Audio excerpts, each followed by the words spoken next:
All right, welcome race fans to another exciting race here at the M1 Endurance League, casting live from Bahrain. This is round 5 of the series, and we'll just go ahead and get into it. This race, of course, is sponsored by Sadler Computers and EERC. Thank you guys very much. With me in the booth today is Harry Smith. Harry, thank you for joining. No worries. It's a pleasure to be here. First time commentator on a race. Yeah, this will be a good one. So obviously, big changes for this race here. Started out as a 24-hour race. There was some pushback from the community, and it was lowered down to 6. So we've seen a lot of changes around the teams where we've got a lot of two-man rides, and it's definitely changed the way that the series is going to play out a little, since initially this was going to be a big points race, but now it's going to just be a flat-out sprint.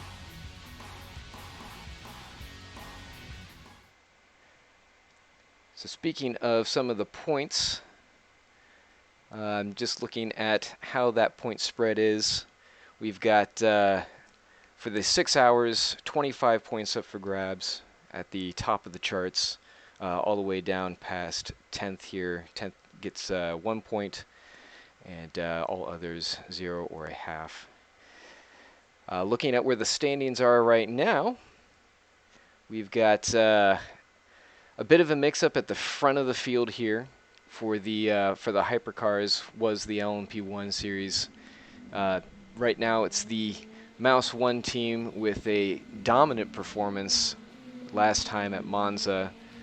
They've shifted pretty firmly into the number 1 spot ahead of Ventus, with BM and VRC1 a little bit a ways from that battle pack, but still not too far off. We could definitely see anything happen with the point structure today, and obviously we have another set of long races coming up on the schedule, which could easily upset that.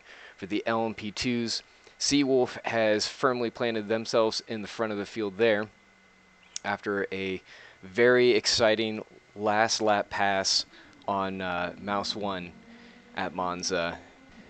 Very great race there. Mouse 1 teams have fallen back to 3rd and 4th respectively, with the Rookie Monsters just creeping in around there at the 2nd place spot. The GTEs right now, heading up the front of that field, we've got Satellite Racing with 70 points. Mouse 1 down there just behind them with 62.5, and Team Tepa falling to 3rd after a no-show, but still not out of the chase. They're only 16 points behind, so they can definitely make that up. And Rookie Monsters, they're also not too far away. So right now we've got a bit of warm-up happening. Looks like we've got about 1 minute left on the track here for this session, assuming that race control doesn't do anything to change that out.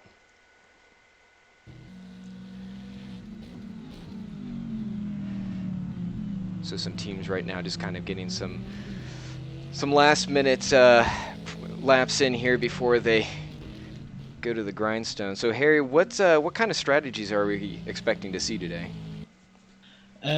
Well, I remember when I did the 6 hours of Shanghai in the EERC LMP2, we did 45-minute stints each on the medium tyres, so possibly something similar here today, I reckon. Because it's great. With it only now being a 6-hour race, it's quite easy to do it with just 2 drivers only doing 3 hours each. So I'm not expecting to see many teams with more than 3 drivers here today. Now, how about the recent change with the rules where drivers now have to take tires and fuel separately? Yeah, it's definitely going to be interesting because, well, that's going to obviously increase the pit stop time, and therefore you're going to make sure you want to have minimal time in the pits, and that could make or break your race, really, if you have to do one extra stop, because it's going to be quite a big dent in your times. Yeah. Now, when you were running, obviously we've seen some teams struggling with engines going out on them specifically. You think that's going to be an issue here today? With it only being a 6-hour race, yeah, it's possible that some engines could blow, but I doubt all.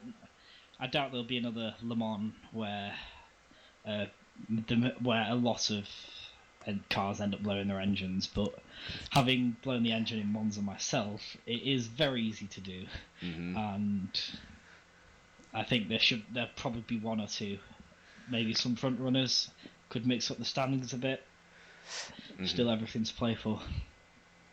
Yeah, right now the temperatures are 34 degrees Celsius on track, and that's still pretty hot going into the sunset here because it's right around 6 o'clock local time. So that'll be interesting. Now, obviously, that's going to come down as the sun goes away. Shouldn't be any weather concerns otherwise, though. Looks like everything's going to be dry for the race. Yeah, with Bahrain being a desert, in the real life F1 series, there's never been any rain. I doubt there's going to be any rain here today. If there is, I'll be very surprised. But if there is, it could mix things up a bit. Yeah, I doubt many people will be prepared for rain, and if it comes, it'll definitely be interesting. Yep. I'm just thinking back to the Dubai race when out of nowhere there was just a sudden downpour within, I don't know, it was probably the last 10 or 15 minutes, maybe 20 minutes or so. It was just out of nowhere. Yeah, I think I remember watching that on the stream, and just quite a few drivers got caught out. I remember there being a few K80s because of it, and certainly made for an interesting race. So I'm just going through. Right now the session is ending and the stewards and race control are going through and getting everything set for the grid. Once that's all set, we can go down through the driving order. Looking at live weather as we're talking about that. Showing partly cloudy in, well, that's actually Brianza, so I don't think that's the correct location, but let's see if we can pull up Bahrain.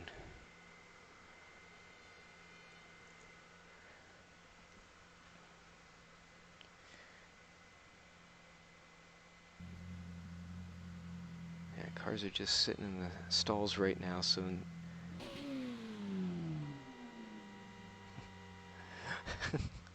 just waiting for the track to switch over here.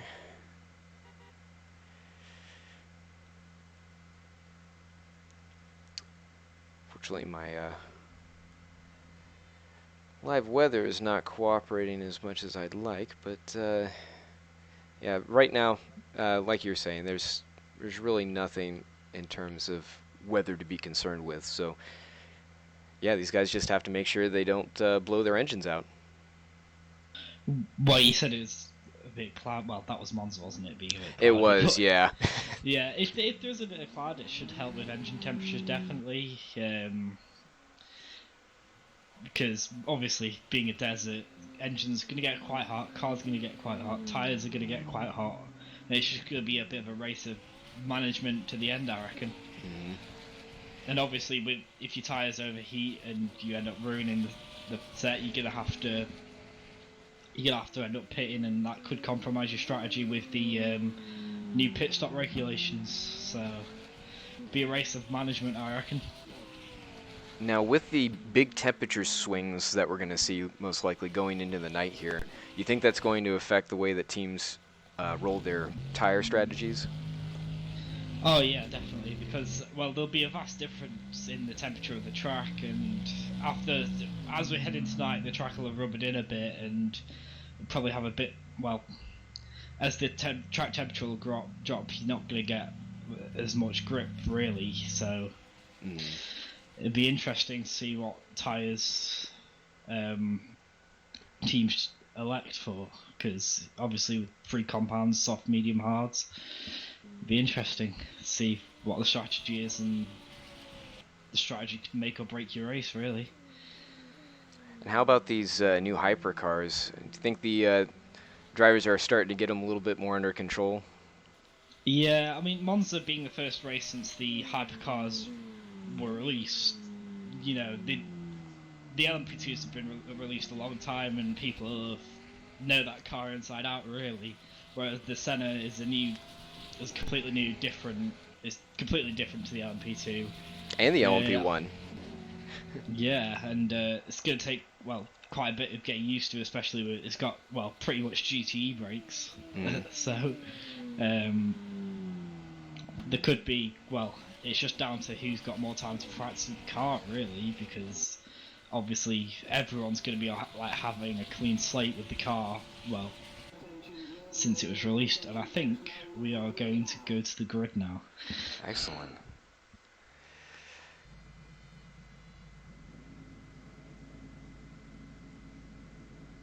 Now, I'm not sure if this is showing the proper times for what we're going to see in the race, but it looks like Jamie Tatue is going to be on the pole.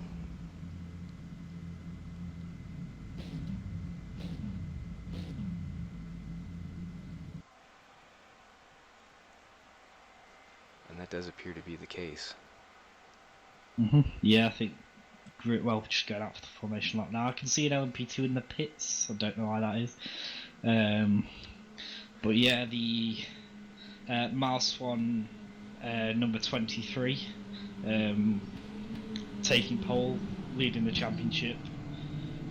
Yeah, there are not many points up for the grabs this race, but could make all the difference in the end. I see Gregor's Radecki. He's running in second place there, right alongside with Tobias Book and Lachlan Andrews, filling out the rest of the field. Not a big field in the hypercars. No, there was quite a lot in Monza, but it seems people have reverted back to wanting to drive the LMP2, maybe because they're more familiar with the car, or maybe just because they feel that car suits this track more. Yeah, and you see the two Seawolf rides right up there, and the one of the Mouse 1 rides there as well, with the other LMP2 sitting in the pits for whatever reason. Yeah, interesting. Ibrahim Khan in the Seawolf qualified on pole, former Mouse 1 driver. It'll be interesting to see how his race pans out if he comes away with the win. Yeah, for sure. Bit of controversy since he was the one fighting against other Seawolf drivers at the end of Monza there, and now he's gone ahead and joined him. I guess if you can't beat him, that old adage. Yeah, Seawolf, the number 46, top of the LMP2 standings at the moment, with the number 47 in 8th. So I think Ibrahim's in the number 47. So maybe a couple of, if they're sitting 1 and 2, maybe a few team orders, maybe just to get the one at the top of the standings a little bit more of a gap. Yeah, I'd say you're probably right. They're looking just at some of the drivers that are sitting in the pits at the moment. Turpitz, also with Mouse 1, is right at the end of pit road. So a couple drivers there down in the pits. Not sure if they took some infractions or not, or if it's just part of a strategy. I mean, if you start in the pit lane, you get away from the turn 1 chaos, I guess. Yeah, that's true. And the track is certainly big enough, wide enough. You've got plenty of runoff, especially relative to Monza and some of the other tracks that we've been to. So hopefully we're going to be doing another formation lap. It sounds like we've got another formation lap to go. So we'll see if those drivers end up popping out here before that happens. Yeah, I think that's to get the cars in the pit lane out onto the track.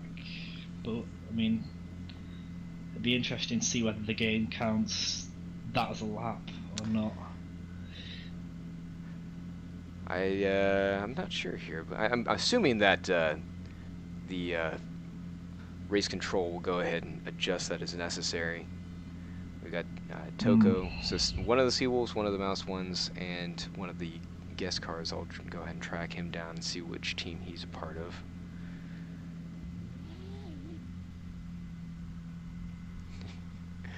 As Cole's getting ready to launch out of there.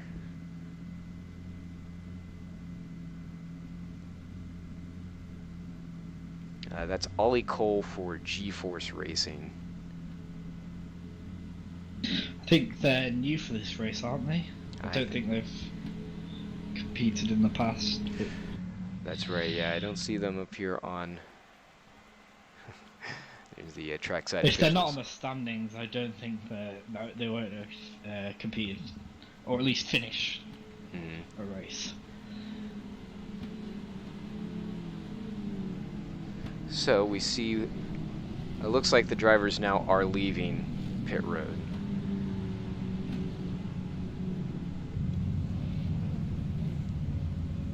So those two M1 rides, Seawolf and then Cole here for G-Force is coming out.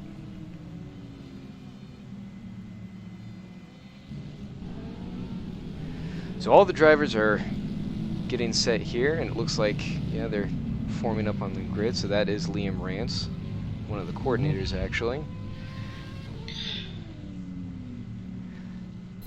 So We're gonna be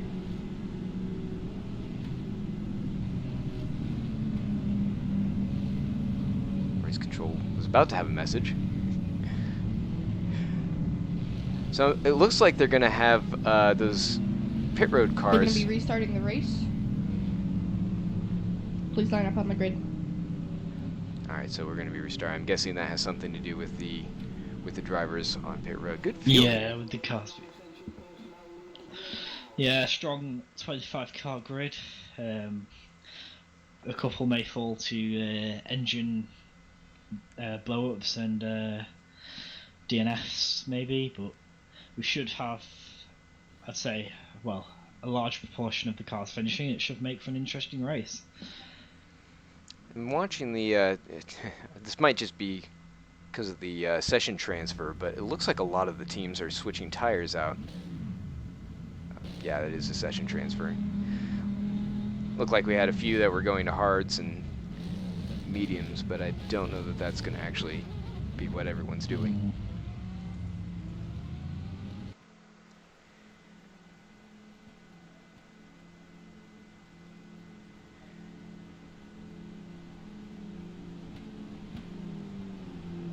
So going back around again, I'm not sure if we're going to do 2 laps again or if that was just an attempt previously to get everybody up and going. I think that it was just easier instead of giving laps back to just go ahead and redo this. Yeah, with it only being just the formation lap at the start.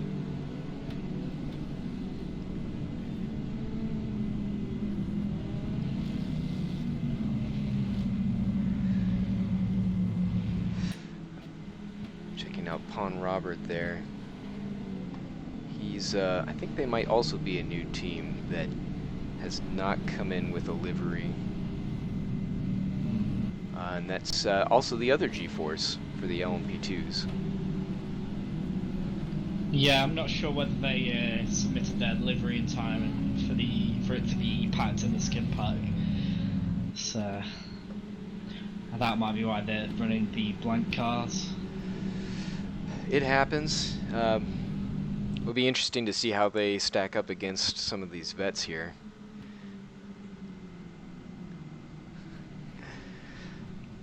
I'd like to see Team Grimelli there doing a little bit better. I know that they've knocking around some of the cones there.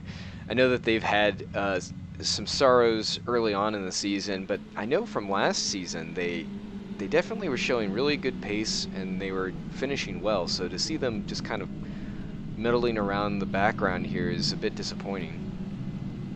Yeah, obviously you want all cars to do well, but there's only one winner at the end of the race, and well, sometimes that goes to the best driver, sometimes that doesn't. No. Sometimes it goes to the best strategy. Yeah, an attrition is definitely a strategy. So if you can't pull out some of the pace speeds that you're seeing those guys at the sharp end of the field pulling, then obviously if your engine's not in a heaping mass by the end, then yeah, you're going to pick up a few points. As long as you keep it on the black stuff and finish, you should be in for a haul of points. But Oh. I think if we just had a DQ from the Lachlan Andrews Scuderia Ventus number 76, I don't know what's going on there. Yeah. They really needed to come home strong on this race, especially after the performance from Martin Hemmingson and his team from the Monza run. Yeah, I was also in the EERC Senna in Monza, and it's too quick. I couldn't keep up at all. Well, like you said, it's a new car, it's a new experience, and certainly there were some issues with the track that made things difficult.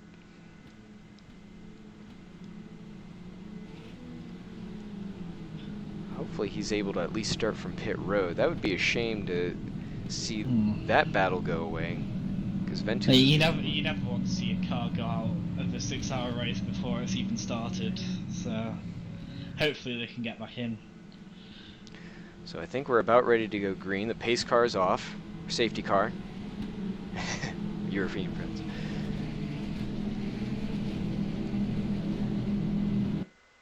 And I believe that they're away.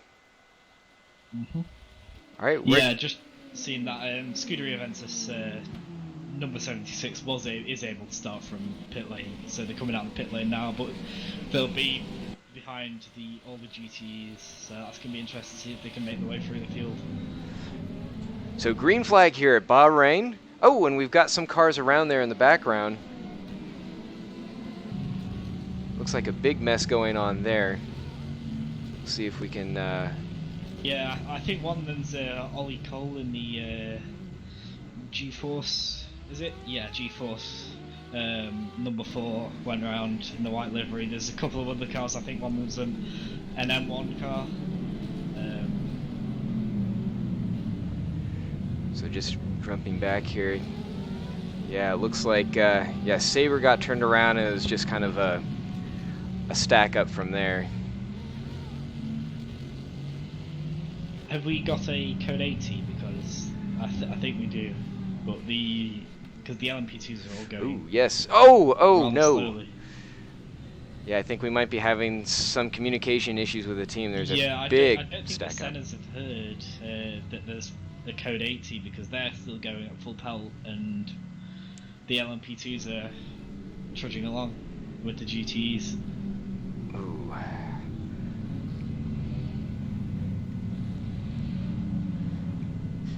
Yeah, I've been in races where the code 80 was didn't come on, and man, when you come up on a stack of cars that are just sitting there, it yeah, you get some brown trousers. Yeah, that happened to me in Monza last race. I think a code 80 was called, not everyone heard it, and thankfully there was a car right near me that was just started going slowly, and I got a bit confused and decided to just hit the pit limiter. If all hypercars could slow down to code 80. 10, 9, 8, 7, 6, 5, 4, 3, 2, 1, code 80. Okay, so code 80 officially called now, and the those hypercars have been reeled in, but man, they are pretty far around the track at this point. They're actually down in sector 2 now, which the GTEs are just getting out of. I mean, it gives a nice gap between the LMP2 and the hypercar, because obviously with them only being like 2 seconds difference between the two classes, some of the slower Sennas could come under competition from the actual the top of the LMP2s at the top of the field. That's right. Yeah, and those guys don't really want to be tangling right now this early in the race. One thing to note is the Scuderia Ventus number 76 still hasn't made it out of the pits. I think there's a red light at the end of the pits, so they've not been able to make it out. But the Senna's are already way far ahead of them, so that's going to be interesting to see what the call is there. Yeah, a bit of a botched start there. They wanted to call code 80, and obviously there were some technical issues that kind of wrangled that. So I'm not sure how they're going to handle this, if they're just going to try and run them as they are, or if they might potentially look at a restart. I know if I were one of those cars that got blasted in the back, and there it is. So race director's calling a restart. And third time lucky, hopefully. Yeah. Yeah, that is a good call though, just because there were some teams that were called out and caught out on that they just, you don't want to have that at the start of the race. It's one thing if it's you kind of get spun around or knocked about, and that's just part of the racing, but it's always way more frustrating when a technical glitch just hangs you out to dry. Yeah, sometimes Rfactor 2 just does what it wants sometimes, and it can be frustrating, but you stick with it. Hopefully we'll have a good race. Yeah. And there again we see one of the drivers, another one of the GTE Mouse 1s coming out of the pits right now. Yeah, that is the number 13 car of Alex Skinner. So hopefully they won't be stuck in the pit lane like the Scuderia Aventus was last time.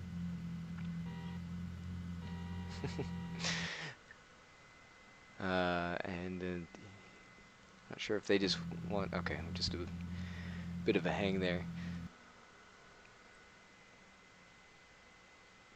So I'm not sure, yeah, I don't know what the call is going to be on that.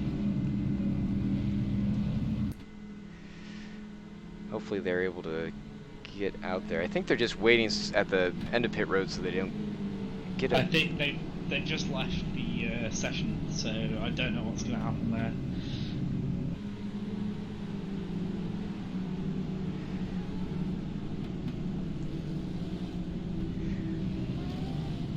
Wow, so Seawolf is actually fielding 3 cars for this race in the LMP2s. Yeah, I think they in the past only fielded either 1 or 2, but yeah, expanding the team to 3.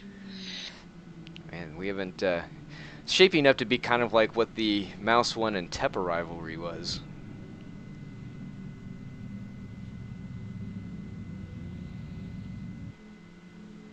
Which I don't see Tepa in on this race for the GTEs. No, I don't think they've entered in this race. Maybe next race. I can't remember whereabouts they are in the standings off the top of my head. I'll just check now. Third, I believe.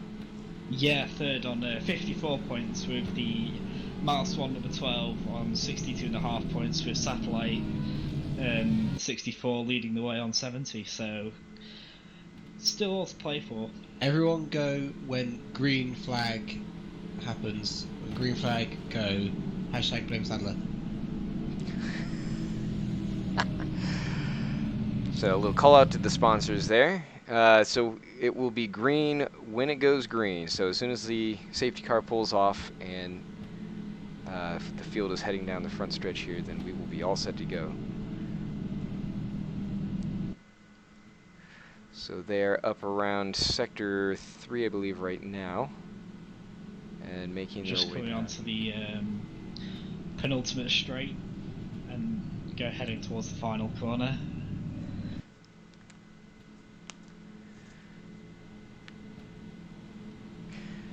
So initially we were going to have some lights removed for this race, but they were stuck in here, so hopefully it doesn't seem like it's proving a problem performance-wise for any of the drivers, but we'll see if there are any complaints that pop up from that.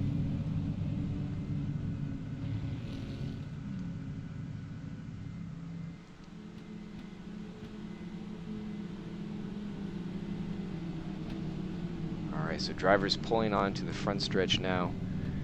We're getting ready to go green officially, fingers crossed, for the 3rd time. And this should be... As the safety car pulls into the pit lane.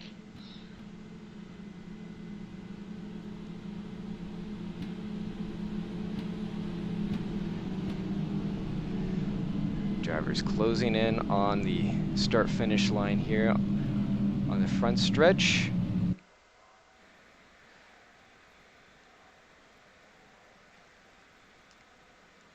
Not seeing the green flag. Oh. That's a little swerve there by the Mark 1 car. There's still code 80 for some reason. Not sure if the drivers heard the instruction.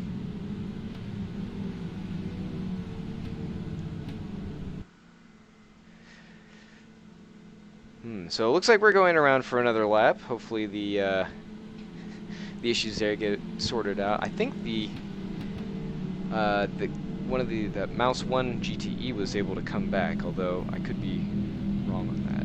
Let's see if we can find that. I think we had 25 cars before, so I don't think they've managed to make it back in.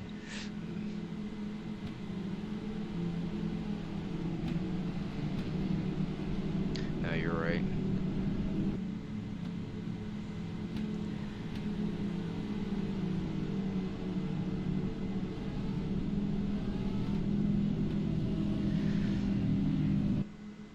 So, cars are heading around for the second time for starting this race, so hopefully this will get going here. And as I was saying with the lights, this track is fully lit, so there shouldn't be much of an issue as far as being able to make out braking points or anything like that, as we've seen in some of races past where you'll get in the countryside and it's just pitch black.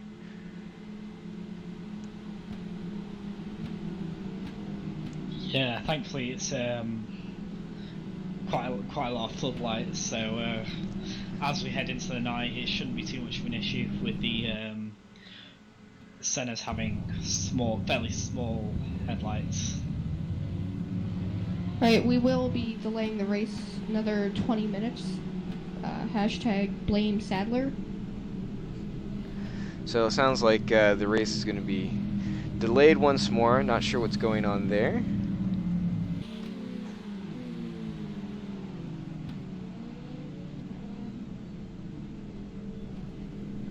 Just trying to get some info from the race control to see if we can figure out what's going on here. But I'm guessing that there's just something either going wrong with the way the driver is able to join. Everything else seems to be right. I'm not quite sure what's going on.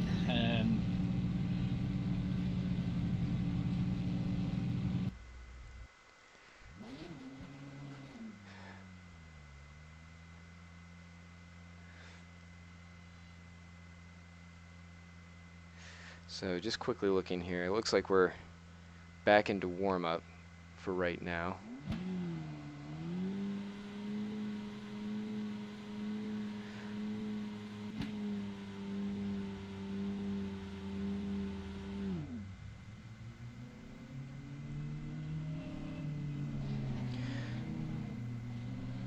So if I had to guess, I believe that there's something going on here with the race timing.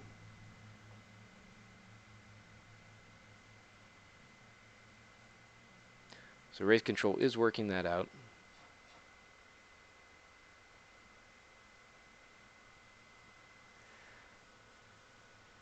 So at this point we're about 27 minutes behind schedule with the delay, and if the 20 minutes holds true, then I believe that's going to put us closer to an hour by the time we actually go green. So I think we'll right now we're going to go ahead and kind of take a break. We'll throw back on the preview bumper and we'll get some more information and come back live as soon as we're ready to go.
Okay, everyone, we are now back live after some technical issues are getting ironed out. So the field is going to take the green flag again, hopefully here. Seeing a little bit of bumping there back in the back of the field. So it looks like Sorry, go ahead. It looks like we've had a few disqualifications. The Scuderia Ventus again, the hypercar, and a couple of other GTs. Yeah, Valkyrie and the EERC Corvettes both have dropped or either not made it big. It looks like they were on the server at least at one point, but oh, and we got some updates here. It looked like, all right, Lachlan Andrews I think is back. I could be wrong. Yeah, I think. Well, the Marson GT that was disqualified and has now been undisqualified is now. It says he's a lap down, but I think that's being changed now. I think made way back to pole position. So a little bit nutty here as everything gets resorted again. Yeah, I think the EERC Corvette and the Scuderia Events type of car have managed to also make out the pits. Yeah, there they go. Valkyrie's the only one left, the 666. Yeah. Which, let's see, that's Manuel Bastian. So let's see if he is. As cars on the server, he's in the garage, so we'll see if they can get him going there. Oh. Yep, so we're restarting the grids. Get everybody wound up here. Please turn on your headlights. If you are disqualified this time, we're not restarting just for you. Alright, so it appears to be some of the issues with the headlights not being on.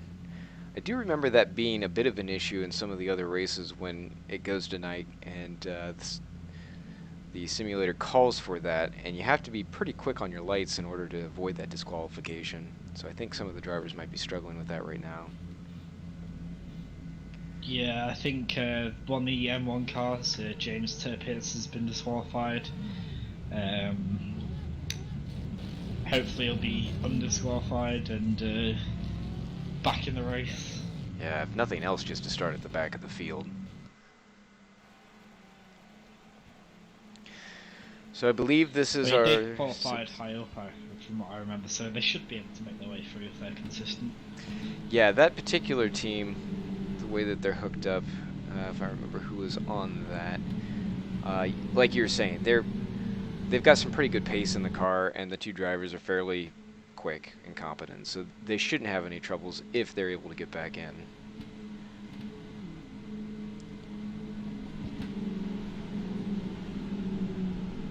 Yeah, that is the milestone number 13 of James Tirpitz, who's currently in the car, and Samuel Shepherd, who will be taking over at probably the halfway point.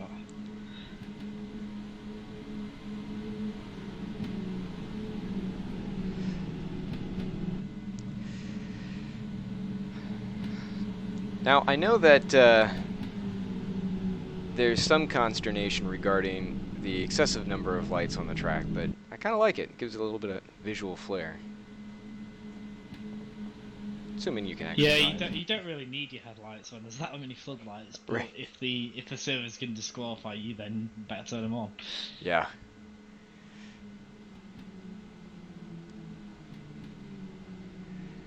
So drivers just making their way around. So good. The Ventus guys are up there. Oh. Almost looked like they were turning their lights off, but I think that was just the simulation. Yeah, I think James Tirpitz is making his way out of the pits right now, so hopefully he should be able to catch up to the rest of the GT field. Yeah, so it looks like they're on the halfway point going through Sector 2 after turn 10 there, after that that very tricky left-hander, set of left-handers. So he should be able to make it. And he's just doing what he can to catch up. Getting some heat in those tires.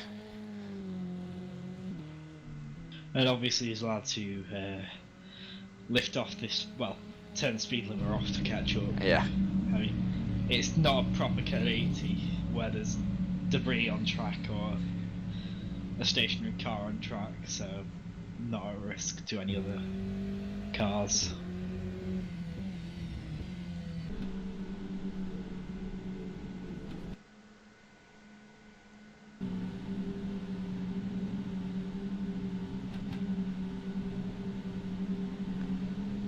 Alright, well, the drivers are now making their way to the start-finish line, and it looks like they will probably lead the green flag here. So, here we go. This might actually be it. Jamie Tatoué is leading them. Oh, I'm sorry. We're going on to the penultimate straight there. Got a bit excited. But Jamie is going to go ahead and lead them down here. It looks like James Turpitz is now caught back up to the back of that field. So all 25. Are we missing a hypercar? I saw there was 5 before. I've only seen the 4, but it's possible that we started with 1 extra previously. But we've got 4 now, and they are heading down towards the start-finish line to kick off the now 5 hours of Bahrain. And Jamie takes off. So green flag here at the 6 quote hours of Bahrain, heading down into turn 1. Yeah, it's been a good start from the Mouse 1 hypercar. Managed to keep the lead and already got a fairly decent gap. And a little bit of collision there between Tobias Book and I couldn't see that other, I think that was the Ventus car. Yeah, I think it's the red Ventus car. It looks like they've got caught up in the LMP2s, and as they're going into Sector 2, where the LMP2s are probably marginally quicker because of the, it's got more downforce than the Senna, so be interesting to see if they get overtaken by a few of the LMP2s, or whether the LMP2s will just let them by. Yeah, they've got some work, and the Gramelli cars seem to be battling right back there behind them. It Oh! looks like there's been a crash. That was a very difficult corner, so I wouldn't be surprised if one of the LMP2s there just messed up and locked up, spun around, and another went into the side or something. I think that's exactly what happened. Yeah, as we see on the replay now, very difficult downhill corner here. Oh. Yeah, he just tagged him. Just taps the rear of the car in front and sends him spinning. Yeah, it's unfortunate. But it's a long race, 5 hours. Should be able to catch up if we've got the pace.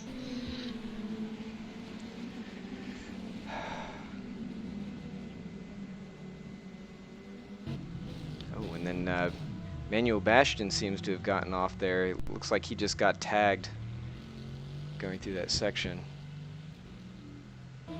Yeah, I think it might have been a collision with Harrison Miller maybe, because the EERC Corvette is also already, well, quite far behind already as well. Yeah, I wasn't able to catch that replay there. He was able to... just got turned around, so...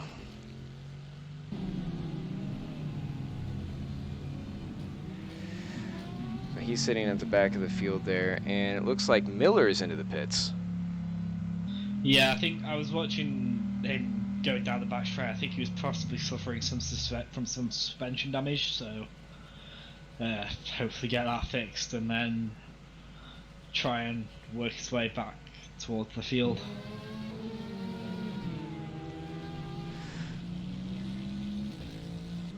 There's some issues there with Ollie Coles. He was also struggling. Oh, and we've got some more off tracks there with a few of the blank cars there at the back of the field. they're struggling for some pace. So pretty chaotic opening set of laps here. Looking at the front of the grid, Jamie Tatoué is pulling away now from Gregor's. Already a good 4-second lead. It's just 2 laps in. That's a good start. Yeah, he'll be able to capitalize on that. And then down the order there is Liam Rance, who is now leading ahead of former teammate Ibrahim Khan. And he's being chased by both of those Seawolf cars, so it's a Mouse 1 Seawolf sandwich back there. Yeah, it'd be interesting to see if we see some team tactics from the Seawolf guys to try and get past. Maybe undercut when the time for the pit stops comes, or...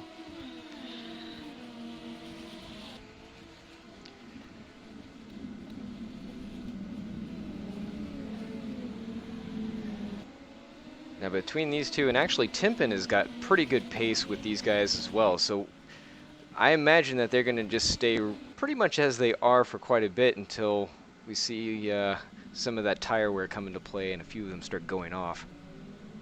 Yeah, there is the hypercar of Tobias Buck, the Sabre Racing number 30, that's coming up behind them, so I'd be interested to see if he splits up that battle a little bit and maybe gives one of the cars the edge over the other. Just as you're saying that, kind of some issues going into that corner, and now teammate Timpin is going for the, well, looking a little bit there as they go down turn 11. Yeah, it's not really an overtaking spot, that corner, but you can set it up nicely for a decent run on the back straight. So this battle pack here between the four is just about to get caught by that hypercar. We'll see if that kind of upsets things. I'm actually kind of surprised he hasn't managed to pass them yet. Now he's starting to. Well, with there only being like a 2-3 second difference between classes, it might take him a while to work his way back through and back into some clean air. So that really makes that opening lap salvo between all of the hypercars there pretty damaging. Yeah, especially for the two, the Ventus and the Sabre Racing cars that got tangled up and behind some of the LMP2s. That's really going to hold their race up, and it's allowing Radecki and Tatui to already put in a decent 15-second lead over them. Looking back here now, Timpin is looking again at Khan. And back behind this little group here is... oh no! Khan's gone off. Now was that a touch?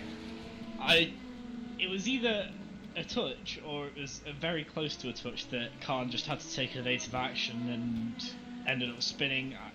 If they didn't touch, then I don't think there's any damage, so should be able to still continue on putting in decent laps. But yeah, that's definitely interesting if they've hit each other, with Ibrahim being new to the team. Yeah, he did just get a little bit of a tap there going through that section. Maybe have a little bit of bodywork damage from that as well. That could compromise his race. Well, even if he hasn't, he's definitely fallen a ways back, so that's going to be a tough wall to climb now. That's if you can keep the engine intact. He does have a history. Looking up here, Kroll's started to walk away, although he's definitely lost that group ahead between Seawolf and M1. And actually, yeah. Looks like the other M1 car was able to make it by. Yeah, so M1, 1-2 in LMP2 class at the moment, trying to regain the lead of the championship. Yeah, right now they're both well over 20 points away from Seawolf in that number 46. So they got some work cut out for them. And Rob Tippmann right now is running that ride back in 6th, though they're making a little bit of headway, but as long as Timpin is able to just kind of stay there, reel him back in slowly, then they shouldn't stand to lose too much in the series. Yeah, the points difference from 1st to 3rd in class is only 10 points, so that would only see M1 gain 10 points on Seawolf, so Seawolf would still be in the lead of the standings. For sure. There's still plenty of time to go for any of that to change. And Miller right now, we were getting some low velocity reports on him, and it seems like, as you were saying before, he must have had some suspension damage or something, because he's just really struggling with that Corvette. Yeah, no offense to him, he did only find out he was driving yesterday. So, due to someone's wheel breaking, he had to fill it in last minute, so... So, very little run time, and now he's having to deal with a car that's like that. As long as he can just stay with it, hold out, he might still be able to reclaim a couple spots. As we yeah, go by. Some of it might be able to fix. You might be able to fix some of it. It might be a tough rest of the race for the other guys that have to get in the car after him. So, but just as long as he keeps it on the tarmac, he should get at least half a point. And as we're just talking about some of that going on, we see Skinner now and Card going at it a little ways back in the GTE field. This is for 19th, 20th, and 21st. Oh, it looks like one of the M1 cars popped out of existence there. Yeah, that's the car of James Turpitz, I think. Standings just went a little bit confused.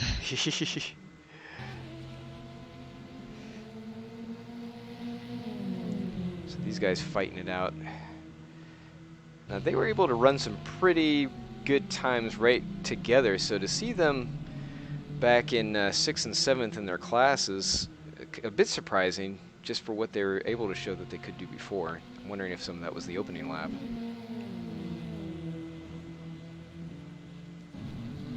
And Miller off track again. Yeah, he's really struggling with that thing. Hopefully he'll be able to get a couple laps in here, get used to it, and just keep it rolling. Yeah, just get his head down, eyes forward, keep it on the black stuff. Back here at the top of the LMP2 field, we see Liam Rance getting a bit of skyline between him and his fellow M1 driver, Rance there. Not much has changed there, but I think Timpin's actually starting to close the gap a little bit. And now they're starting to come into that traffic with Miller.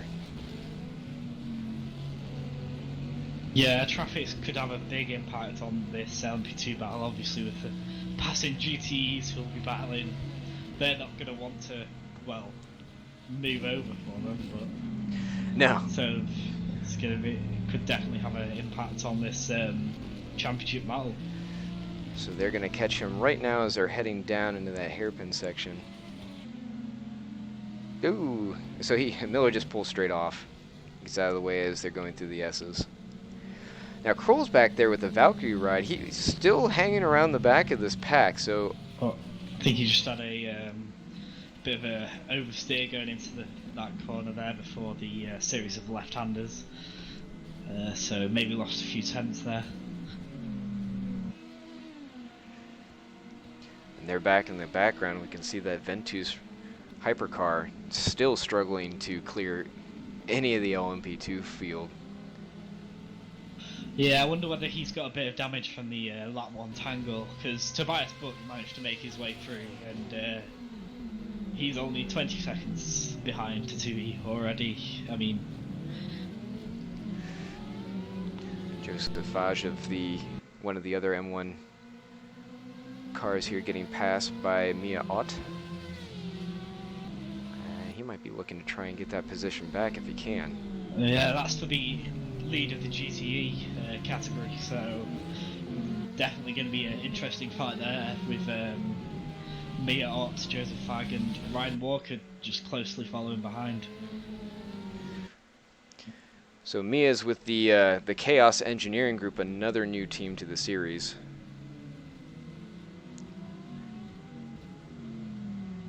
And they're They're having a pretty good run right now. They're staying right with each other.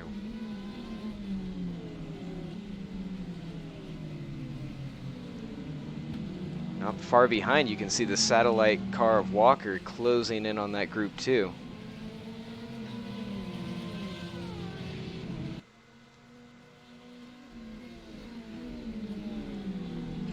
Wasn't sure how that M1 McLaren was going to cut through things here, but Yeah. I mean, if anything, I think it seems to be that the M1 car, the M1 GT that is, actually lost out whilst being overtaken by the M1 hypercar, so I can't really accuse anyone of doing anything dodgy there. Yeah. So Walker's just kind of biding his time, keeping close here with this little battle group. Now with these long straights, you can get quite a bit of draft. As long as you're close enough up behind somebody, it can give you a bit of a launch.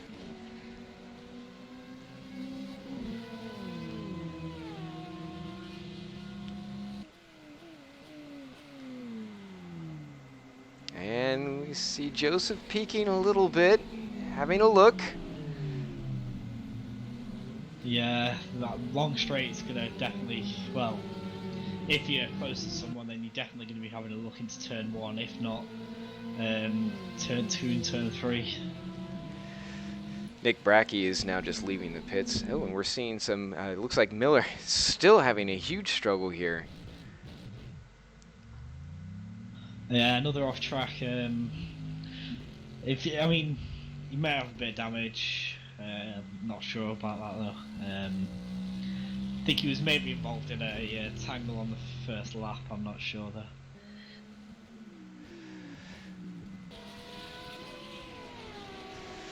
Andrews is looks like he's starting to move up the field here. Just up ahead of him, we've got Soaring Kroll.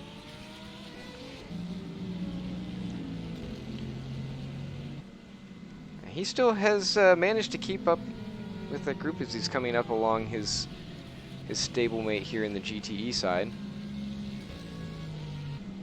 Some of this traffic is making things a bit dodgy for the. Oh, as we see Bastion with a big slide and a collision. They've hit each other. Oh, that's not going to be good. That seems like both of them have probably picked up quite a decent amount of damage there. And right in front of Andrews, who's doing everything he can to try and claw his way back up to the rest of the hypercars. Yeah, already 40 seconds off to Tui's lead, the Ventus. So that's, I mean, it's a long race, but that's a massive gap. Yeah, it's going to take any number of things for him to be able to overcome that kind of downfall. But we've seen quite a few things happen in the past where leaders have been taken out, even by their own teammates. Maybe a few Code 80s, pit during the Code 80s, maybe gain a few positions, you never know. That's right. As we see Khan and Telco going at it back here just behind all of that action. And I believe well, Khan actually was able to make up a position there as Toko lost his. So yeah, that was a pass for 5th place. Yeah, as we've been watching the LMV2s, Joseph Fagg in the Mouse 1 GTEs managed to get P1 in that class again, ahead of Mia Arts. Yeah, they've just seen that on the stream. Yeah, so this podium battle is staying nice and toasty here as they head down through the hairpin at 10. Yeah, all 3 cars within close proximity is definitely making for an interesting battle. Now, am I seeing that right? The Corvette back there for Sabre? I think that's Nick Brackey back in the background. So he's not too far away from this group either as Tobias Bach comes through. And he makes it. Mostly makes it. Oh boy. It got a little exciting. Yeah, I see the GT. I think the GT flashers lights there at the hypercar. Just to Yeah, say, I wasn't too happy with that overtake. Yeah. Yeah, stay away from me. Let me Let me drive my race.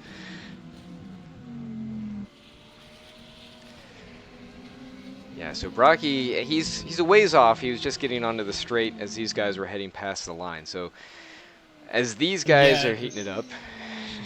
Yeah, there's also the Porsche of Sebastian Funch, also very near Bracky. So could be an interesting five-way battle at some point. Oh boy, it's really heating up now. Satellite racing going down on the inside. I think he might be able to line him up here as Liam Rance just tries to get past all of this. I think Joseph might have burnt up his tires just a little bit, or some of the offs before it just kind of set him off. Yeah, it looks like Miart is maybe just building out a small gap. But not a huge one, obviously. You still see the car behind him in the mirrors. Mm-hmm. Speaking of the cars behind, we've got Hans back there, and I believe that is for position. Was fighting with the Seawolf ride. Not sure who that is there though. Oh, that's the Timpin battle. So that's there for second place. So big battle still holding pretty strong here at the front of the race. Yeah, Liam Rance has managed to pull out a 5-6 second gap over second place in the LMP2 category, so his teammate behind in second, maybe holding up the Seawolf a little bit, maybe, I don't know. I'm sure no M1 driver would ever do something like that. Getting another off track for Miller, so props to him for staying with it. He's currently back in 25th, but several laps down. Yeah, I mean, there could be some DNFs in the GTA field, which could help get Miller some points in the end. Yeah, well, for as strong as this battle pack here is for the top three, we might see that. Ibrahim coming up now to this group. Saw the flash of the lights earlier. He wants to get up there and start doing some battle with the top four positions. Yeah, obviously he had that spin with his teammate earlier on in the race, and with him coming off worse, he's going to want to get back up and fight his former teammates in the M1 cars in first and second. That's right. It looks like some slice and dice there with the Ventus ride. Yeah, there's Miller off again. EERC GT just went for a spin at that corner as well. I don't think he got tangled up with any other drivers, so that's good. No, he's really struggling with that ride. It must just be terribly loose for him. Yeah, I mean, if he hadn't stepped up, we wouldn't have had a car on track, so I mean, it's better than nothing.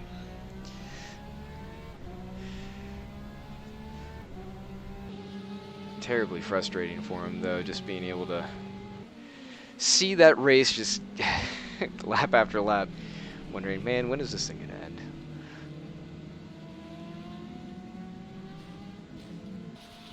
So as you're saying, Mia's started to open up a little bit of a gap here. I think that yeah, those two behind aren't quite close enough to catch a draft, but if they push each other, that might help them close up just a touch.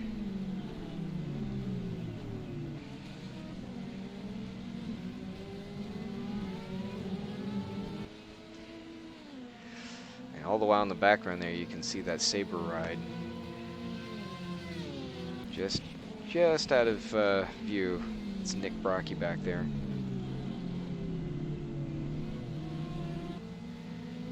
Checking on some other close gaps around here. It looks like Timpin is still right there. Again, this is for second and third place. He's just dogging the back of Hans.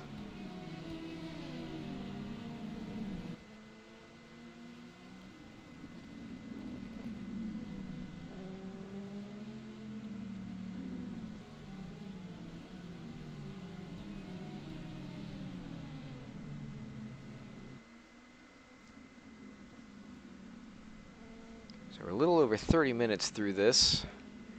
Still 4.5 hours to go. Air temperatures come down a little bit. We're at 33 degrees Celsius. That will help Khan with his engine, certainly.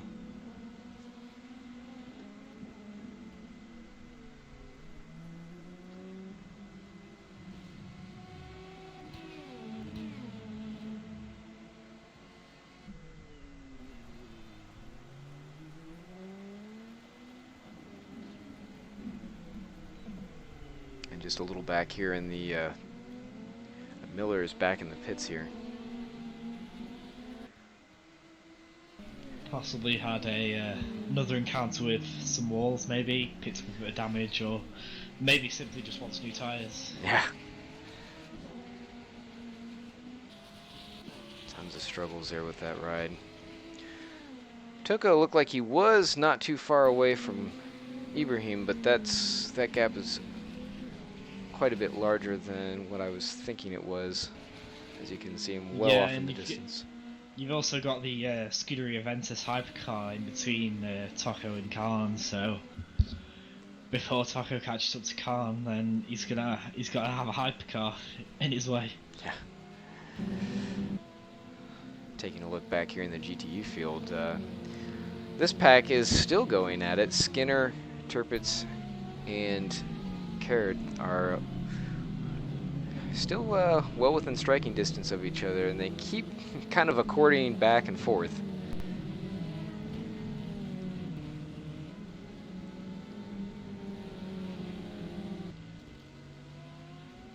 And I believe, yeah, that's the 9th place LMP2 there getting into this mix. So these two Mouse 1 GTE teams have mostly been inseparable. They've opened up just a little now, but in practice and any other time you see them out on the track, they're always right next to each other. I mean, yeah, that's what you like to see. Two cars that are very close, similar skill level, going at it for 5 hours. Of course, the Mouse 1 stable, we've seen plenty of times where teammates will come together on the track, whether on purpose or not. But it's you'd like to think you're teammates, and that's not going to happen, but they definitely make it happen a little more often than not. Yeah, as the Mouse 1 hypercar is making his way through the GTEs, it's already got almost a 30-second lead over Radecki in the car behind in the hypercar class, so it's about a second a minute gaining, so keep that up, it'll be laps ahead at the end. Coming back up to the Timpin Hans battle here. Now they're still, I believe, about 5 seconds or so away from Liam Rance, but between the two of them, they're fighting as though it's for first.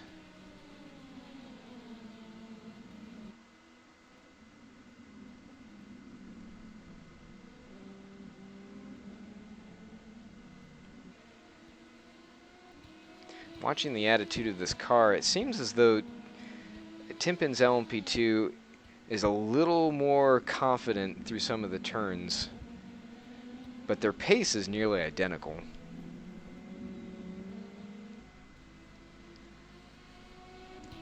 Yeah, both cars setting very similar laps around the 1 minute 50 marks. Interesting, you can see Ibrahim Khan in the background there, who's been setting 1 minute 48s recently, so definitely been catching after that spin with his teammate, and maybe catch up to this battle and have a go. Yeah, he'll have to get by Kroll first. And he's back there. Soren isn't slacking in any way. Just hasn't really been able to do much with that gap. But once he has Khan on him, we'll see what happens there. So yeah, there he is, both the drivers. And I think he might have actually just closed up. Let's check the times. Yeah, actually Kroll was the faster of those 3 cars through that first sector. Only by about a 1/10, but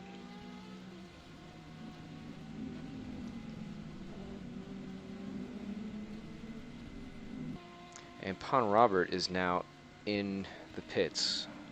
So he's down there with the LMP2s. I'm sorry, he's actually coming out of the pits. So we might start to see some of the stops happen for the field here. As we see Timpin looking up the inside, not quite close enough as they head to the front stretch.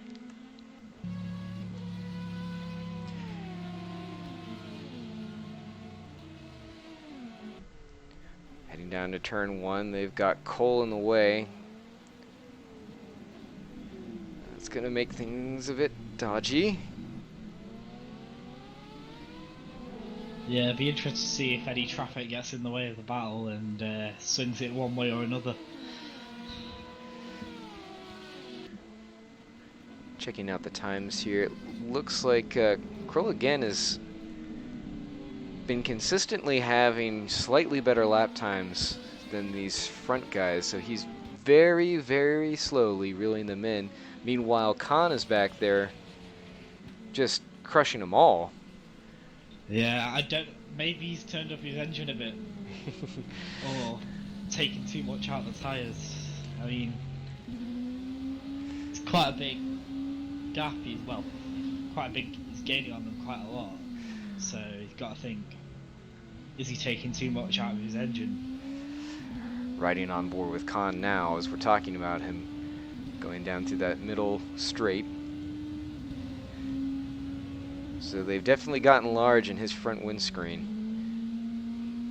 particularly Kroll, so he'll be able to reel him in, I imagine, within the next few laps.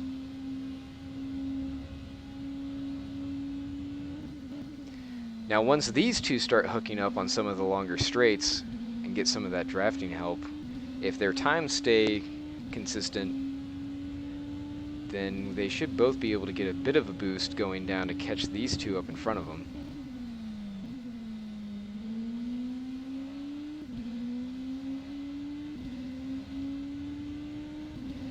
Very quickly now, we're going to hop back to Ryan Walker, who's now doing battle with Joseph Faj right ahead of him.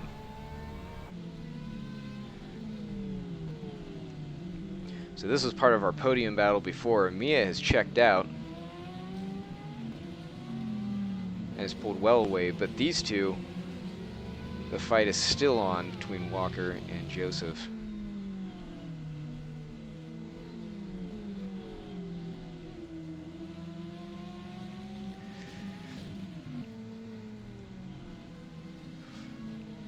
Satellite Racing definitely wants to bag some points. They want to get ahead of that M1 team so that way that they can maintain that lead, because they currently only have a 7.5 point lead. Yeah, that's roughly about the points difference between first and second if they were to finish in those positions, so still all to play for in that championship.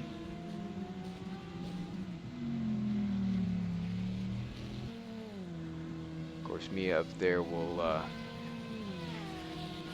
if that team can keep that kind of pace for the rest of the race, then they'll be right on to try and finish this thing. And we had an off track for Liam Rance here.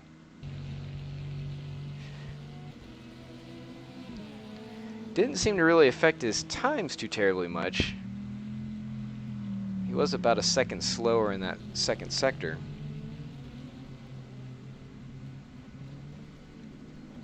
But still lapping down in the mid 149s. I'm sure this lap will probably be a 150 or so.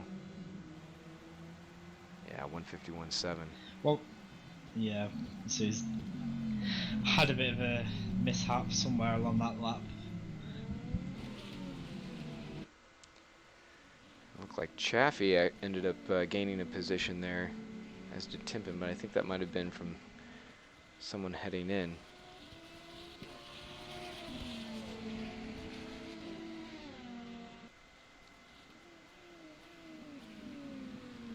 Let's check in on the Timpin battle here. So now they're getting into traffic. There they go by Miller. Nice and smooth down through the S's into the hairpin.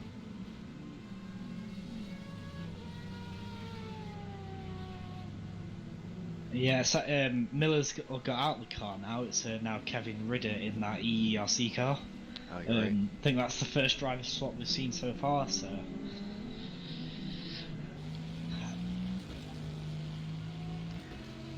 So there's Khan back there. What happened to Kroll? Wondering if he had an off or something. Oh, yeah, he's fallen way back from that group. In fact, he's very close to getting passed by the other Seawolf car. Toko, if he doesn't go power sliding through the corner up the hill.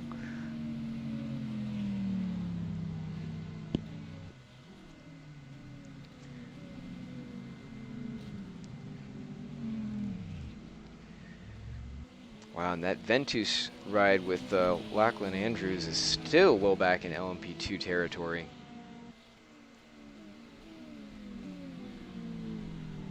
I think they might have caught some damage off of that initial conflagration they had in the race, because they just do not have that speed anymore. Yeah, I mean, if you get damage on lap 1, you just got to consider, is it worth pitting and trying to fix the damage, or doing what you can with the damage and waiting until the next pit stop? That's exactly right.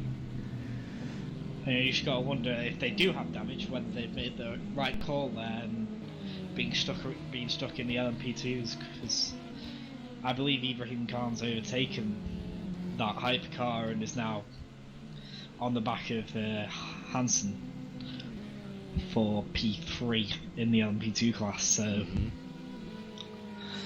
definitely an interesting battle at the front of the LMP2s. Yeah, so Timpin is now up to second, securely gotten that position. I believe the traffic has really played into that. So, where is Khan in all this? Oh, he's right back there.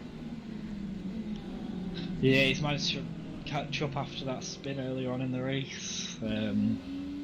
He's been saying blistering 148.5s and managed to close the gap rapidly, so it's a long race. Whether he can keep up this pace and get the climb up into first, then we'll have to wait and see. So he didn't have any issues with Kroll getting by. Now he has his reticle set right on the back of Hans as they head onto the front stretch. He should. I'm surprised he's actually pointed. Oh, he's going into the pits. All right, so Ibrahim is now coming in. Turpit's right behind as well. Yeah, I think we've also had our very first DNF of the race, Calvin Reinhardt in the, I think it's the 909 LMP2 car. Ooh, the Gramelli car. Yeah. Yeah, that's terrible. So, again, that team plagued with issues. I'm not sure why they got DNF'd, or if they just had some issues.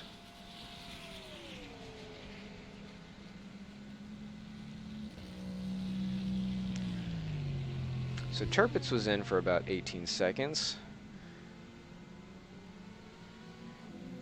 It looks like Timpin was in as well. Wait, I think that's who we were trying to follow along on the board here.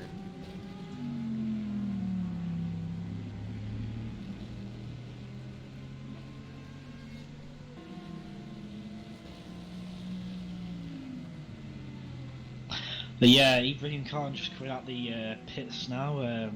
First pit stop of the LMP2s. I'm wondering whether he's turned his engine up higher than the rest of them to catch up to the rest of to the front of the field, and therefore he's had to pit earlier and maybe compromise his strategy.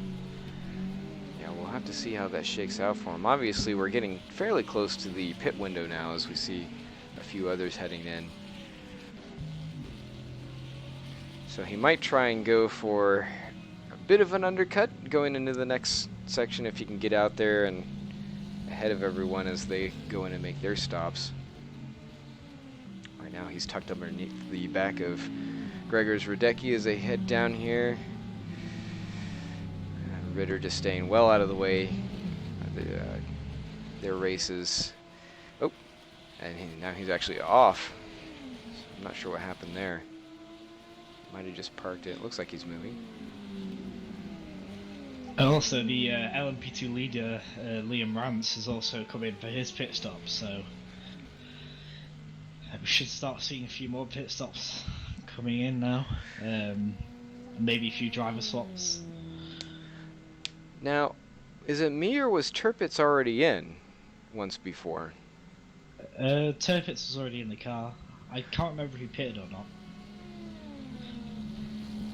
Might just be thinking of the other. Ooh, boy. Getting a bit close there with Chaffee in the Gramelli vehicle. Liam Rance, well done.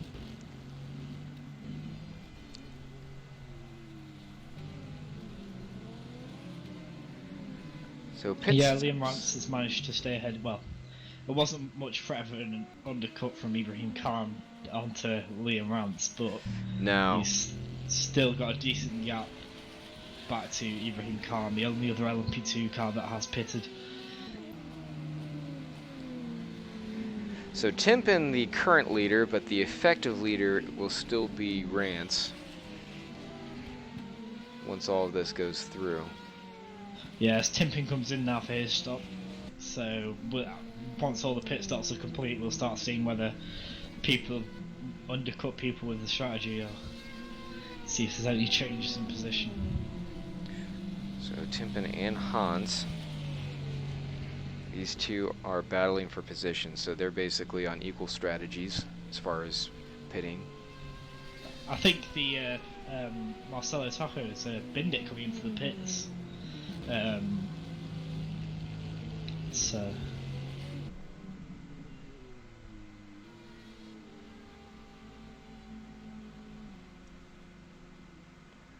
it looks like he's coming in for tires. he did hit the wall on pit entry, so maybe he's also got a bit of damage to repair. Got a notification Radecki was off. Now it looks like Tobias Book in the Sabre ride is closed up, so I'm not sure if that was because of... that has to be because of pit strategy, because they were pretty separated. And Hansen has actually come out ahead of the previous LMP2 leader Liam Rance. So an overcut there has worked for Hansen.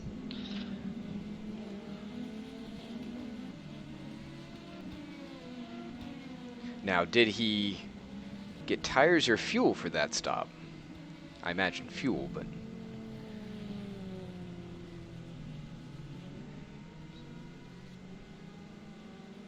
Liam Rance is quickly closing down on him. Yeah, it'd be interesting to see whether Rance had some traffic on that outlap coming out of the pits because, well, Hansen managed to jump him in the pits.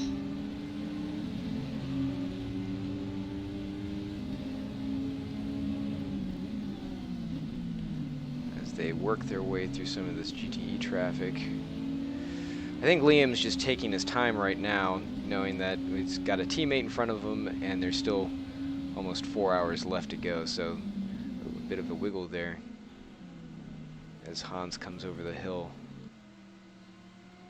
down to 14 and 15.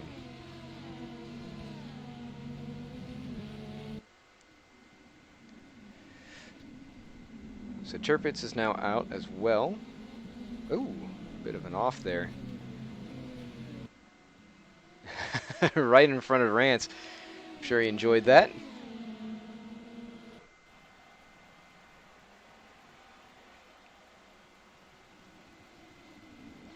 So we should be through a lot of our pit cycles now. I'm just looking down the order. So how did our battle here with the GTEs go? It looks like Mia is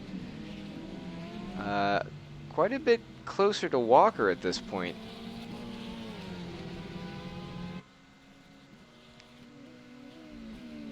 That podium battle's a little more stretched out than it was before the pit stops, but they're all still within about a straight of each other.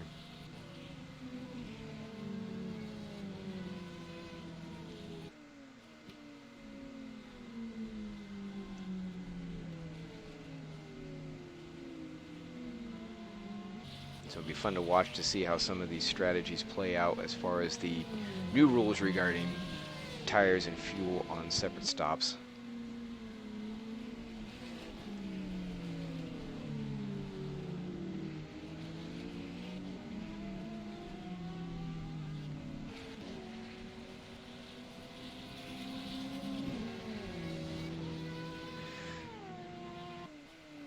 So for that battle group, about 2 or 3 seconds separating them.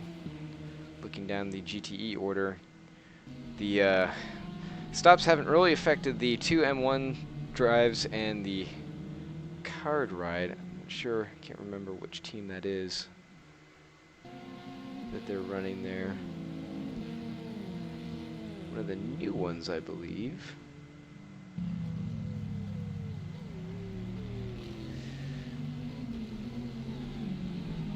Actually not seeing card listed. So a bit of an unknown team there. Sorry, everyone. See if we can track that down later. But regardless, these three have been almost as inseparable as the three at the front of the GTE field.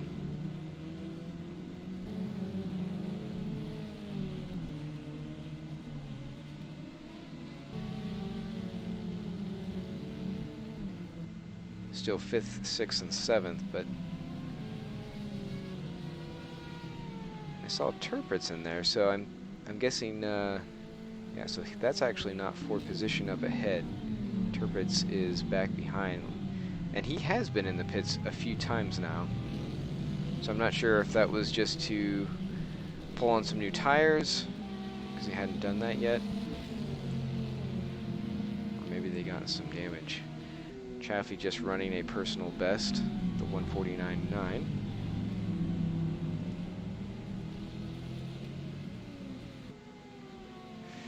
A bit of a log jam here as the LMP2s come storming through. So Liam Rance still tucked up behind his teammate Hansen. Big gaggle of M1s here. It's a good place to catch him, though. Oh boy. Running Skinner off the road. I might have a discussion about that later.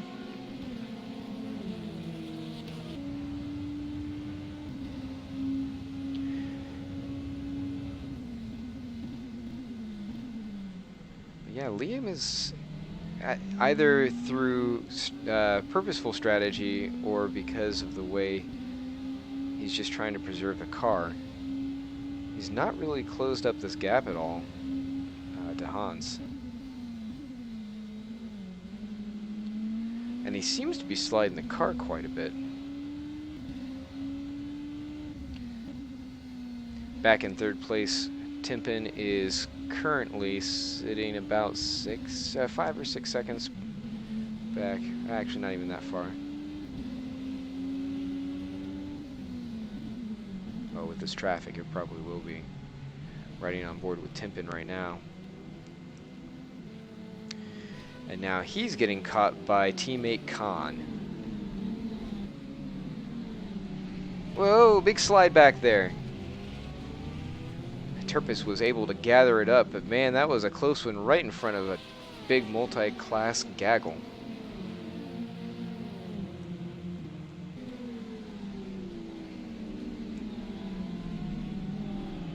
Turpit's down in 11th place. Basically just fighting to keep going here. Like I said, he's the one that had several pit stops to his name at this point.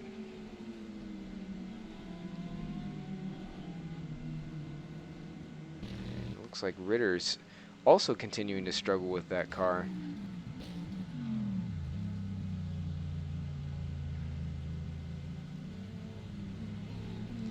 If nothing else, I guess it's track time.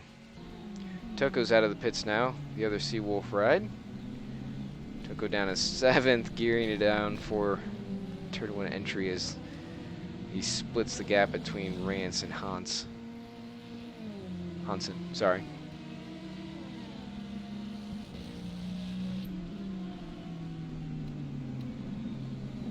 So he's just going to get out of the way while he takes a lap to warm up his tires. Yeah, if you're a lap down, you may as well just get out of the way and not risk getting penalties trying to keep your position.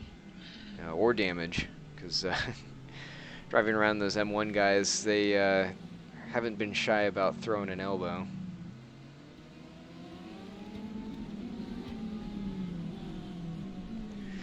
Around the outside of that turn 9-10 complex. Yeah, it looks like Toko was compromised a little bit there by the GTE, trying to hold his line, but gets the overtake done in the end. And that's 3rd place, Joseph Faj there down, actually a bit of a ways away now from Walker. Yeah, about 7-second gap. Yeah, Walker's just going for the overtake on auto at the moment and on the back straight. Yeah.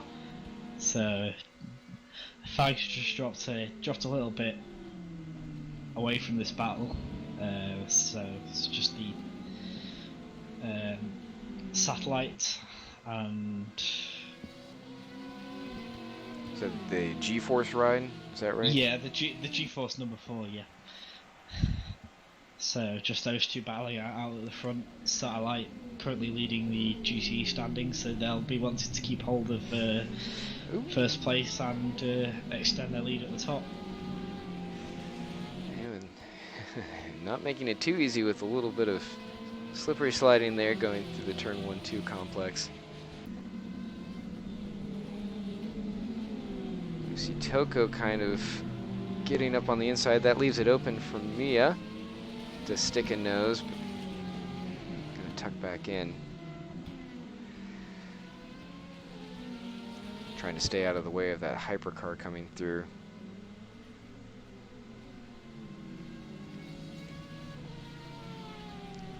And Gregor should be able to clear well before the wind down at 10.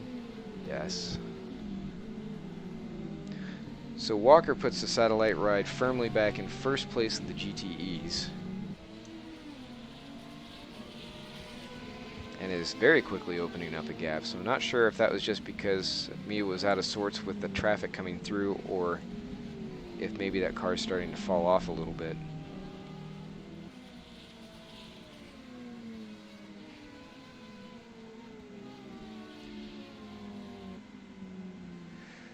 Looking back to Faj is about 5 seconds, and then Wunsch with the Valkyrie Porsche is about 16 seconds behind. But right behind there we've got Alex Skinner, who's starting to close up.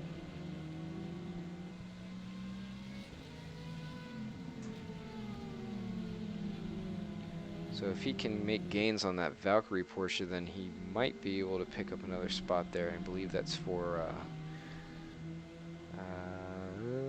let's find it, it's for 4th actually.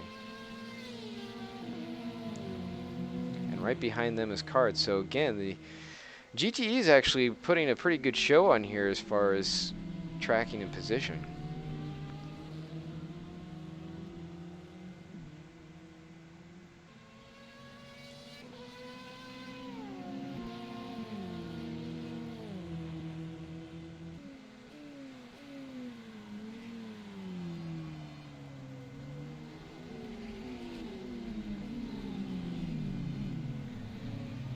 Quickly checking in with our leader, Jamie Tatuhe.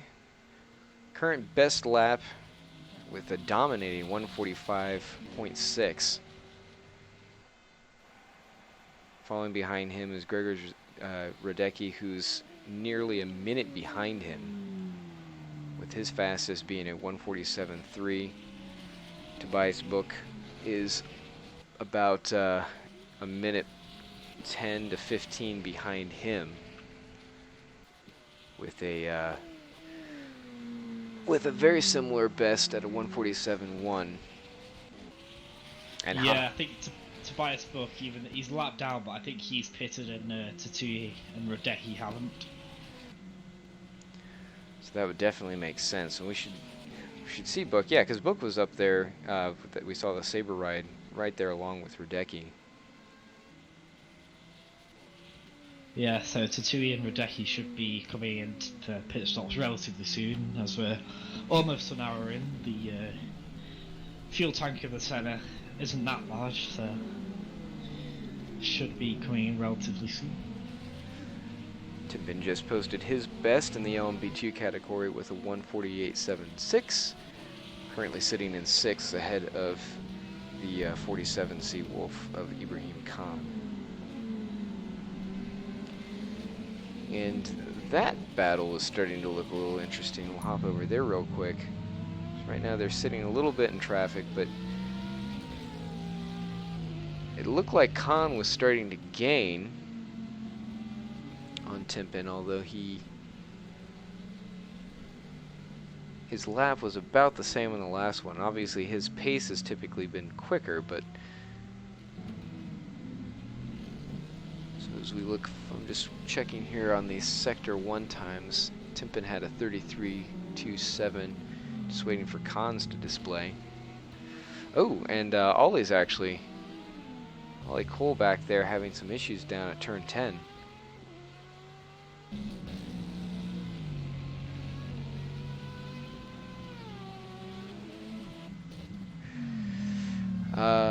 And it looks like one of the other GTE cars, or one of the GTE cars, the Aston Martin Vantage, number 13 for the Mouse 1, is been DNF'd, or sorry, DQ'd.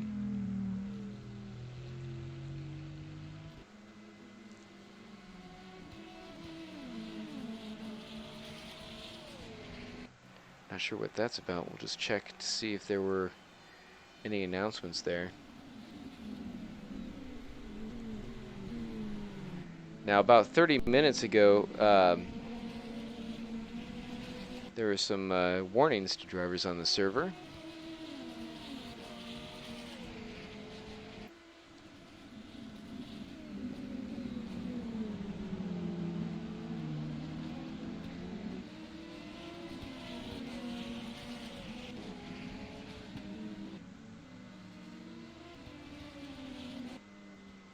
So again, we're watching the battle here with Liam Rance and teammate Hansen, who's just right up in front of him. Sebastian's been holding that position pretty well. Had opened up the gap slightly, but I think some of that might have been to do with traffic and Liam just kind of cruising at this point. Although not far behind them, you've got a big lineup of the Seawolves.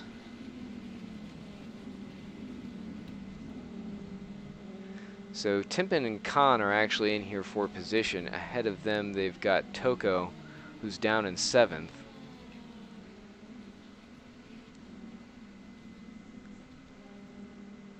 So M1's line astern up ahead, and Seawolf Racing line astern, sort of.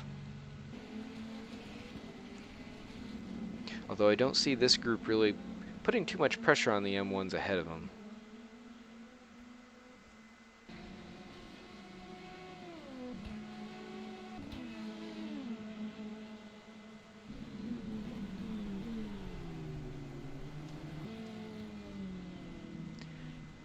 Tom chasing down here in last place, the LP2, getting a little bit squirrely with the ride. He's just pulled into that car to see what he can do with it. Tom is about 42 seconds behind Toko.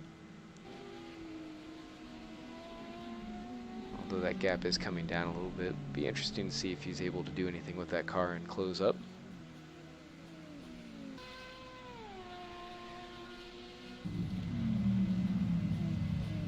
Taking a look here at Lachlan Andrews. Again, down in 4th place, well back in the LMP2 field after the lap 1 debacle. I believe that was with Tobias Book when the two got together coming out of the Turn 1 complex.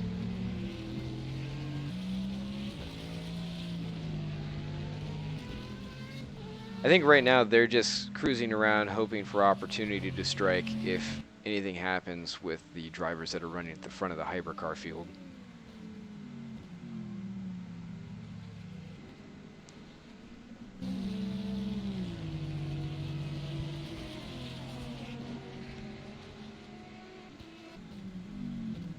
We have some movement here in the GTE field.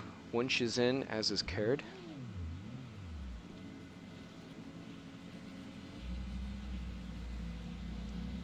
So this is for 5th and 6th as they stand right now. Although they will fall down the order as drivers go by. So Caird is out. Interesting to see former GTE leader Joseph 5 also in the pits after falling back from Ott and Walker. And there he is leaving now as well. Yeah, so maybe they were having a bit of a think there on their strategy, or they're just getting tires and fuel, or fuel. Yeah, I think he must have had an issue because he's been running in 201s most of the race, and then the lap before he came in it was a 204.3, so maybe the tyres just fell off a cliff or something. Yeah, most of the other competitors up at the top of the field for that are well up underneath the 2-minute mark.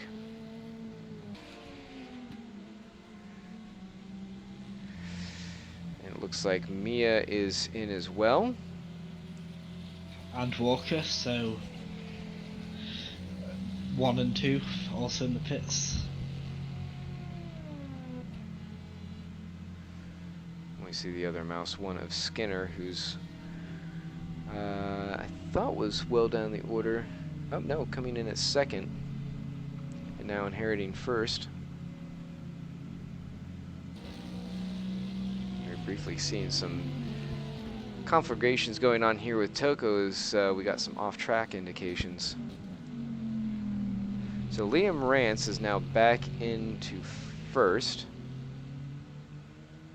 And I'm not sure what happened there with Hansen, if there was maybe some pitting going on. I believe that's what happened. Well, no, I think that was just a pass. So how far up the field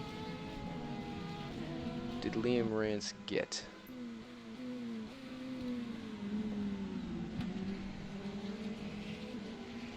Wow, he's well around 20 seconds or more ahead of Khan now.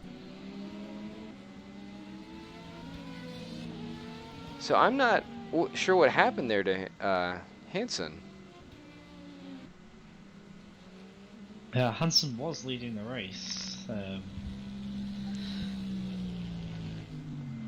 and then he's just done he was doing 149s, 150s, and last lap was just a 2-minute one, so that's not enough to be a pit stop, so must have had a little adventure off track somewhere. Yeah, going back through here, there was an off-track warning, so either Liam was diving for a pass, and we just missed that, and they either had a slight touch, or it was just a driver error. But that's cost him pretty well, because he's now fallen back to 4th to both the Seawolf rides of Khan and Timpin.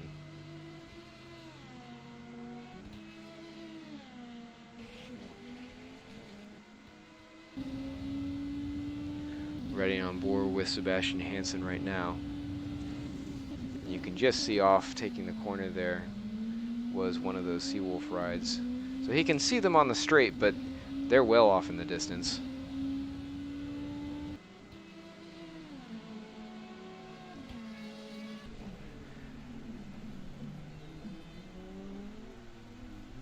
So very interesting change in circumstances on that one.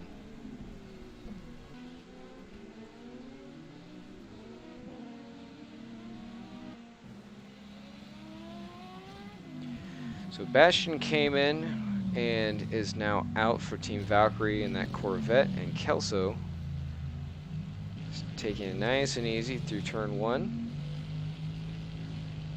Kelso currently down in 10th.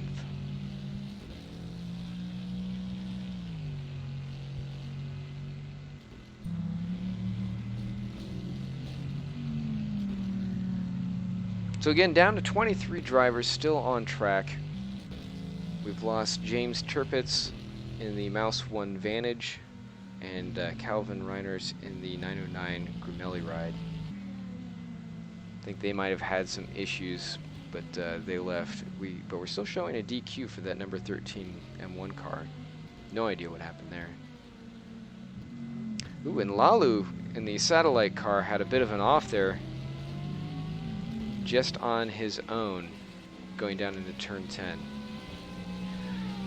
So that is actually the class leader with Baraki right there, so that's let him close right in.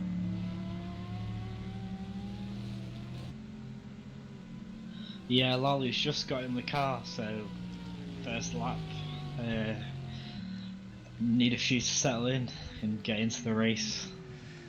Yeah, it looks like for sure it's cold tires or something. Baraki's looking awfully racy up behind him.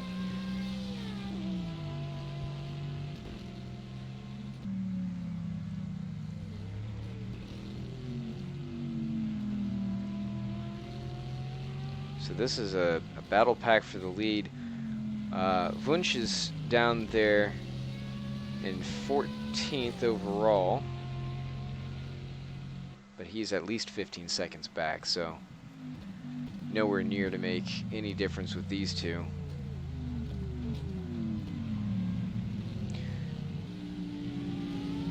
I hope that the pit strategies are pretty similar here, because if they can keep this kind of battle going for a while, it'll be quite fun to watch.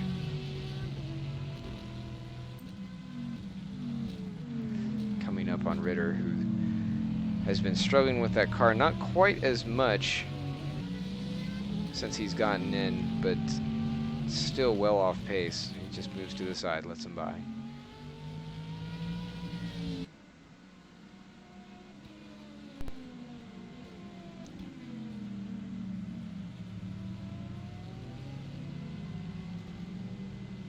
I think there's been a collision at turn 1 with a Senna lapping a GTE. I think it's the car of Tobias Book.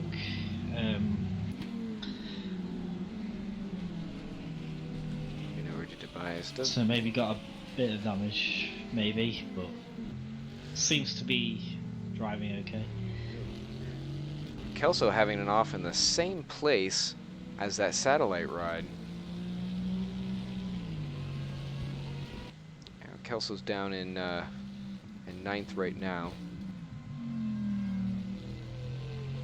But Schooner is not too far away, just 5 seconds back. You actually could see him coming around turn 10 there.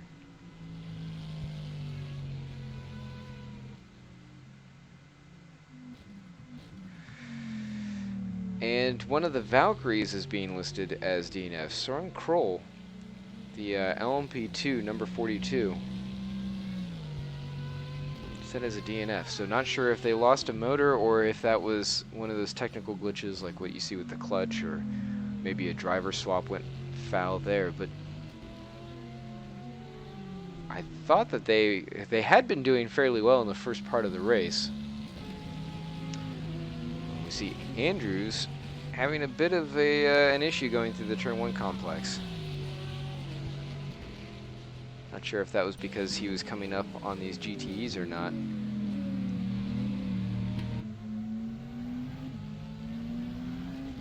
Watching a bit of this GTE battle from on board with Andrews.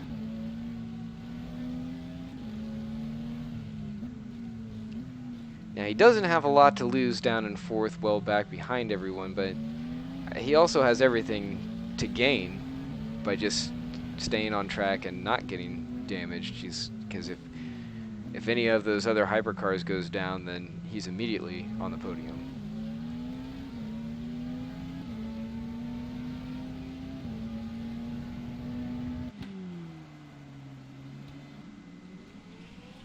Checking on second place, hypercar Radecki.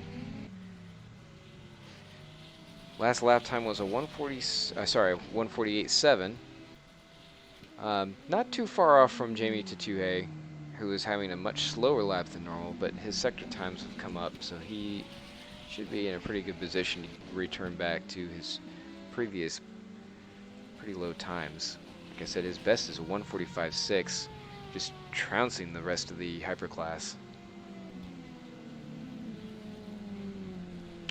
Looks like Hansen is in.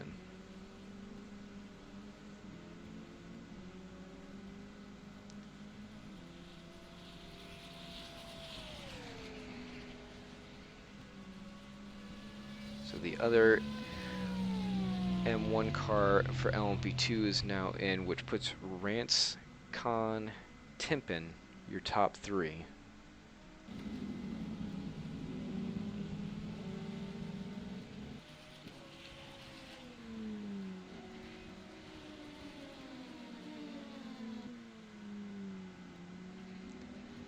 And if anyone's wondering what's going on with that Braki Lalu battle at the front of the GTE class, well, not much has changed.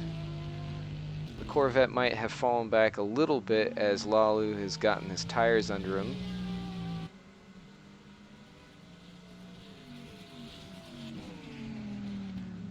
But they're still showing that the GTE class can definitely be entertaining.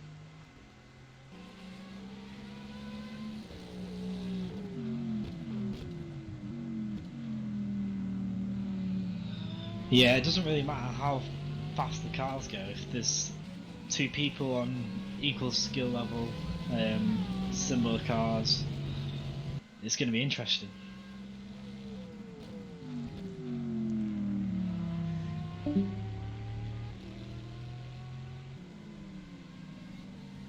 Oops.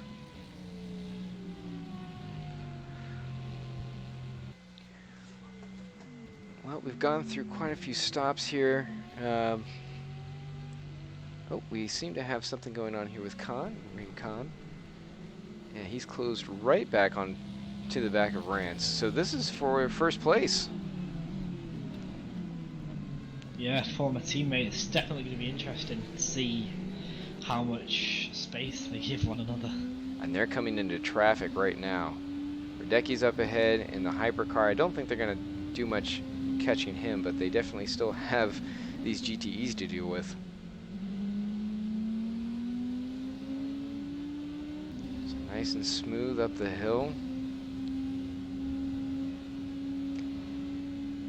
Meanwhile, Timpin isn't too far away from this battle, about 5 or 6 seconds back. So if they start crossing sabers, he'll be in a good position to start getting up there and joining them.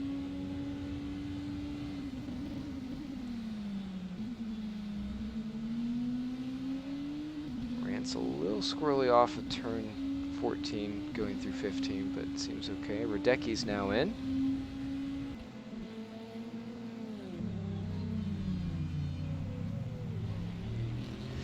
Khan having a bit of a peak, but you got Tatuhe now coming onto track right at the same time.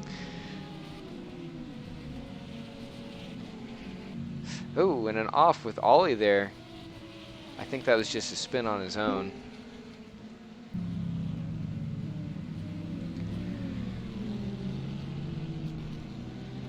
So Tatuhe for a nice clean pass at the top of turn 4 there, going down through the S's as they make their way to the hairpin.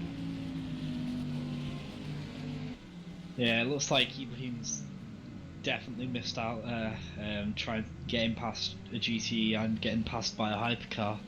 as he was right on the diffuser of Liam Rance and dropped back a little bit.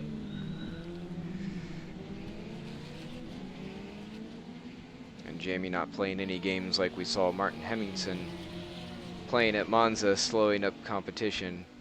Now he did it with his own stablemate, so I think stewards didn't really pay too much attention to it. But certainly if he gave Ibrahim any trouble, they might have a word.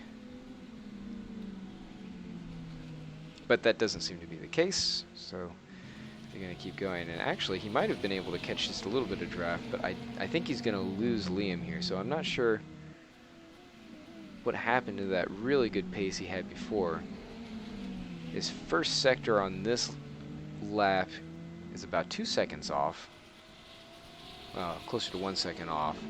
And I think that was right when he was getting passed.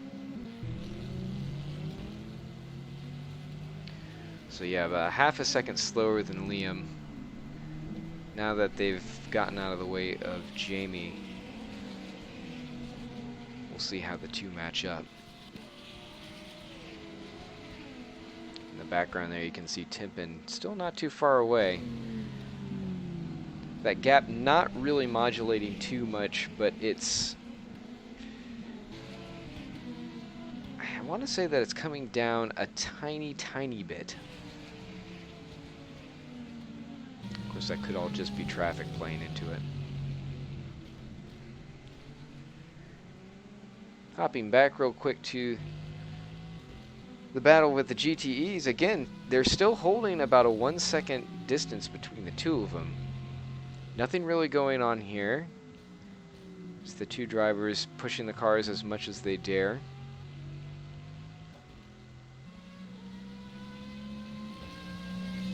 I think Nick is probably close enough. He can sniff a little bit of slipstream off the back of Lalu. But he's going to have to turn some really good laps to be able to really take advantage of that coming onto the long front stretch or any of the other little short chutes that they have on the backside of the track.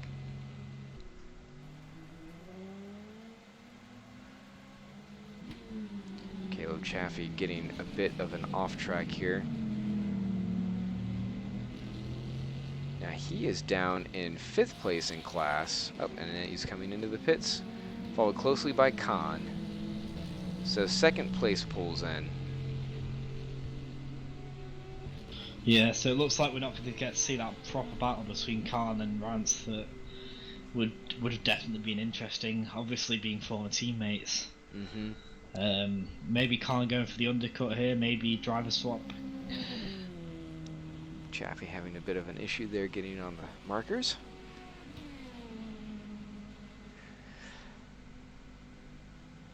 Now Lance could come in on this next lap here, because I believe his stop was fairly close to Khan's, at least within a couple laps. So he'll be needing some fuel before too long.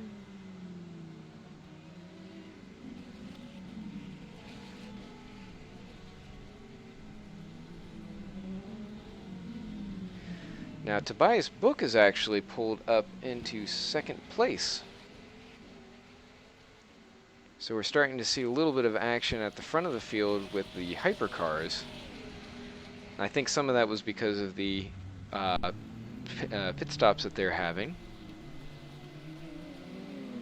But as of right now, this is about the closest battle we've seen since the beginning.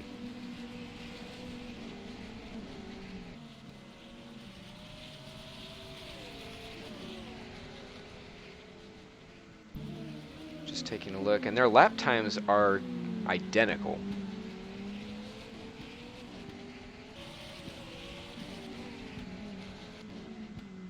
So just waiting for the Sector 1 times to come up. So Radecki is actually a little bit slower on that one.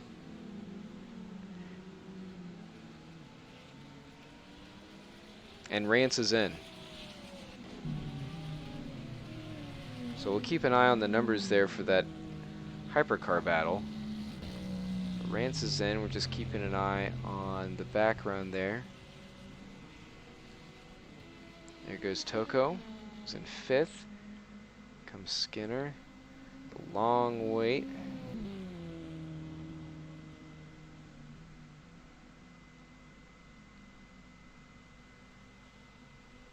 So Timpin is now taking the lead.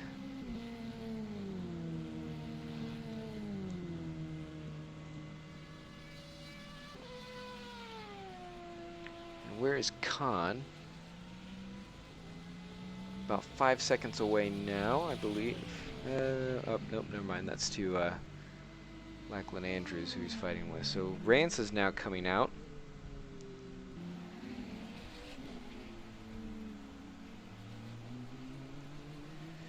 Right in front of Khan.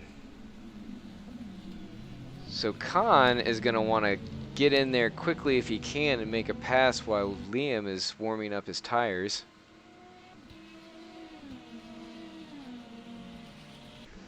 Ooh, and a big off there with Tom chasing up the hill in front of all of this. So he's going to be slow rejoining. And that could come into play in the hands of Ibrahim as he closes in on former teammate Liam. Oh, and he does right at the hairpin, a little bit of a wiggle. Robert is actually in the car for that. Thought that might have been some old data there from TV device. So Liam Rance has managed to stay out in front of him. He doesn't seem to be struggling too much with tires. I'm not even sure if he actually took tires. I was watching the gap more than his actual stop.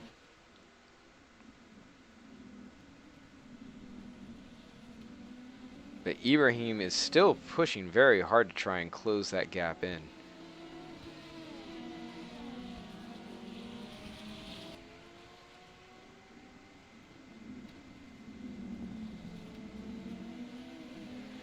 Their Sector 2 times were nearly identical, with Khan maybe just a hair faster.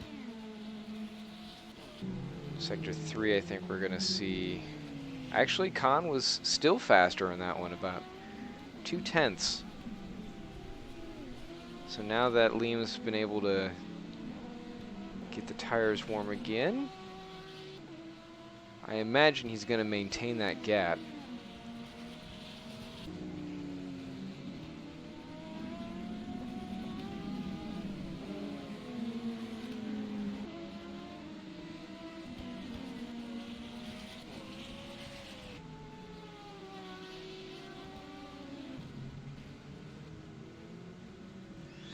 Running wide there down at the bottom of the S's. Doesn't seem to have hurt him too much. And they're coming into traffic right as they approach the 910 complex.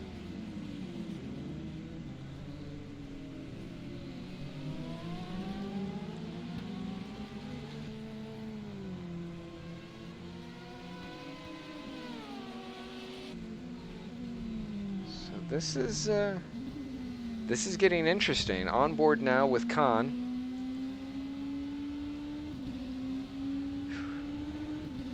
As they drive up the hill there with the dazzling lights in the way.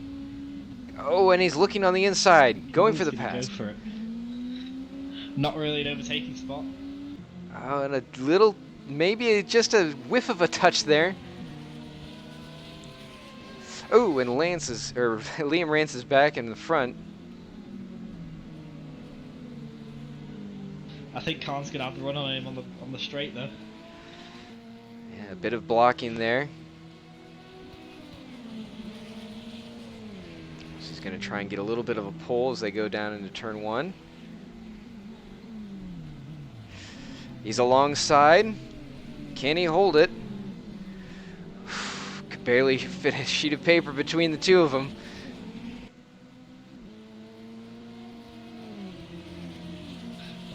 Great battle in there. I'd say it's close, but fair.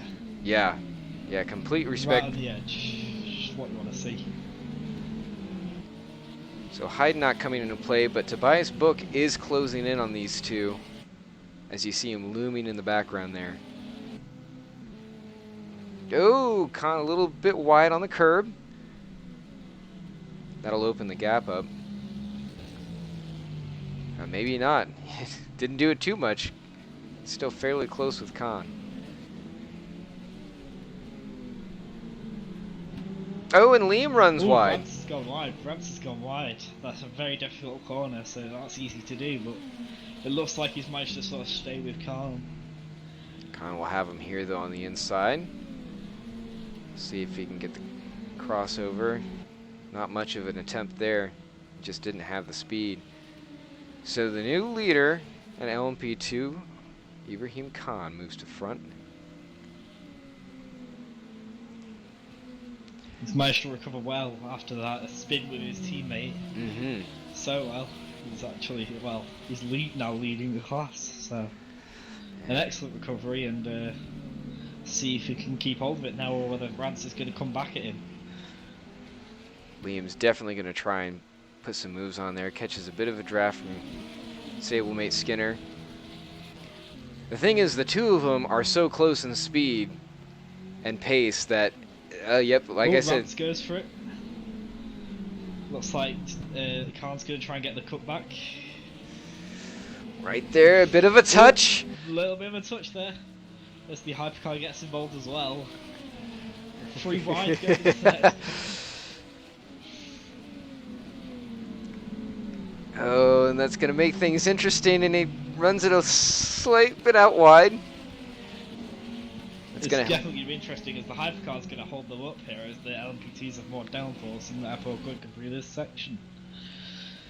Khan's going to try and look a little bit back on the inside, and pulls out of it just at the last second. Liam flashing his displeasure up there at Book.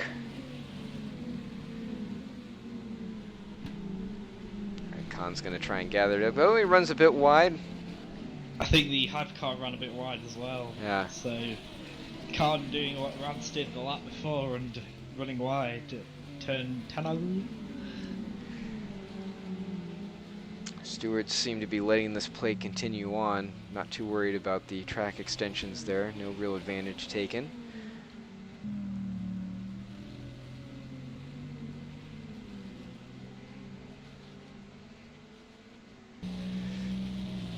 Now Liam might be able to pull a bit of a run, or at least a little bit of a slipstream. Well, he might not be close enough now. But now we've got Radecki there. So we've got second and third for the hypercars not far away, and then we've got the battle for LMP2 right here in front of us. Got a bit of a class clash right there. They managed to take care of it, but now Radecki's going to figure into this as he takes the inside away.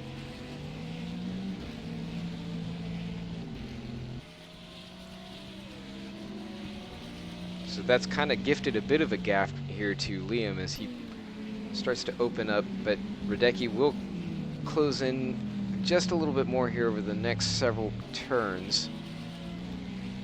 And it'll be a question of whether or not he makes the pass in a spot that is easy for Liam to just get around, or if it's going to cause him trouble.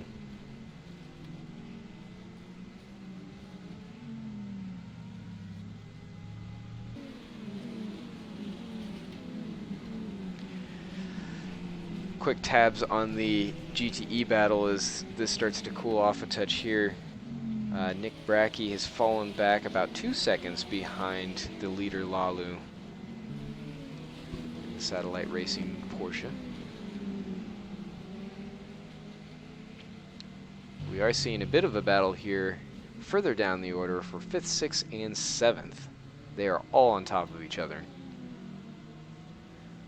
So we've got an Aston sandwich.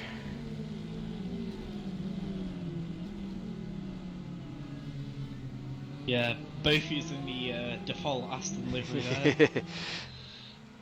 And also the safety car livery, so don't get confused. So Wunsch is now moving towards the inside, and it's going to take that position away for Valkyrie. And that's going to open the door just a little bit for Hayden to peek a nose down there, but isn't able to do much with it. Hayden and Sharp, I don't believe, are teammates in any way.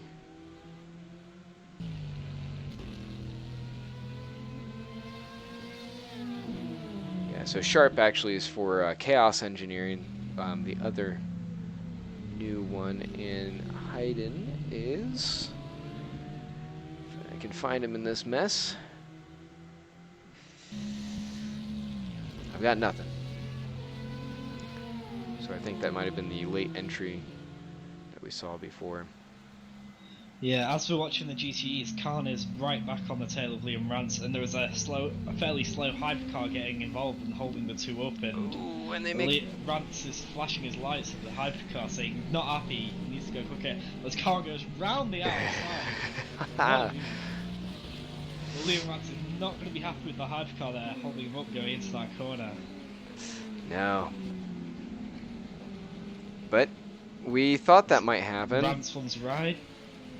And that's going to push him back towards Timpin, who you saw just not far away. Rance now just has to kind of cool his jets, get back in there. Yeah, Timpin's definitely closed in, so this is a 1-2-3 battle. They're all on the same stretch at this point. And Hansen's not incredibly far behind, so maybe if he can catch up, maybe four-way battle, maybe. I mean, it's already a great battle between Khan and Rance. It's just whether it can continue. Yeah, coming off of that stretch of time.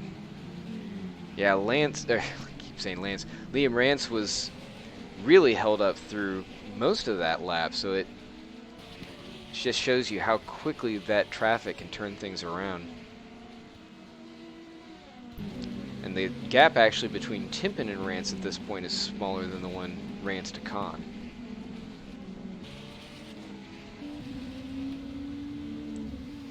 So you can see a bit of that looking back here right now.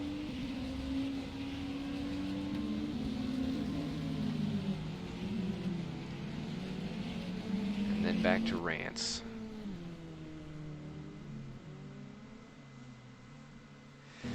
So once again, a Seawolf sandwich for the Mouse 1 ride.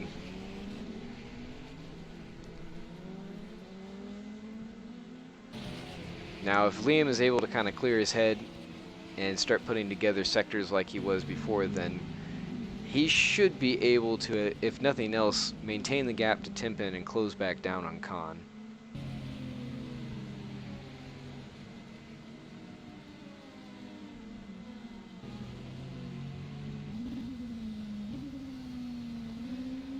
Yeah, Khan's actually overtaking Senna here. Well, he's right on the back of the Senna. He's flashing his lights. It's the Senna of Lachlan Andrews. I don't think he's too happy at the pace of the Senna's, obviously, with him being able to pull up alongside them. That's correct, yeah. And again, we're going to have a bit of a class mashup here as we head down into turn 1, so this is going to make things interesting. We've got a lot of cars in one spot on the track. Oh! And Khan into the back of the white Porsche there. Probably a bit of damage, and that's going to allow Liam Rance to catch right up to the back of him. He's already on. Right there. Already on his rear wing.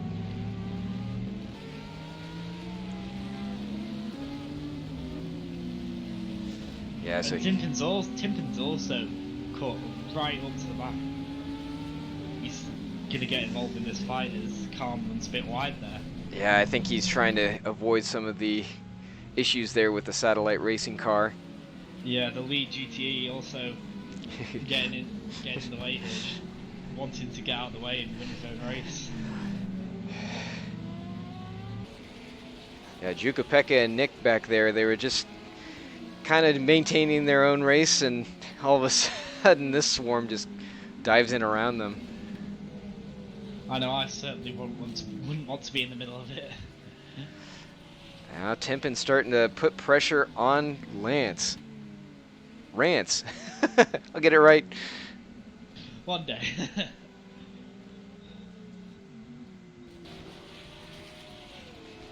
Yeah, I wonder whether Khan has some damage from the clash with the white Porsche at turn 1.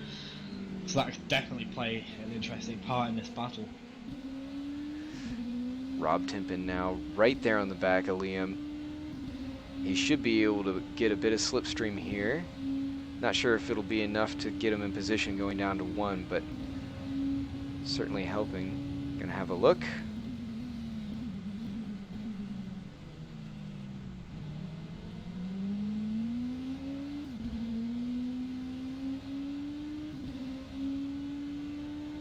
Still right there with him.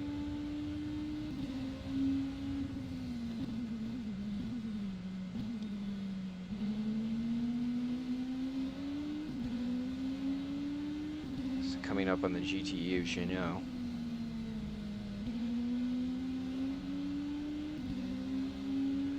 Fortunately, not too much issue there, but they are still right behind that Ventus hypercar.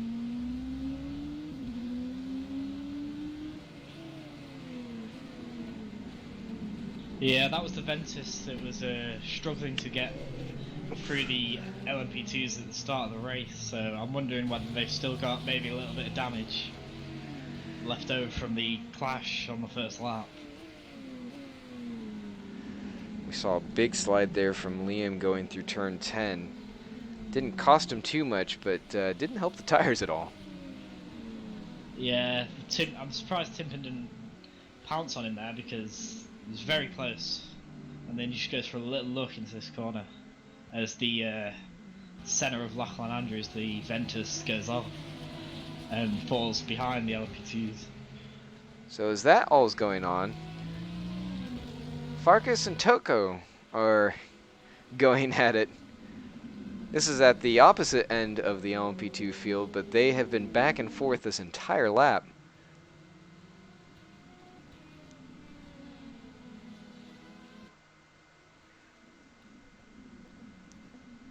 It's been good to see Farkas get back in there a little bit with the Grimelli team.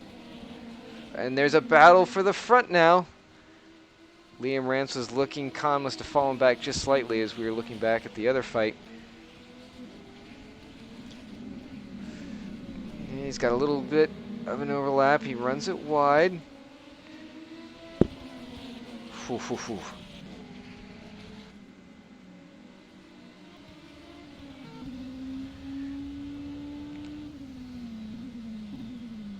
This is the view from Timpin, and he's just watching this. So the top 3, you can throw a blanket over.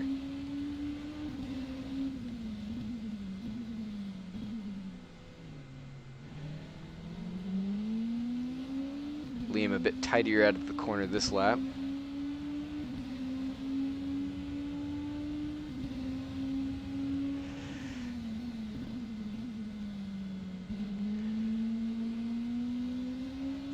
Not even halfway yet, and they are driving like it's the last 10 laps.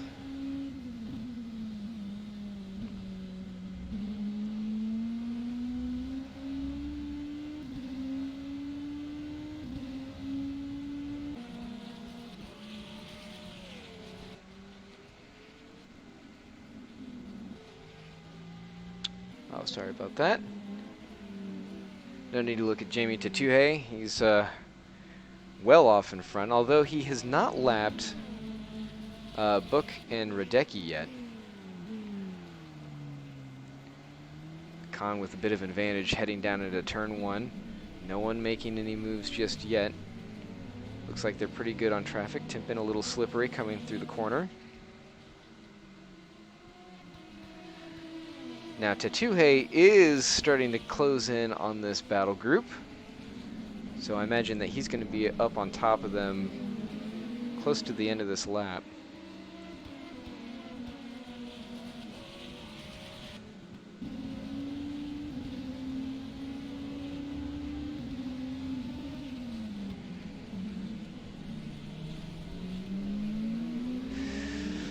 there with a bit of a look.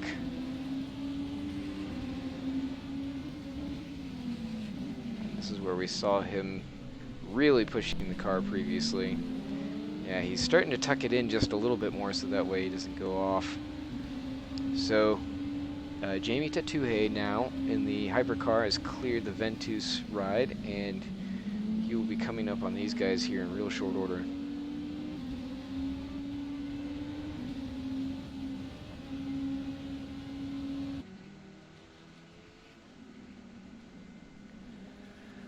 So Ibrahim is now oh! Liam Rance with a big off there coming off of the turn 13. It's going to open things up here just a little bit more. So Liam really torturing those tires. I don't think Timpin was anywhere near him. But now Tatuhe starting to close in.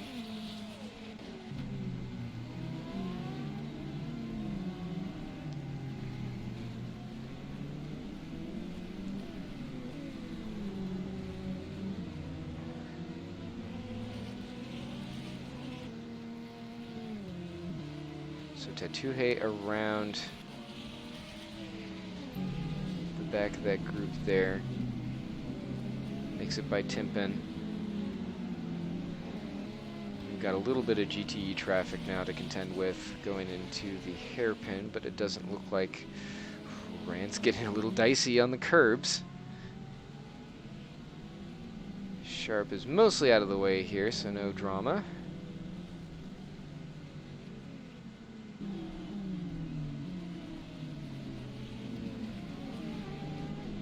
Rob's fallen back away just a little bit from these two. We'll see what happens now that they close in on even more GTE traffic. And Jamie's there. He should be up on stablemate Liam in the next couple corners. Ooh, and Khan cutting the corner a touch there. Yeah, questionable overtake of the GTE there. That might be getting reported to the stewards. Might be that he was going to try and give him some room and just got a little bit off on the corner, but doesn't look like he's managed to take too much advantage because Liam's closed up that gap a little bit.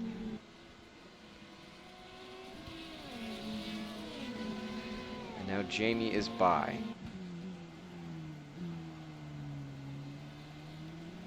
Question now is how much as you see him looking. Oh no! Liam around on the turn 1 area as he was trying to outbrake his stablemate in the hypercar.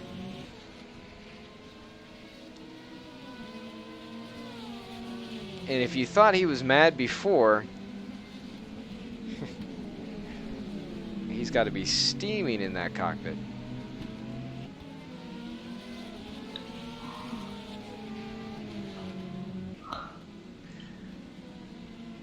So Liam, after basically doing almost the identical maneuver that Ibrahim did on the final lap at Monza, manages to get himself sideways while looking towards the lead.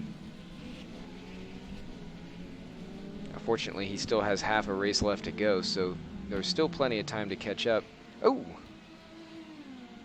A bit of collision back there with Wunsch. And he was doing some battle. Let's see if we can grab a replay on that.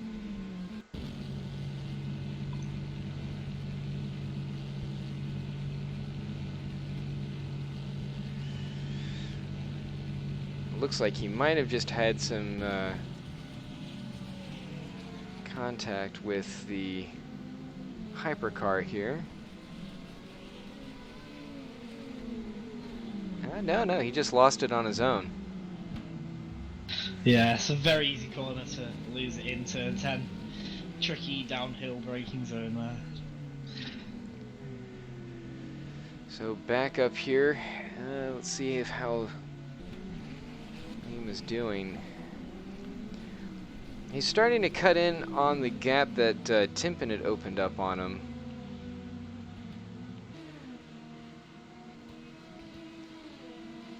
But it just really looks like the tires are starting to kind of fall away from him at this point.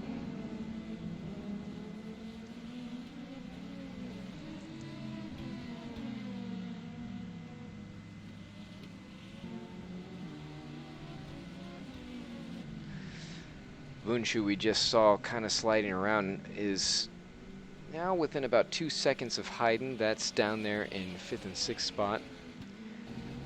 The rest of the GTE field has really spread out, except Brocky is right there on top of Lalu, like we were seeing before. Yeah, that's first and second of the GTE field, so if anything, they're the two places where you want the cars to be close. Yeah, and they've managed to maintain almost this identical gap for at least the last stint or two.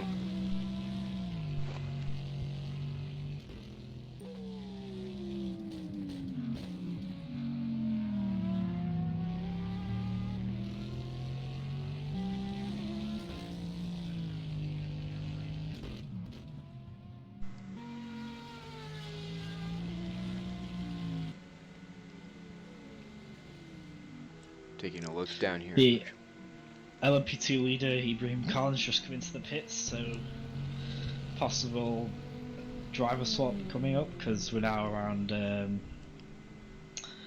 2 hours into the race, almost halfway. Yes, for the new updated time.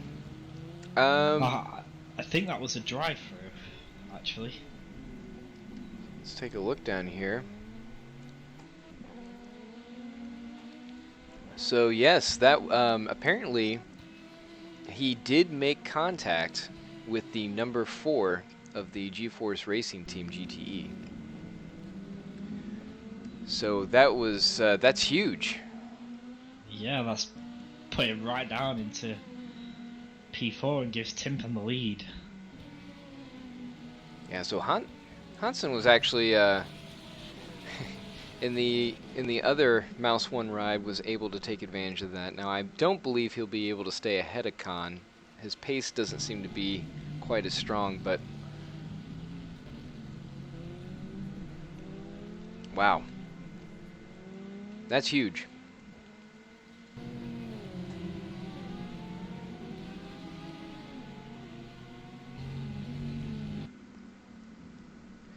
So Timpin inherits the lead as we see him going a little bit off. Actually, both he and Rance go off.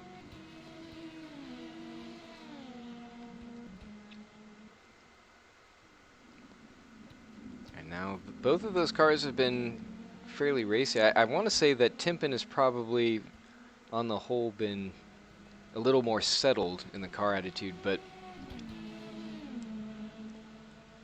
that's of course kind of contrasting it with watching Rance doing some Tokyo drift through a few corners.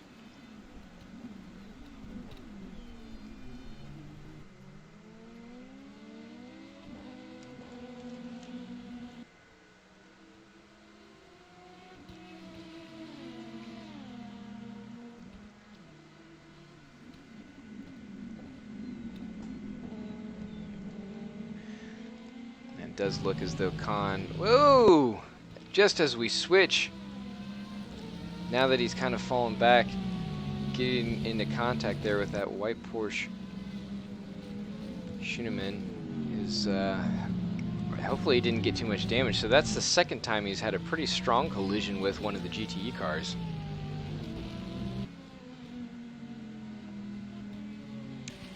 And I believe Kelso just, no, sorry, that was not for position. I was gonna say that collision might have upset some of the order down there in the GTE, but they are well and far apart.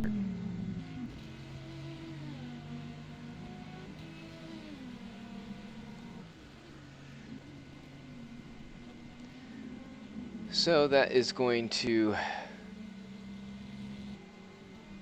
hurt Khan even more, as now Liam Rance is within just about 1 second. This gap hasn't dwindled too much. They've been fairly even, but he is very slowly reeling him in.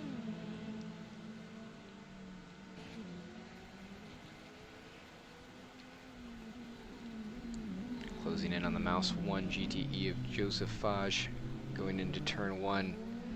This could be a bit of an issue here as they make the run up the hill. Joseph tucking to the inside and letting him through. But he was enough of a slow up to give Liam a bit more of a run there, so he's right on the back of him.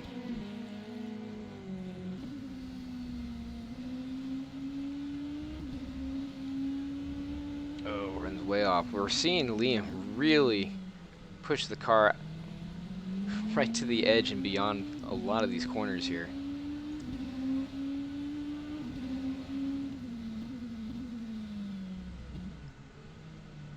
Big slide. He's really been struggling on that slow turn 10.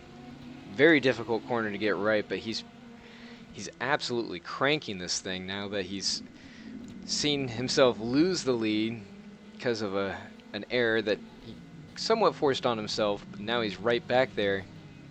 He wants it.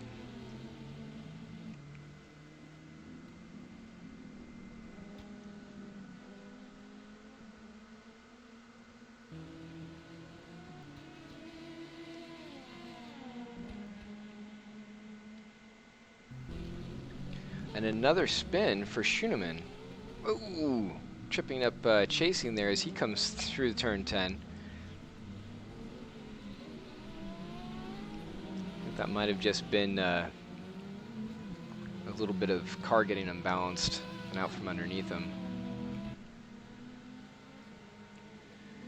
Peter currently down in 10th place in the GTEs. Ooh, yeah, I think he's cooked those tires a bit. Hansen's in. So that is 4th place, and I believe Toko for Seawolf should be able to close the gap down. He was around 45 seconds or so behind, although now it's showing that. Sorry, I was looking at the Santo Inkvist gap there with Ventus.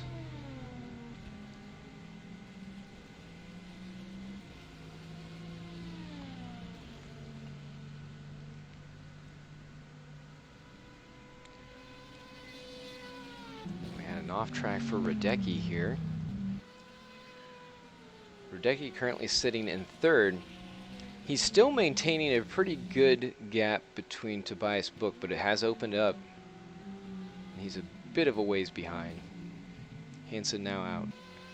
Ooh, and Farkas having an issue, so that Grimelli ride. I think we're going to start seeing some more stops coming through. I think a lot of these offs are just tires.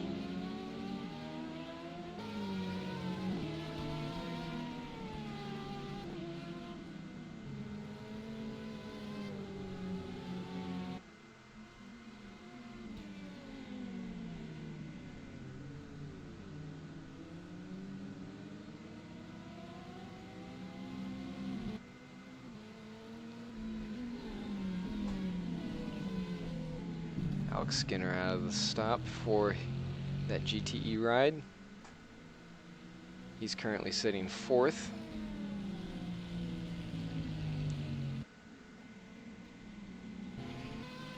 Wunsch having a bit of an issue, I believe, coming out of turn 10, so that tricky turn 10 really tripping people up. Rocky's now out. So that was 2nd place for the GTEs. Joseph Faj is now in there. So we've got a penalty for Brocky, actually. Not sure what that was for, if he was speeding. It's the only thing I could think of. Unless that was awarded to him.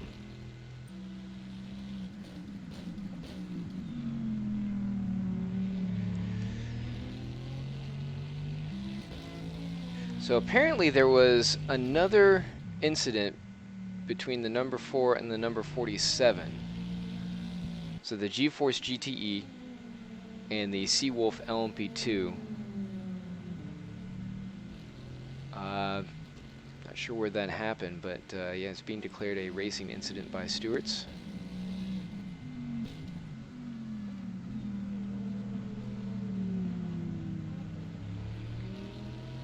Right now looking at Timpin, who's got Liam Rance not far behind.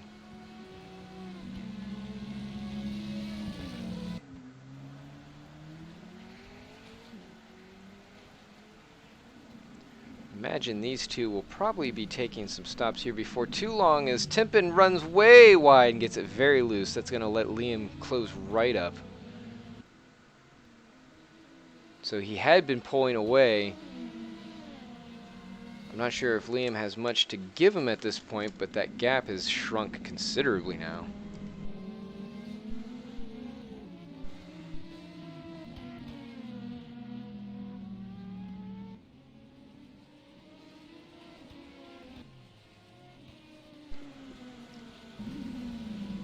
Liam Rance really getting a drive down there. Anytime that you see a competitor off in front of you make a mistake, it's just an adrenaline surge. It just gives you some wings where you can just make a little bit more out of the car through the corners, even if maybe that's not the best strategy if you're trying to conserve.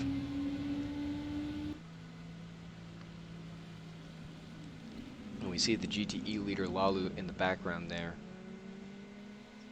Currently he's fairly well ahead, about 21 seconds ahead of Joseph Foch, but he'll still need to have a stop before he runs too far away with that gap.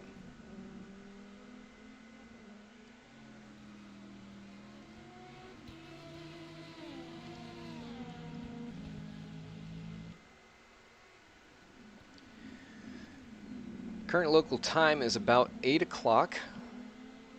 So truly well and into the night at this point, although it's been pretty dark all since the very beginning of the race. Not that you can't see anything with all the lights cranked way up here. Air temp is starting to fall very slowly. Right now it's just crept under the 33 mark. Most notably, Ibrahim Khan has not blown his engine, as currently sitting in third after having to take a penalty, and I believe he is in now.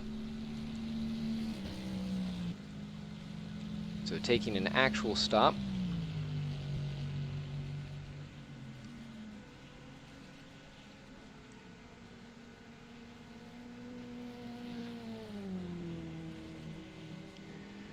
So a real shame that he got hit with that penalty, because between him and Rance, they were putting on some fireworks. And speaking of Rance, Rance is right there. So Schoenemann is a bit of an X factor here as they head down into 9 and 10. Or I'm sorry, they're on the other side of 9 and 10. This is going up the hill on the other side. Actually worked out a little bit better than I would have anticipated, just seeing where he was positioned there. So Timpin and Rance running out wide. Rance is probably going to catch the attention of stewards if he keeps pushing beyond the curb like that, because it's allowing him to basically just pull momentum off the track and keep running with it. And now Rance is in. So he gets it woed up just in time for the line. And he'll take a stop. So I imagine that Timpin is going to be in here before too long. Who, again, we saw him sitting back third and fourth position for quite a while earlier in the race, and then all of a sudden he managed to inherit the lead through a series of, I guess, fortunate circumstances for himself. Schoenemann also in the background is in.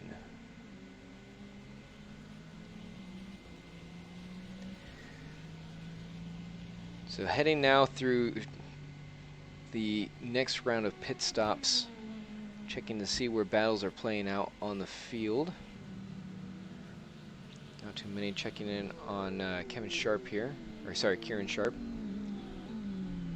He's down in 7th. He was doing a bit of work to catch up to Wunsch, but he has since pulled away. But we've seen Sebastian having a bit of issue throughout the course.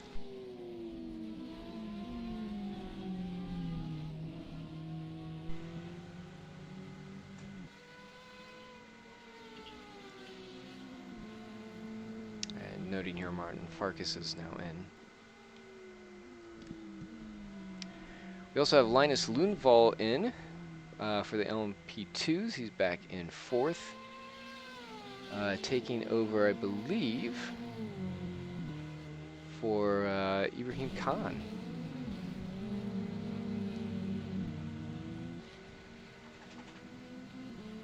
So a bit of a driver swap there.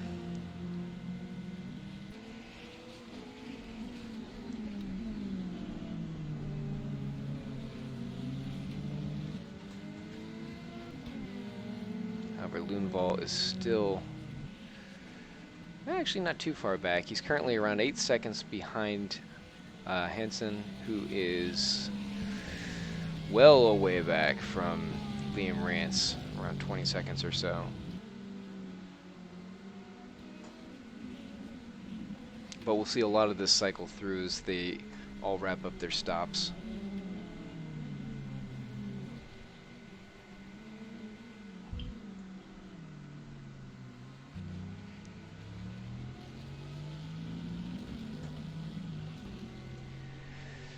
So we're just at 2 hours in with, well, unless you're counting all the pre-race, but we've got 3 hours left to go. That's the most important thing. Current leaders, we've got Jamie Tatuhe, who is dominating the hyperclass by at least a lap, and just cranking out even more and faster lap times. In the LMP2 field, we've got Rob Timpin, who, after Liam Rance and Ibrahim Khan were doing battle, he was able to take advantage and move himself right up. Now it'll just be a question of, can he maintain it? And then back in the GTEs, we've got Lalu, who is leading the way substantially, currently by about 25, 26 seconds ahead of the Mouse 1 of Joseph Fage, with Brocky, who had been sitting in 2nd, well and truly behind that group. And we'll see if a range of pit stops are going to help close that gap back up. So for the moment, we are going to take a short commercial break, but stay tuned and we will be back shortly. At this time, we'd like to thank our wonderful sponsors for their support of today's race. The European e-racing community, also known as EERC, is proud sponsors of the M1 Endurance League. They run various leagues ranging from Formula 1 to its electric counterpart, Formula E, as well as endurance racing and rallying. They welcome people of all skill levels, so if you're just starting out or a seasoned vet, you can find them on EERC.info or through their Discord, and there will be a link in the description. And of course, as always, we'd like to thank Sadler Computers. Sadler Computers is a computer company based in Nottingham, UK. They offer gaming servers for sim racing titles such as Rfactor 2, refurbishing PC components such as graphic cards, and building custom gaming computers. Their sim racing servers for Rfactor 2 are based off of Intel Xeon processors, offering a seamless experience. Their servers start just under £8 a month, making them perfect for both leagues and for teams wanting their own practice server. Find out more in the link below.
Alright, welcome back everyone.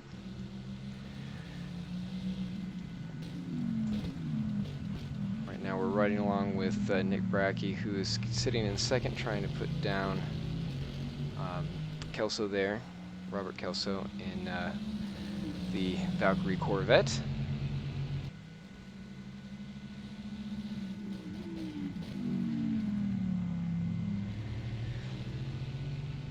Not too much changing up here at the front of the field. We've now had our round of stops.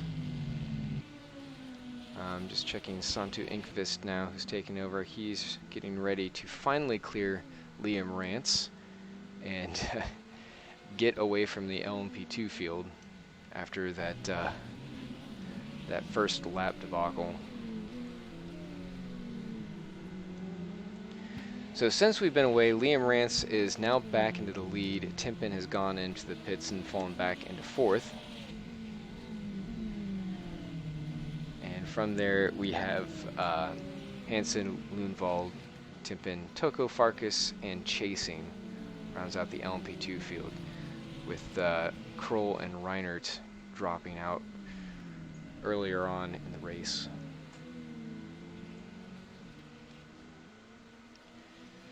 Well, Inkvist was trying to catch up there. We also see that James Juba is now in for that Mouse 1 GTE ride in third place. And that team's actually been able to make up some ground, because they were a little ways back in the field, but now they're up to third. Brackey is up to second now behind Lalu. Still a fairly sizable gap between all three of them. But Hayden is not far behind who right now? Down in fourth and fifth. So this is the battle for position.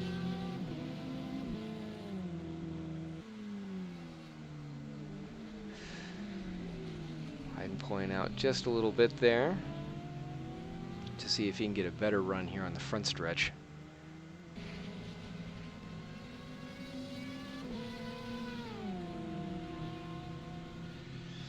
Going to try and poke his nose out as they head down into turn one. It looks like he's going to have a run. Oh, and clears him pretty easily.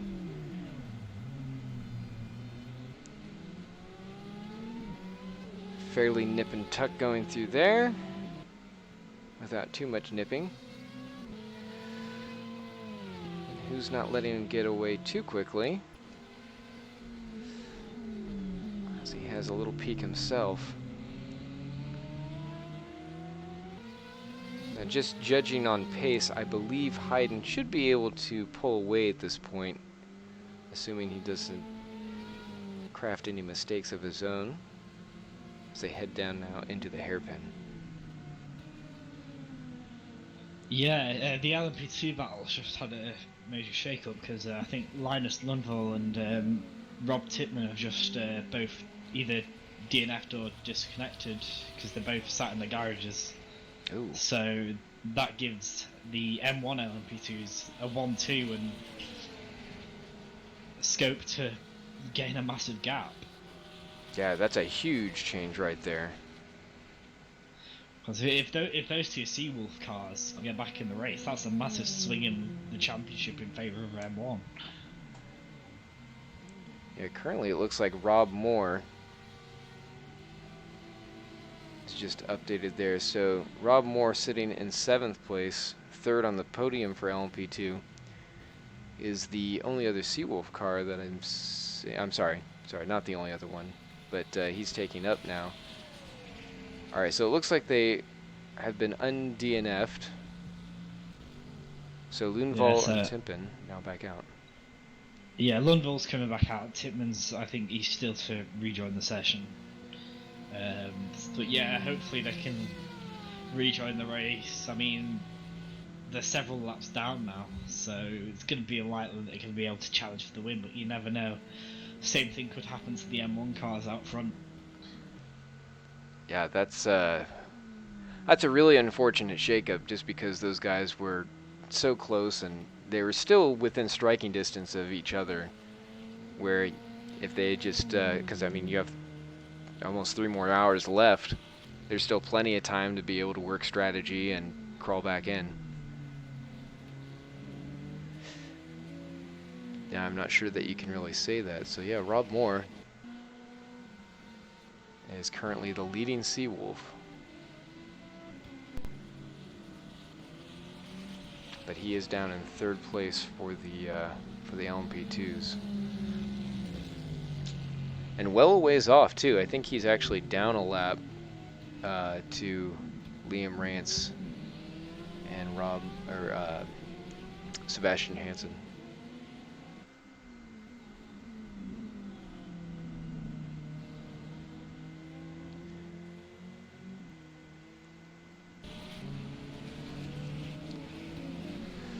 So taking a look at our LMP2 leader, Liam Rance. Ooh, and seeing one of the, I think that was Rob Tintman who was off, yeah.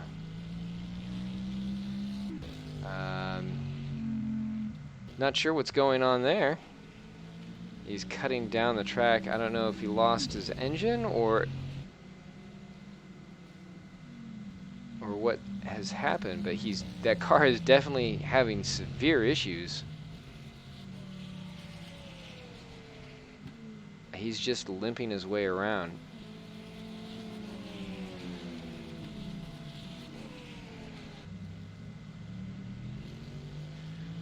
I don't know if I think he might have gotten into somebody and caught some severe damage.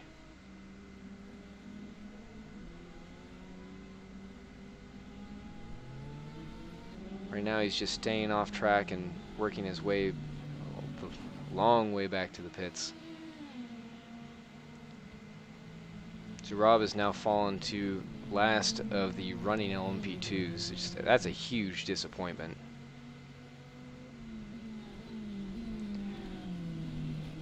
And I say that it's likely damage just judging by the way the car was kind of shifting around, but it could be something else. I don't know what else it could be, but I think he's just trying to get back to the pits right now.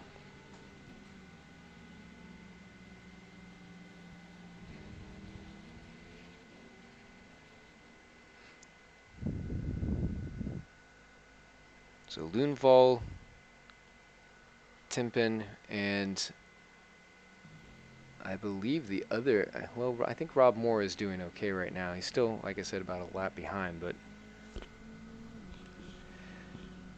no idea what's going on there.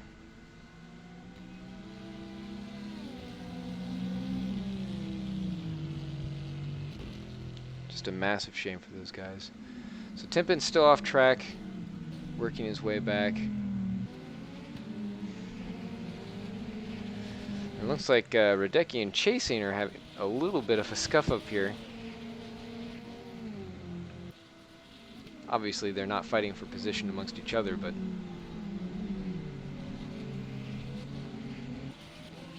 finally manages to clear him and get on by. And then we've got Kieran Sharp, Kevin Ritter down here in the Corvette. That EERC car has just had massive struggles all race long. But to their credit, they are sticking with it. And right now they're sitting 22nd, 11th in the class.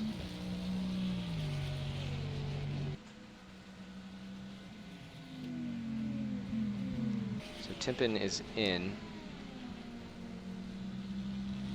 which I can only guess is for damage.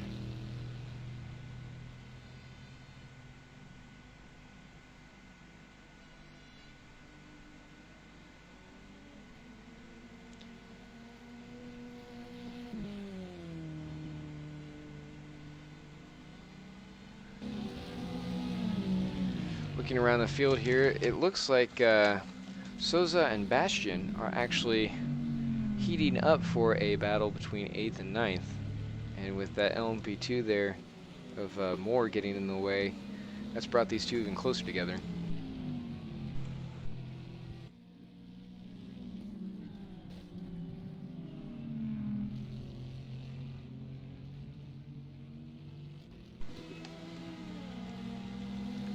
Bastion running a little bit wide there.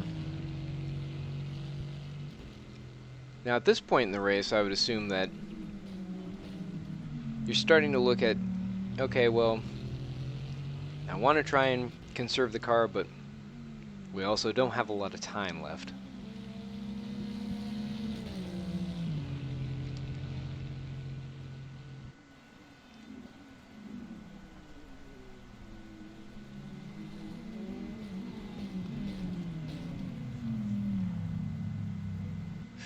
Ooh, Souza around, and there's a collision between him and Bastion as they come together coming out of turn 1.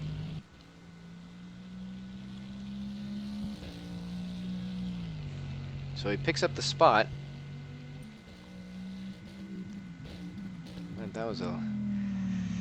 Hopefully he didn't get too much damage from that.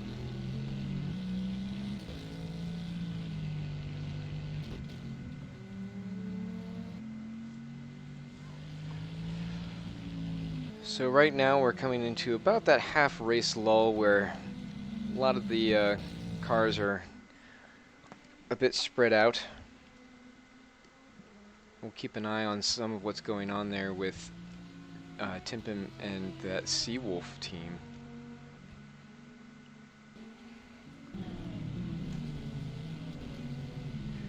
It looks like Yoshinsky is now in for Timpin for that Seawolf ride.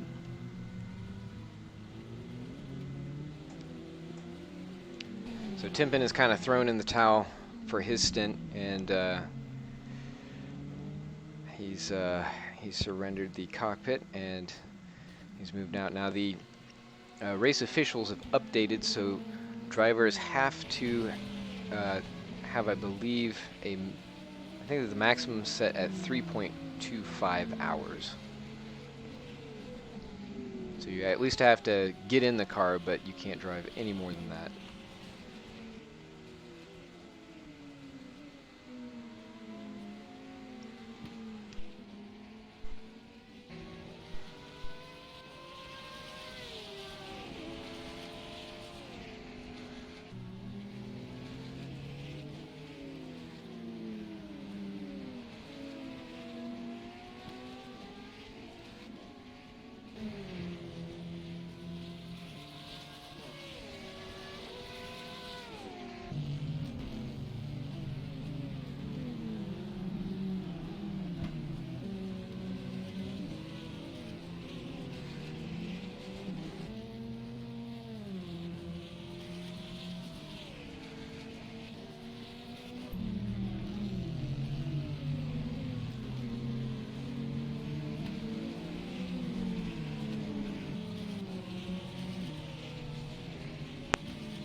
So it looks like Martin Hemmingson has now moved into the lead hypercar.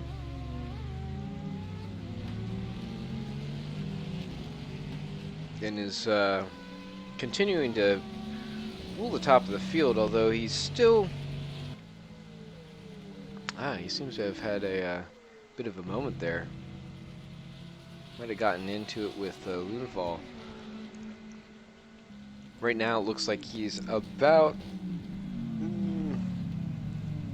a minute and change ahead of second place Radecki, who's now ahead of the Sabre Racing Liam Mangan for the hypercar class.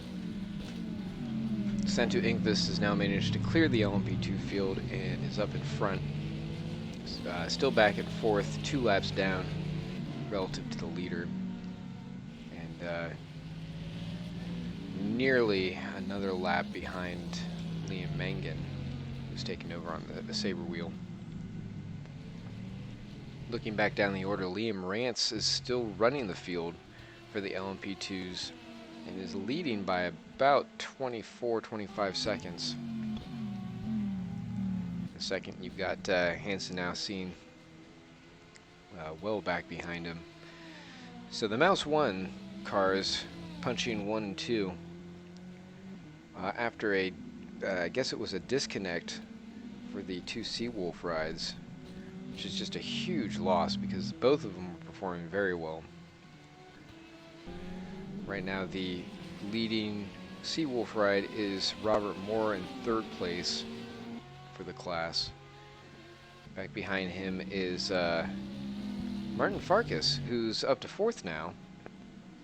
So seeing a little bit more of that drive that we've seen the Grimelli team have here in the past. Although some of that, of course, has been inherited because of woes from, like I said, the 2 Seawolf teams. Lunval is one of those Seawolf rides, currently sitting back in 5th place, 9th overall. And then Tom Chasing, relative newcomer here, running down in 10th place. Tom is 6th overall with Benjamin Jasinski, who's now taken over for the Seawolf ride. All 3 of these last LMP2 cars are laps behind each other. Like I said, it's a huge shame just because they're all doing very well there. Lalu still leads the way ahead of James Juba, who's now moved up into the 2nd spot for the GTEs. He's currently sitting about a minute behind. Some of that might have to do with pit stops. And then James is ahead of Richard Taylor now, who's filled in for Nick Brackey.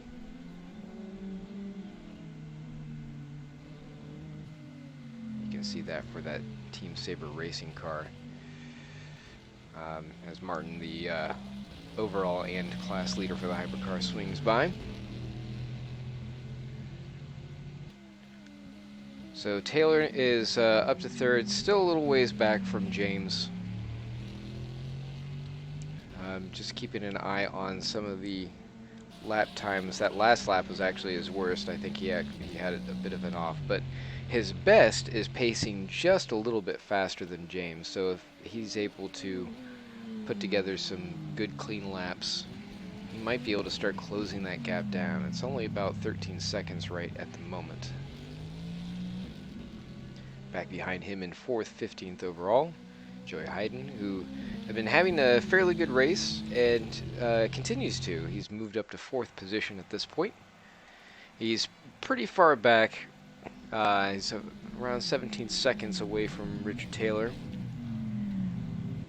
Then you've got Angus Tu for the Valkyrie 777. And he's about 14 seconds back. And then right behind him, running for the Mouse 1 Aston Martin, well, one of them, is Hevesy. So Gabor there is actually closing in. Right now, this is the closest battle on track. And as you can see, this is a fight for 5th in the GTE class. Taking a look at the times here, Gabor is just a little bit faster, about half a second for that last lap. So if he keeps this up, he should be able to put the move on and grab that position away. Keep an eye here and see how he does. Right now they're heading down into the turn 9-10 complex. We're getting a fairly good runoff there. Not really pulling away quite as much as he'd like to.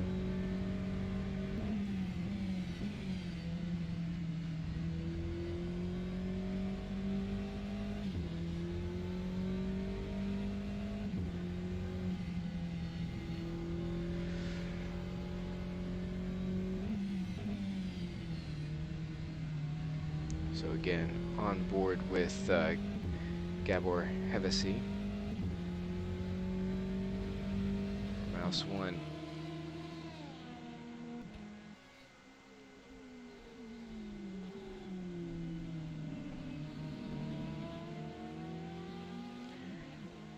And it looks like he's managed to close that gap up. You can see he's right there in the slipstream. So he should be able to pull that closer real quick here as we see Liam Rance, the LMP2 class leader, pull by. And right as they're all out, we've got M1s everywhere.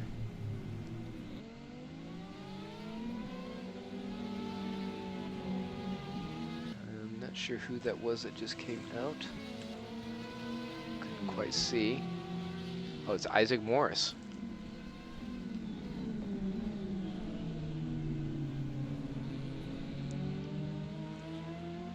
So Hevesy taking that position away very cleanly, very quickly, without much issue as they were going through.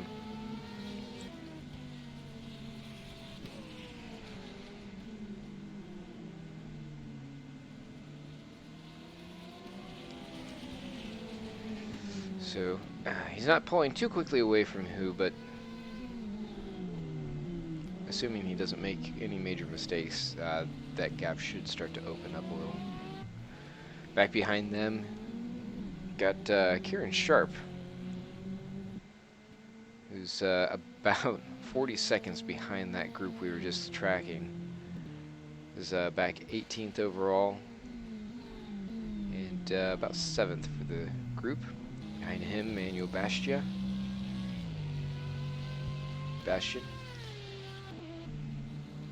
The Corvette Valkyrie. You can see he's actually about to get lapped here by the class leader Lalu.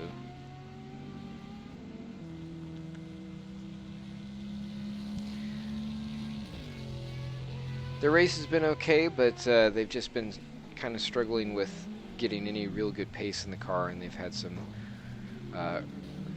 earlier altercations that didn't help. Claudio Souza down in 9th place. Similar situation, although we've seen some pretty good dust-ups between them and a few of the other cars back here. Ollie Cole has sort of been in the middle of things throughout the race, and despite him having decent lap times, he just has not been able to really pull out anything spectacular and string really good laps together, catch up to riders ahead. Kevin Ritter was in this car, but now it's Magnus Kunnerup, and that team has been just absolutely struggling with that ride for the entire race, and it looks like he might have done some damage to it at this point. It's actually kind of shocking the car is even running at this point. Magnus able to provide a little bit of commentary on the last race. I was going to be in the booth today for a short bit, but he had to fill in for a driver whose wheel broke for the EERC. So they've been struggling just since the very beginning. We're pretty sure that they took on some damage in a turn 1, lap 1 incident. And now they're just, as you can see, just trying to make it to the end. So I'm not sure what's happened, if there's engine damage going on there, or maybe one of the wheels has been damaged. We saw this happen earlier with, with the way that he's jerking the wheel back. I'm guessing that it's one of the tires is basically bent terribly. Surprisingly, haven't gotten a code 80 for this, or when the Seawolf ride ended up having a similar situation where they were badly damaged and well off pace. He touches the grass, or sorry, the dirt there. Just keeping an eye. Yoshinski with the Seawolf ride actually just turned his best lap with a 148. It's fairly quick for the class. It's a 148.3. The best drive actually is Ibrahim Khan with a 146.14. So he's got the best in class. For the Senna, it's been Jamie Tatuhe with a 143. Code 80 and 10. As you heard, they're going to send out a code 80. 4, 3, 2, 1. Code 80. Code 80. So this is obviously for Cunnerup. There hasn't been anything else going on here that would cause this, as they just limp back to the pits. So everyone's slowing down, and it looks like a couple of drivers pulling into the pits now. James Juba getting in there, Engqvist pulling in.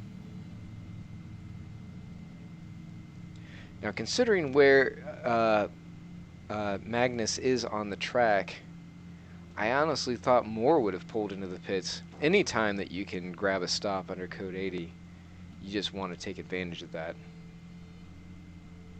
It's basically just free time on your opponents.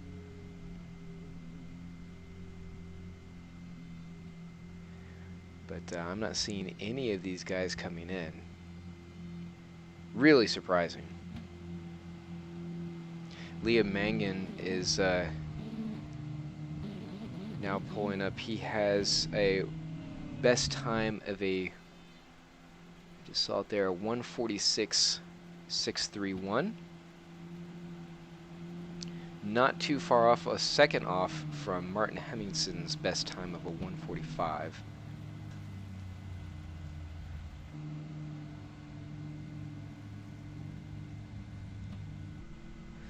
So Magnus is in. I imagine we'll be going back to green here very shortly.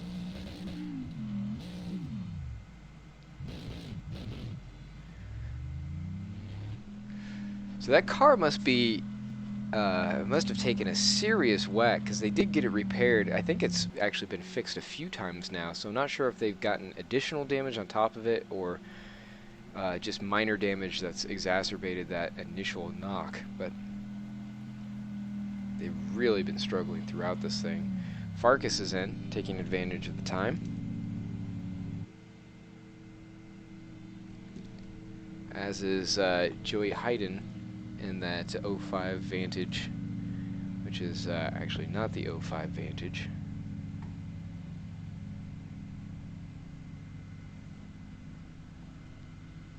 Have to check here to see if that's one of the other teams that does not have any sign-up information. Unfortunately, I can't find it right now.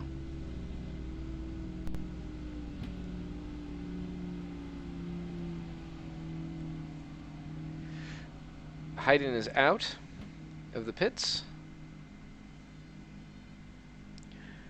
No more drops, fortunately. We still have the Valkyrie, the Gramelli ride, and the Mouse 1 GTE that have made it out. Souza is now coming out.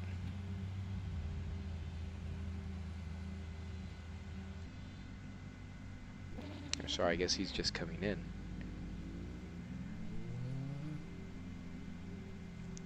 So Martin Farkas with a 57-second stop. Still on code 80. Not sure what's going on there. If stewards are taking some time to catch up, but drivers are now starting to come in and pacing around. Lundvall, Cole, they're in. Wouldn't be surprised if we saw some swaps, especially for Cole. I think he's been in the car for quite a while now. One of the M1 rides is now coming in. In fact, that is Liam Rance.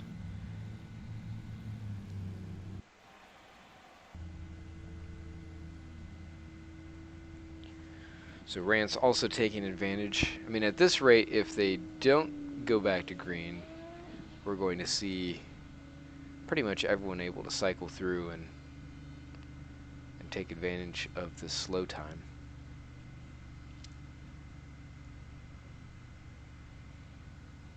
Interestingly enough, Martin Hemmingsen is on hard compound, as is now Otto Heitinen, who's taken over for Rodecki.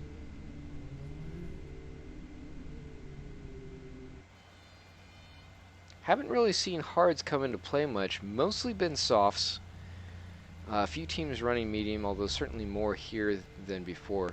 But this is a much longer, straighter track than where we have been, where you want that additional grip. So in these cases, you've got such long straights, having that hard compound really ekes out the speed. And particularly because we've changed how we're doing the stinting, where you can't do tires and fuel at the same time. You've got to swap. That's led to drivers going with some harder compounds, so that way the tires can last just that little bit longer. So quite a few drivers right now in the pits. Moore, Reinert, Tirpitz, Mangan, and Kroll. Although I believe some of those it's just showing there because some of them are out. So like Reinhardt, Kroll, Tirpitz are actually out of the race. And Magnus still having issues. So actually spinning it under the code 80, or I mean, that car is nigh undrivable at this point. I mean, they're not able to keep it straight even under this caution period. So just waiting for race control to put us back under green. Not exactly sure what's going on. You can see the flagman waving the green flag there. But hopefully it's not another issue with TeamSpeak. I mean, like I said, Green flag in 10. That was a close up between 5, you and Connor up. 4, 3, 2, 1. Green flag. So who a little caught out, but it'll still help him in the long run.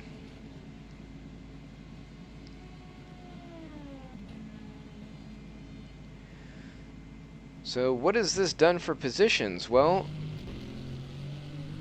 closest battle on track is Taylor and Juba. Actually, I take that back. It is between Hayden and Hevesy. So hopping back here, you can actually see that as he's looking ahead. So there's your gap. It's about 2.5, 3 seconds. And Martin Hemmingsen is now coming into the picture as he's catching up to third place Otto Heitinen, who's just now rounding out turn 10, right ahead of Hayden. There you go. So he'll be chasing him down, putting him down a lap. So at this point, Martin Hemmingsen has now lapped the entire field.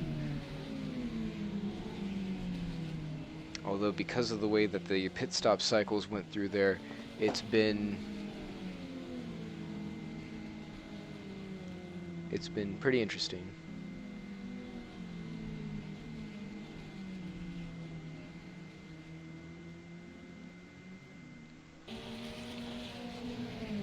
And it looks like Alex Tunbridge is now in the race.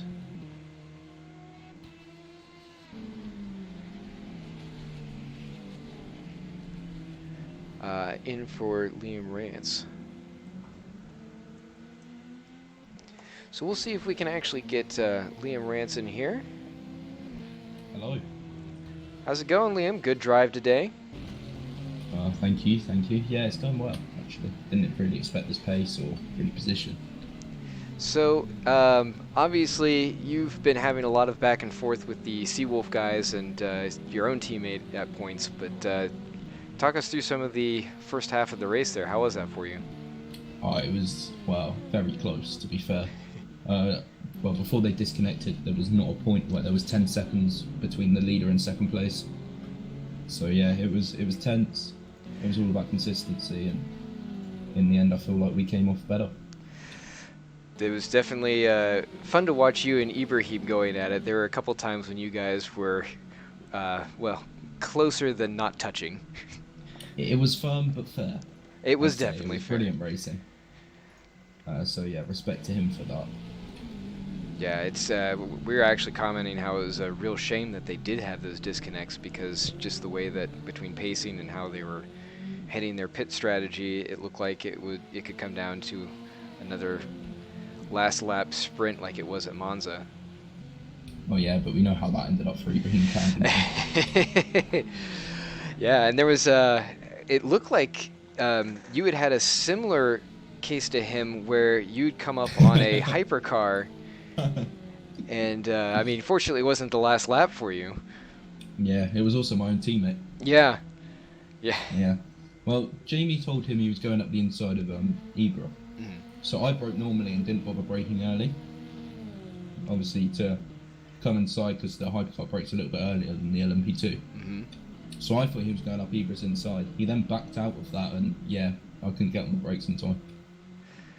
We managed to recover it pretty well, and we saw you after you were back in second place. You were pushing the hell out of the car, swinging it around, especially in turns 10 and then the The hairpin. quickest way to go through turns 10 was sideways, so Why don't you prove that? So is Alex going to be in the car for the rest of the, I guess, evening now for you guys? yep. Well, Alex is in for the rest of the race because I'm going to be close to running out of driver time. I think I've got half an hour left or something, so there's no point in me getting back in. So yeah, it's between him and Isaac for the win. I think we'll just chuck it in safety car mode for the engine, try not to do an Ibra, and bring it home. Now, how's the change in strategy been for the team so far, as far as having to take tires and fuel separately? Well, we've just kept it as normal. We started because the tyre is very high around here for the LMP2. Obviously, sliding makes you go faster, apparently. So, for the first stint, I was running mediums on the fronts and softs on the rear. Oh, interesting. And then after that, it's just been softs every stint, just a new set of tyres. And they've been holding out. Yep, it's been fine. And because the time that you lose in making the pit stop to change the tyres is not as much as what you lose over a stint on worn tyres. Now, were you trying to keep that kind of in the back of your mind during some of those really close battles, or was it furthest thing from? Well, it was more like, let's keep him behind or let's get in front. Mm-hmm. So typical racing. Yeah. Now, at this point, it looks like you've done quite a bit to give Alex a cushy lead to start with. I mean, he's about 25 seconds ahead of Isaac. Yep. Well, it would have been a little bit more, but when we did our driver swap, Aidan decided to announce the code 80, Mm-hmm. and the whisper function on TeamSpeak came up in the middle of Alex's screen. So he had to close that, and in doing so, it stopped him riding on board with me. Ah. So, but luckily the code 80 lasted so that I could do a lap round, come back into the pits, and he'd get back in the car without losing much time at all. Now, as of right now, Isaac doesn't appear to be gaining too much, although his lap times, especially this last one, is a little bit faster. Do you think he has the pace to be able to close down that 25-second gap before the end of the race? I think Isaac has the pace, but we're both going to be in the same engine mode of mix 1 of 4. Just keep the engine safe, and maybe a bit of team orders will come into the end for the championship car. but we'll see how it goes. Still a long way. Yeah, and as far as the championship goes, I mean, you guys are really well positioned right now, both teams, to be able to jack right up the order. Yeah, well, obviously after the Seawolf disconnects, that's put Benjamin currently 7th, and that's our closest competitor really for the lead after Rookie Monsters pulled out for the season. So we're going to gain a load of points on them to this race and bring it down to the wire for the last couple rounds. Yeah, just coming out of this one, it's going to close right down if things stay as they are. That's what I like to hear. And as far as the, there were some concerns initially with having all of the lights on, as Aiden at the last minute forgot to pull them out. Has that had any issues as far as resources? I've had quite a bit of issues, to be fair, with frame rate. Yeah. I've had between 20 and 30 frames this whole race, so so yeah, it's been a bit of a stinker in terms of PC wise. Well, certainly your race pace and any of the racecraft and battling didn't give any hint that you were struggling in that department, so good on you. Thank you very much. Right. So anything else? The rest of the race? Yeah, I mean, anything else for the rest of the M1 teams or anything? I mean, Martin's leading by a couple laps. We've got James closing in on our competitive fight in GTE. So we'll see if we could, like what we did in Shanghai, take a win in each class. That'd be fantastic. But we'll wait. We'll see. Well, Liam, I definitely appreciate you coming in and giving a little chat, giving a little info. No problem. And also, if we win, I told Martin he has to come in for an interview. Is he usually shy, or? I think over the year I've been endurance racing, he said a maximum of 10 words over a race. They're normally yes, no, maybe. Wow. Yeah, of what I've seen, he's only ever shown a picture of his knee, so he's pretty elusive as far as the social scene goes. Oh yeah, but he decided to leak his Snapchat to us, so we all know what he looks like. Sense a bit of blackmail in the future. Well, nice. Thanks for hopping in again, and good luck for the rest of the race. I guess you can sit back and chill now. I might go play a bit of FIFA. Not even worried about it, just gonna go do something else. Well, enjoy spending some coin in that, and I guess we'll catch you later. Thank you for casting and everything, and yeah, have a good one. Thanks, yeah, happy to. Alright, well, that was Liam Rance, one of the coordinators, and then obviously one of the drivers for Mouse 1, who got the number 27 into the lead, where Alex Tunbridge is currently piloting it.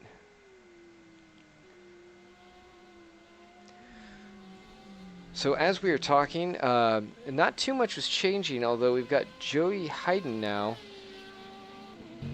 who we were just, yeah, there we go. He's in 5th place, but he is not too far away from Gabor, who's up in 4th, and you can see them right up there. Gabor Hedesi.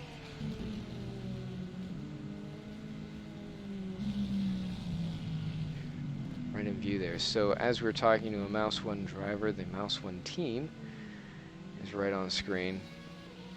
Now he's been within striking distance before, but his pace seems to have picked up a little bit relative to Gabor. So of course I say that now, and this last lap he was about a second slower. So they're both hovering around the 2-minute mark. We'll see how they come across for this Sector 1 time.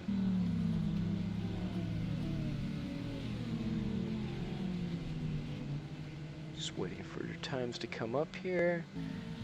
Nothing really new yet. So it looks like they're about even going through there, so no big change at the moment. But we'll keep an eye on that battle, because they've been, like I said, they're about right on pace with each other. Joey has a slightly better fastest lap time, so it'll just be whether or not he can keep from having offs like that and catch up there. Ollie Cole just having a bit of a moment down there in turn number 10. He's had a few of those during the race, but he's, despite being back at 10th in the GTE, he's run a fairly good race. He's been involved in a lot of different skirmishes, not even in his own class, but we've just seen that white car there several times throughout the race, right as there were major battles going on right around him. For the most part, he's managed to stay fairly clean, but he just hasn't been able to quite pull out that pace that he wants to. He's a little bit faster than the cars around him, although this last section he had an off. I mean, he was at the 1 minute mark, so about 5 seconds off. This lap time is going to be pretty slow. Yeah, 2:07. It's pretty crushing. Although Magnus Knurrup is really struggling. We'll see if we can find him here. This, of course, is the EERC ride that has suffered damage from early on in the race. And again, props to them for just staying with it and doing everything that they can to just come home. Unfortunately, there hasn't been nearly as much attrition as they have probably hoped for. But they certainly have not been one of those cars to go, and there you go. So the car just is snapping around as soon as it gets on the power. So I do believe that they are still continuing to struggle with some prior damage that is just having these lingering effects, and all they can do is just suffer through it. They've got 2 hours left to go. We're well and past the halfway point now. 2 hours is still 2 hours, though.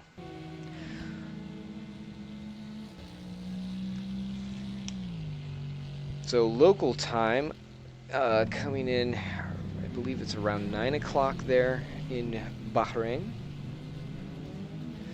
Temperature hasn't really dropped too much. It's about 32 degrees.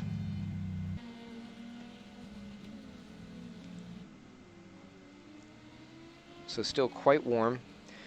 As you heard Liam Rance say, they've kept the engine mixture. I was pretty sure he said 1 of 4, which is very surprising, a very low mixture. But he did want to protect the engine. And everyone has seen the the way that some of these engines will detonate. And fortunately, I don't think we've had any of the DNFs that we've seen because of engine failure. Some of that might be because teams are being a little more conservative, just with the way that they have it set up, knowing how hot it is and how easy it is to just overwork that component of the car.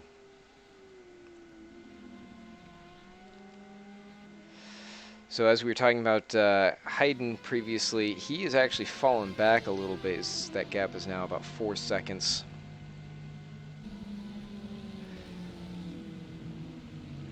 Hopping now with Manuel Bastian with the Valkyrie Corvette down in 8th place, having a bit of an off previously. So you can see Hevesy up there ahead of him, but that is not for position. He's a lap behind him.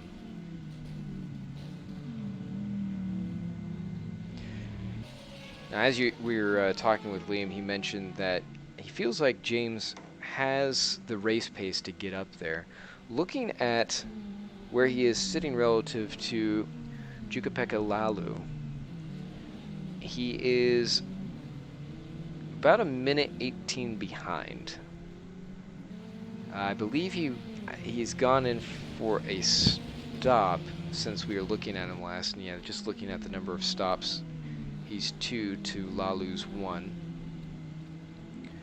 So Lalu should be coming in here before too long to either top up or get some tires. but Lalu is fairly far and off. And currently, his lap times are quite good compared to James. They aren't far apart, but they're lapping about a second apart from each other, with James being just a little bit slower. Now, I'm not sure if he's been held up in traffic or anything.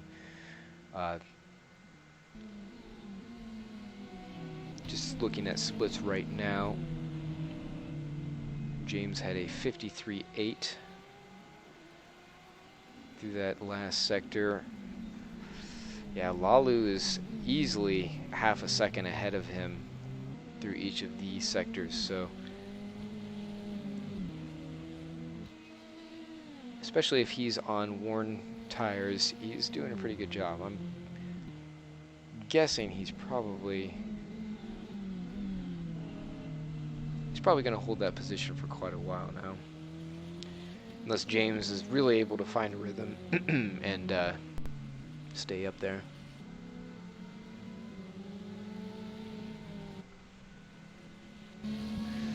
Checking out Caleb Chaffee. He has the Team Gramelli car up in 4th place. So you see him going around Cunnerup.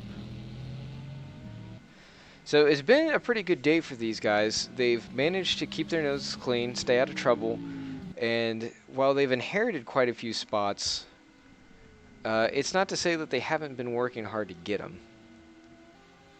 So they're 8th overall, 4th place. They are on the same lap as Rob Moore and the Seawolf ride, but they are about 30 seconds behind.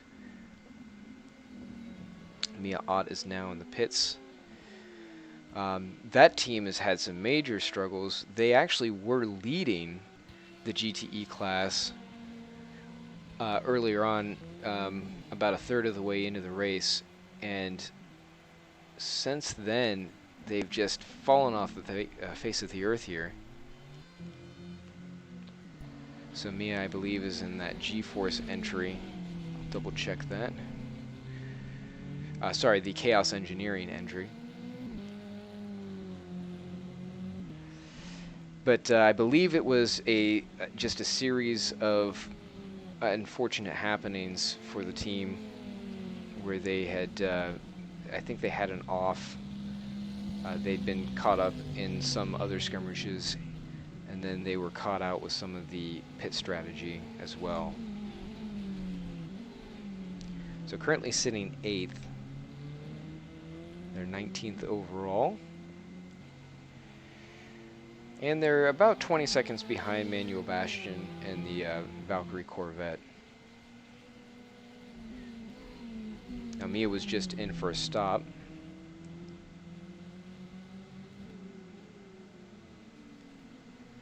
As is represented by the minute 55 first sector time.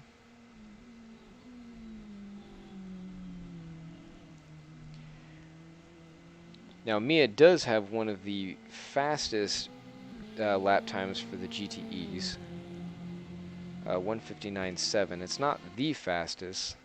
That honor goes to Gabor Hevesi, who is currently sitting at a 1:57.6. So pretty quick. And that last lap, it was a 3:19, but that includes some of that earlier bit. It was a good, fast second sector time, though. It's a 54 seconds. So easily crushing those others in the class. I don't know if there's enough race left at this pace to be able to make up many positions. Mia might be able to get 1 or 2 at most, but there's going to have to be a lot of luck that comes into that. As we see Caleb Chaffee sneak by.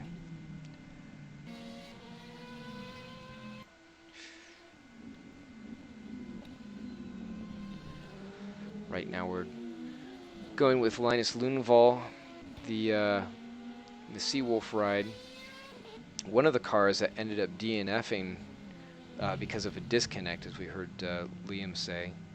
A truly unfortunate thing to have happen, because this 47 team, they are actually first in points in the series right now, but that advantage is going to come down significantly after this race, assuming that they don't rise a few more positions.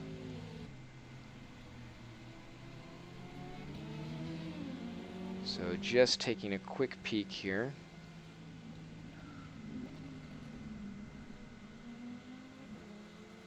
We go in and look at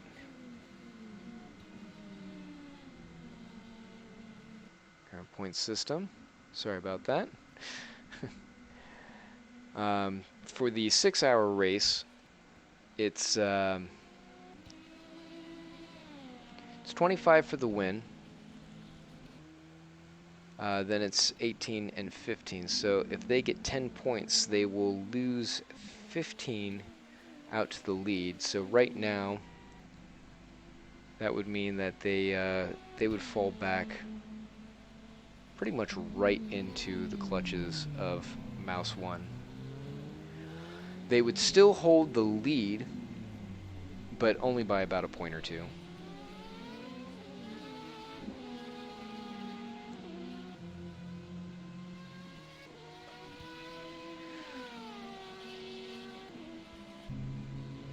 So the, I'm sorry, not the 47. That's so actually the 46. So the 47, this car that we're riding with right now with Lundvall, is actually down in 8th place, and they were on point to try and make up a few more points to Team MRTI Grimelli in the 808 and the number 42 Valkyrie.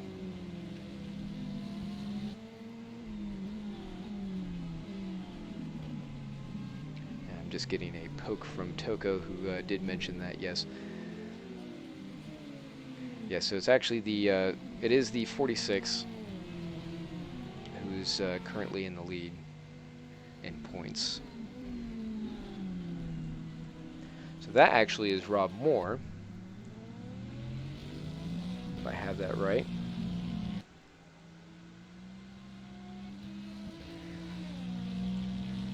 So right now, they're not doing too badly, especially considering what had happened earlier. So if they're sitting in 3rd, that means that they'll only yield a few points to the Mouse 1 teams.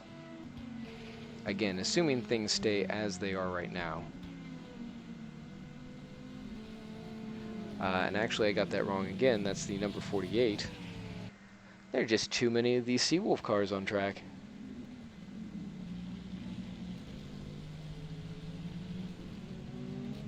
The 48, I actually don't even see them represented within the points chart. So they must be the new team that's in there. Let's see if I can't pin this down a little bit more. So the 46 is being piloted by Benjamin Jilczynski, who is down in 11th place, last of the running LMP2s. So, yeah, they actually will fall to Mouse 1 after this race. Again, things standing as they are. But they will not be too far behind.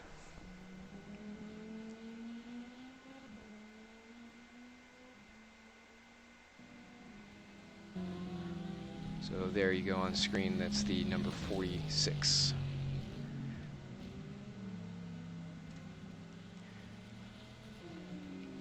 So at this point, they're just playing damage control. They want to make sure that they finish the race, score as many points as they can to just stop the bleeding. They are in the same lap as Tom Chasing, who we've seen having some issues. So there's certainly a chance for them to close up and get by. In this last lap, Tom actually ran a 2:59.9. So they were able to close in significantly. They had a 1:48.4, which is just a tenth of a second off their fastest lap. So we should see that come into play a little bit more here. In the hyperclass, it looks like the other two drivers, sorry, the other three drivers are on the same lap with each other, Liam, Otto, and Santu. They're all about half a minute away from each other on average. Martin is still well ahead of everyone else. He's actually 2 laps ahead of Otto and Santu.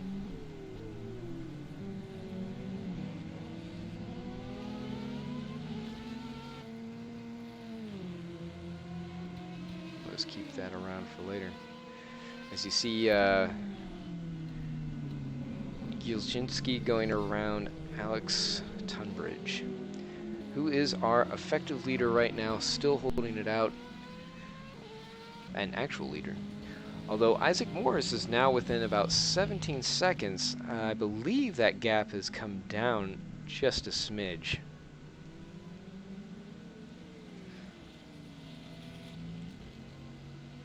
So Isaac of B-Tech Racing, separated. He's running for Mouse 1 here, but he's come over to the Mouse 1 team. Did a little bit of commentary in a season past.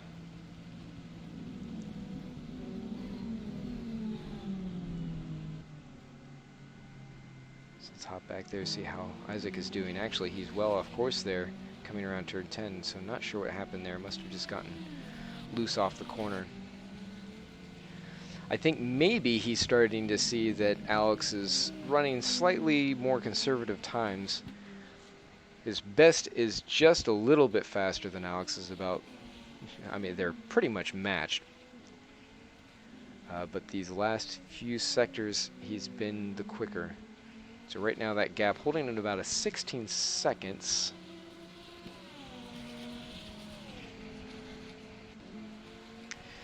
Looking around the track, though, the field has spread out considerably. Hevesy is about the only car that's close to another in his class.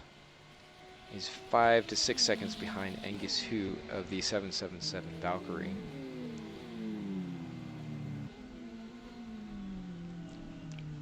And there he is, and you can see him come right on the screen there.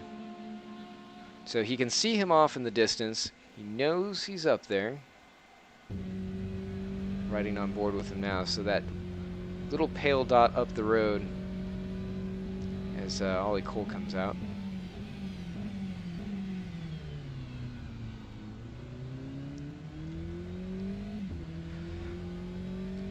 So he's at the point where he's just driving, just thinking, okay, you know, I've just got to stay consistent, drive up there.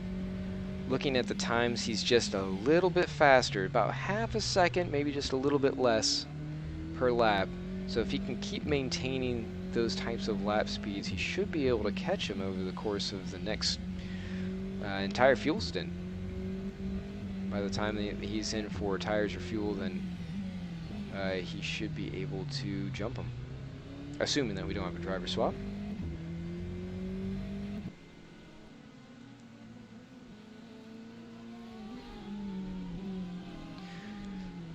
So it's interesting, the Mouse 1 guys, they were running the Porks for a while. They did have the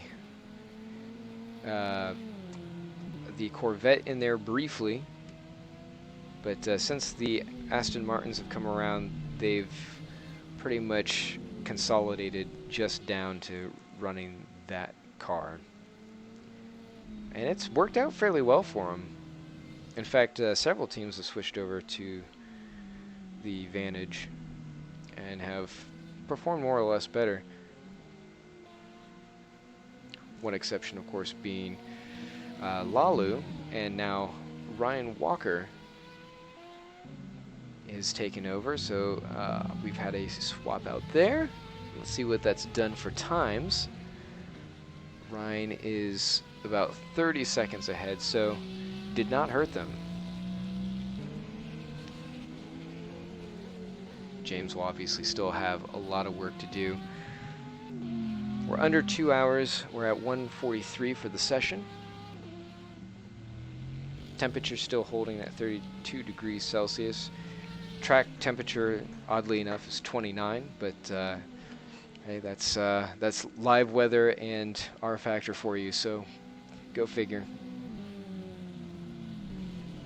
I suppose that black tarmac would be holding some of that residual heat throughout the day, especially as cars are driving around on it.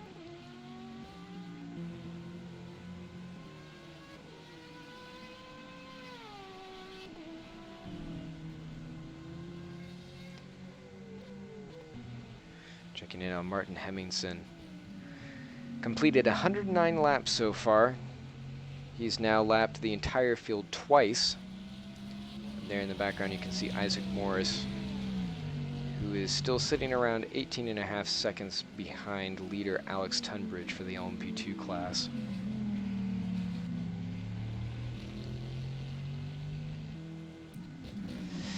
Hopping back here now to the number 32 Sabre ride with Richard Taylor. This team has had a really good race here.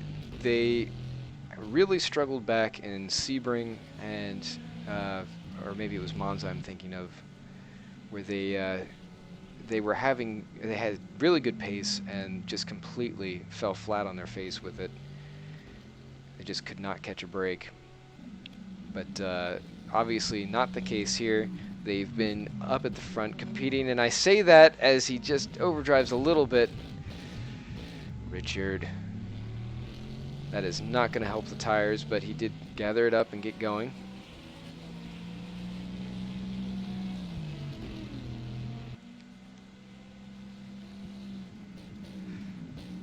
So hopefully he just stay off of... There you go. There you go. Keep away from Ben. What I was going to say was this team is doing much better. And it looks as though James Tierpitz is now potentially back in the race. There was a disqualification previously.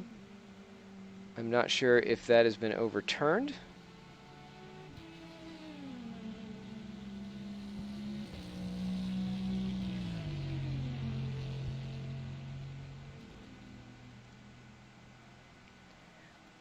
Just going back through some of the chat here.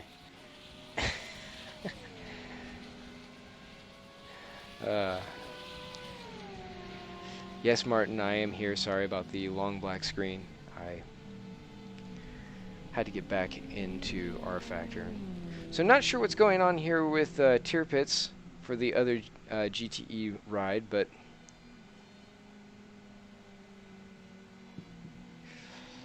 now the EERC number 7 has gotten a warning for driving backwards across the track.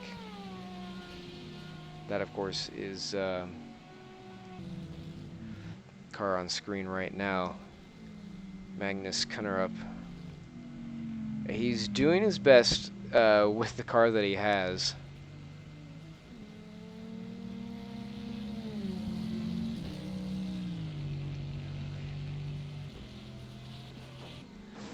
I know if it were me, I probably would not have been nearly as patient as these drivers have been with this thing, just seeing how poorly it drives.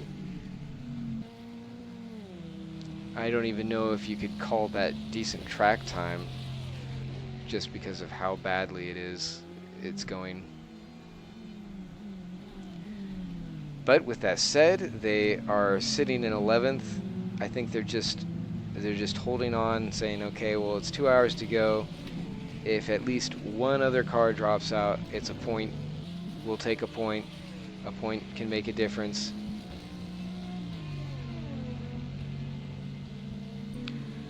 Ollie Cole now saying that they were DQ'd for going off track.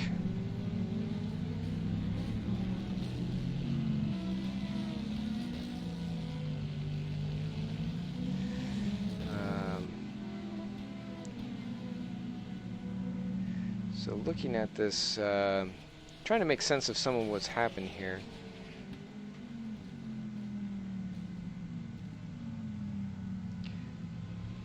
Kind of really struggling there as he comes on screen. Right behind him, there's a bit of an action going on as he's now holding up this group.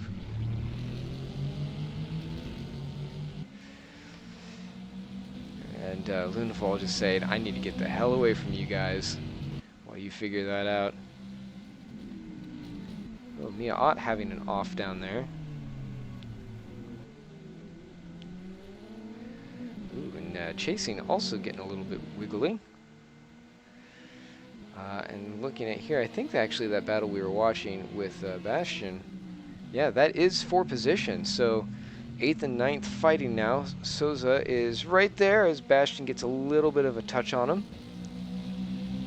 It looks like he should have the inside line chasing down here to the final couple corners. Oh no, he pulls out.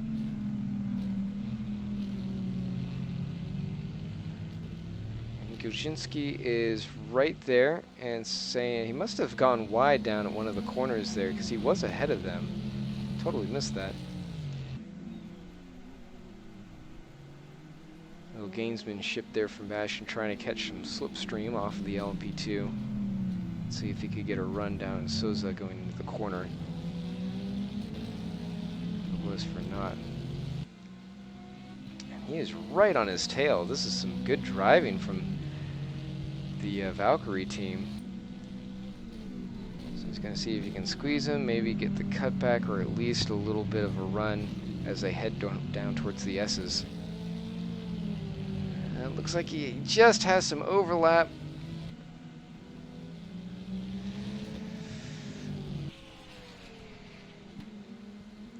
Had to pull out of that pretty quickly before things got ugly. And not only is this battle going on here, but now Hevesy has caught who? Who? So these two battles going on right here. And now Hevesy falls back a little bit. We'll go back to Bastion. And now Tunbridge kind of getting involved in this mess. Oh, and that was just enough. Souza goes off and Bastion moves into the position. Bastion up to 8th now. And both of them getting a little bit squirrely off of the top of the hill corner there. Number 12.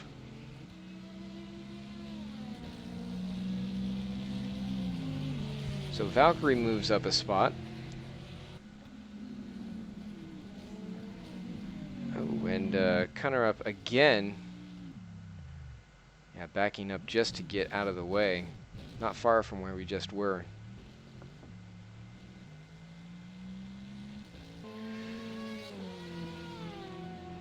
Taking a look, Hevesy now moves away.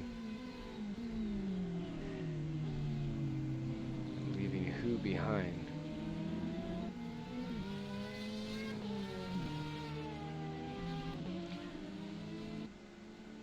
So the Mouse 1 team also picks up a spot as they now move into 5th.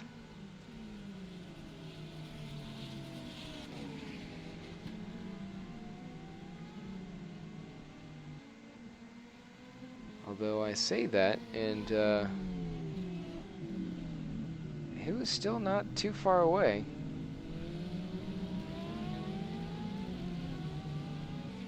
We have Yelzinski coming up as well here. He might get into the mix. If he's right alongside that Mouse 1 ride, certainly no love lost between the two enterprises. I don't think he's going to do anything, but I don't think he's going to make it too terribly easy. Well, looks like that worked out okay. So, no dramas. But who comes up over the hill? Yeah, that Porsche just not looking too terribly confident. And now in the background you can see James Juba.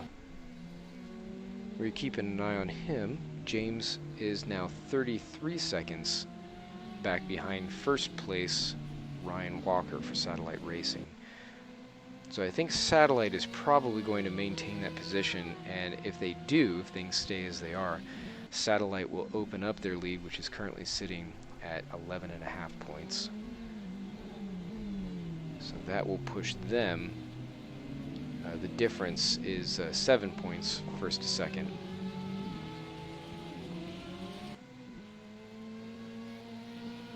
Now the race obviously isn't over. We still have an hour and a half left.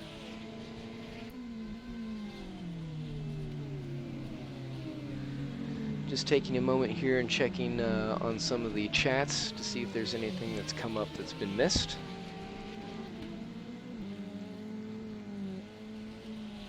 And Alex Tunbridge is now into the pits, so that will allow Isaac Morris to close up, but I don't know that he's really going to be able to close up too much.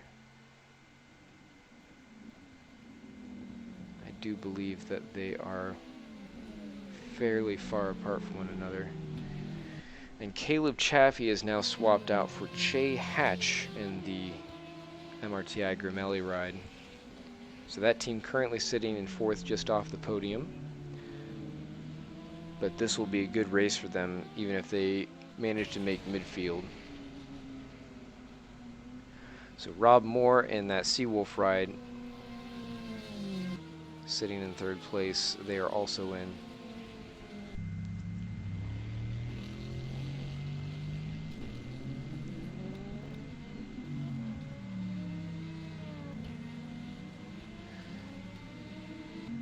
So going through here, reading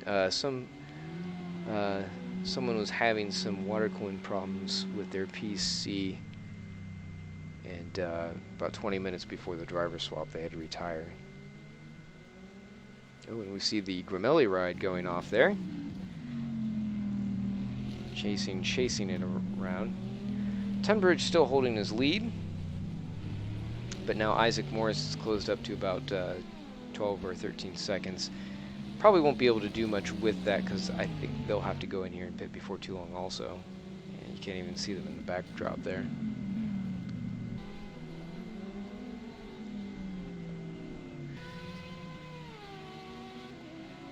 And for those who are speaking German, there's a bit of chat going on there.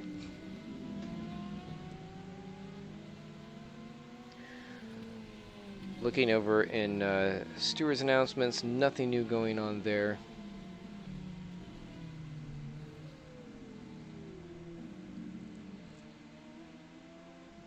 Looked like Ollie Cole had some issues. I'm not sure if he was in the car.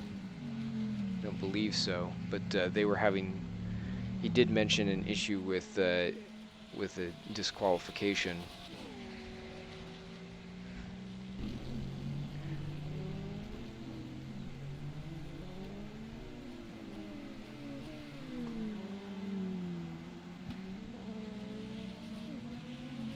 So nothing else really going on here.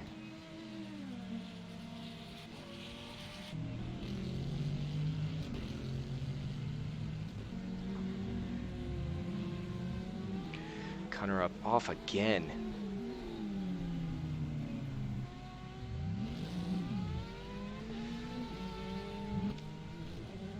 Just absolutely frustrating for that team. And Cunnerup actually has now copped a penalty. I believe that's been issued by Rfactor itself.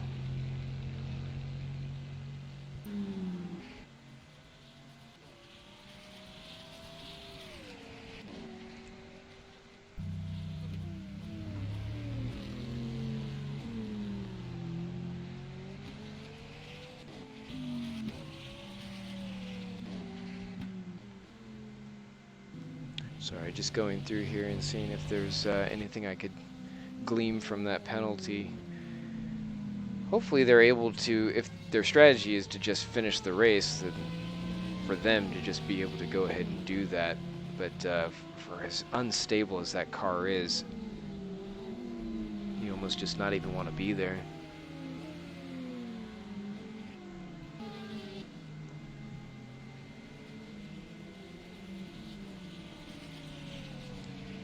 We do remember last season, Drift Apprentice.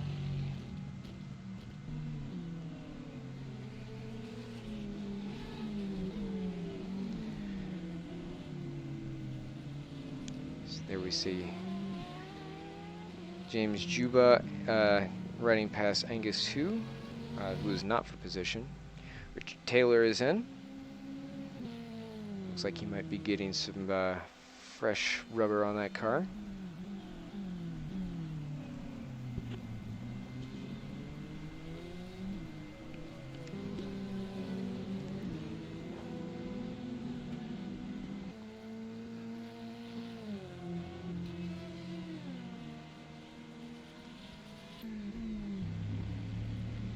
Looking down the grid here at Souza.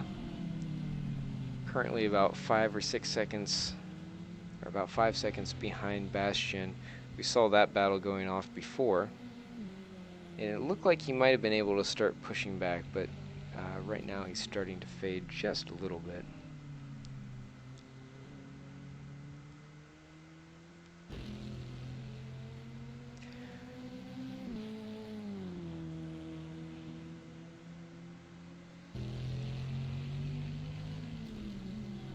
So Richard Taylor now getting caught by Gabor Hevesi in that Mouse 1 Corvette, or sorry, the Vantage, catching DeSaber's Corvette. He's now within the single digits, actually.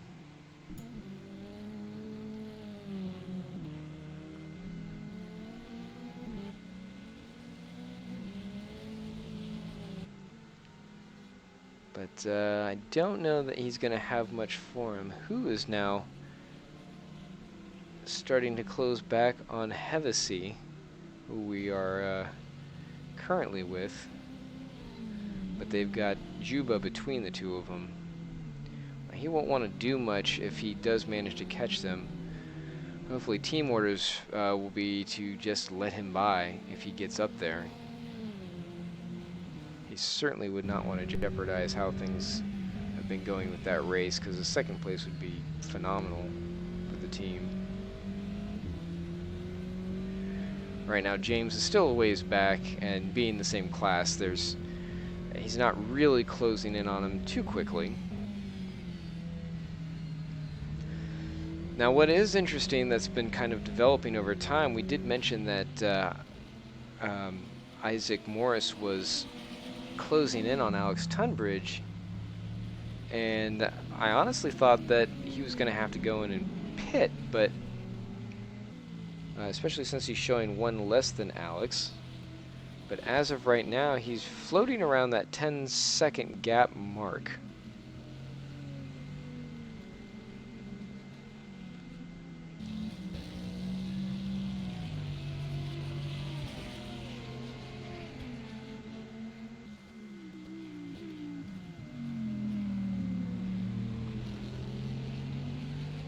Just seeing Alex here kind of getting in a classed sandwich.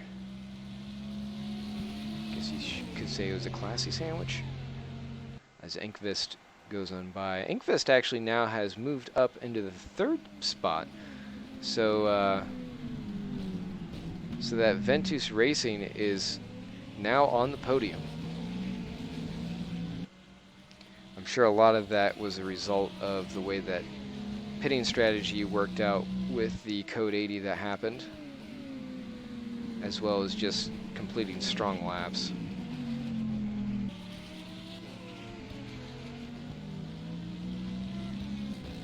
So the Don Alexi is managing to make up some time there. Interesting to see how a lot of these former Mouse 1 drivers have kind of spanned off into Ventus and Seawolf.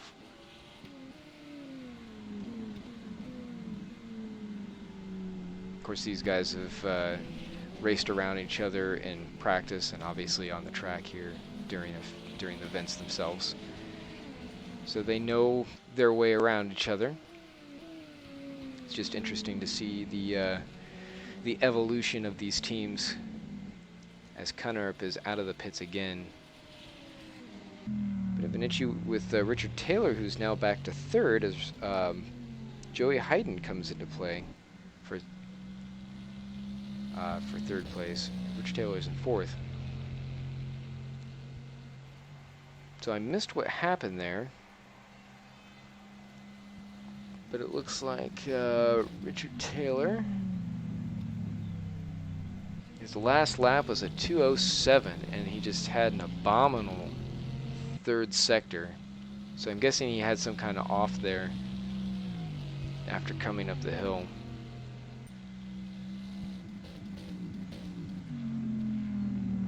And it looks like Lundvall copped another DNF.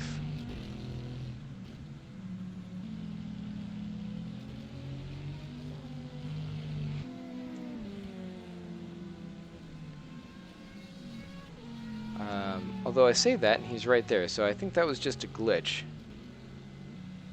Especially since he's sitting in 5th place right now.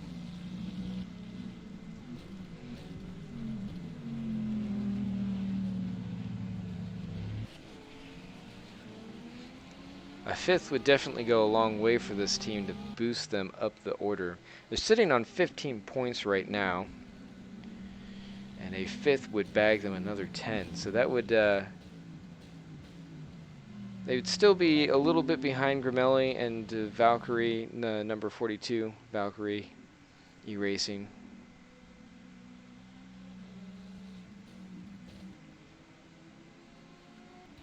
I'm getting word here from Toko that there was another disconnect.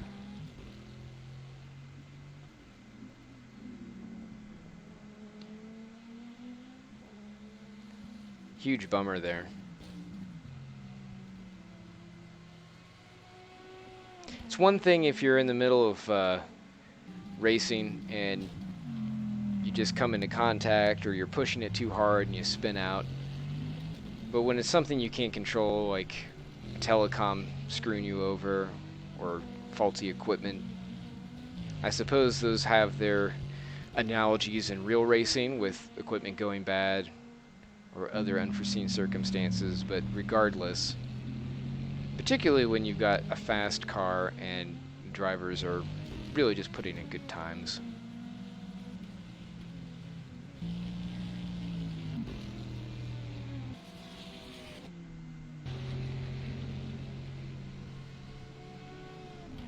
Catching up here with Tom chasing.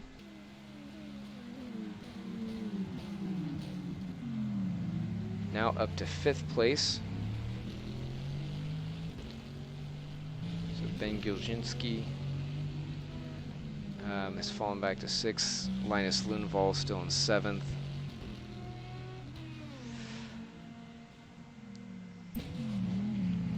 Looking over here at Tunbridge and Morris, they're still sitting apart from each other by about 10 seconds, so not a whole lot has happened there.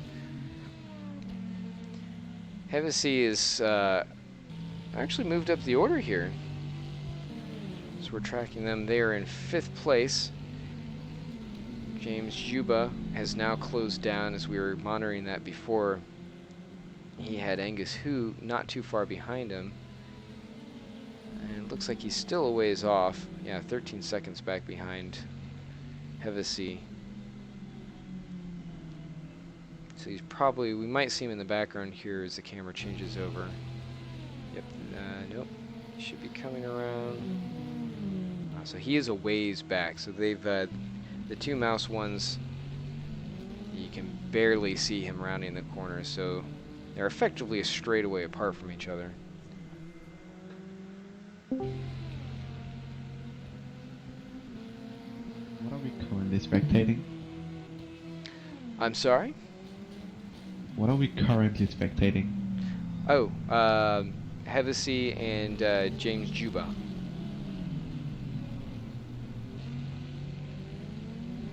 Okay.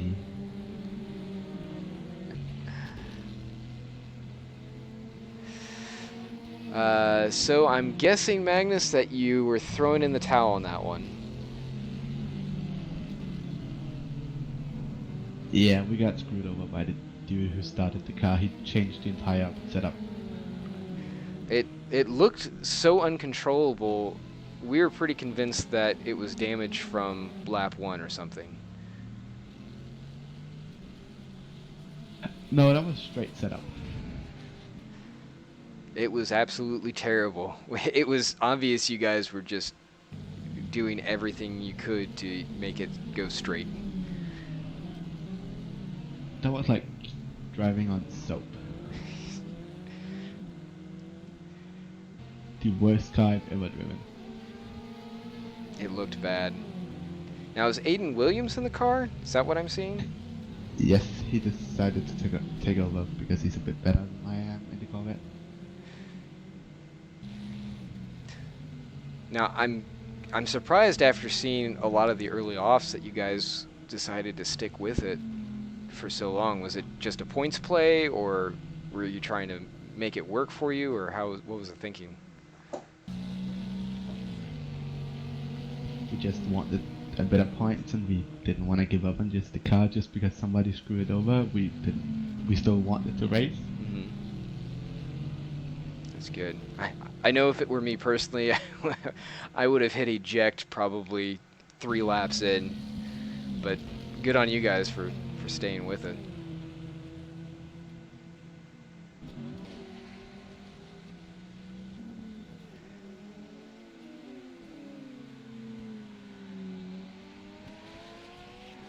So at this point in the race, things have kind of settled down a little bit.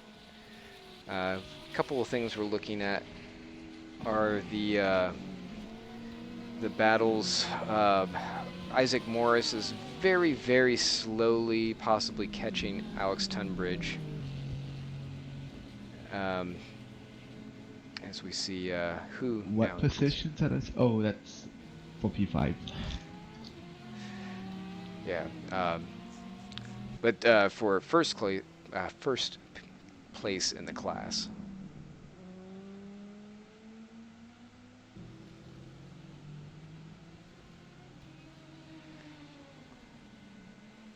Just checking down the order now. So with Aiden Williams in the car, seems like it's so far so good. Although his first sector was 39.4 for this lap. Last lap was a 2:18, so obviously he still has to get used to it. But it does look like, as you said, he's driving on soap. Ooh, wow, big fishtail there.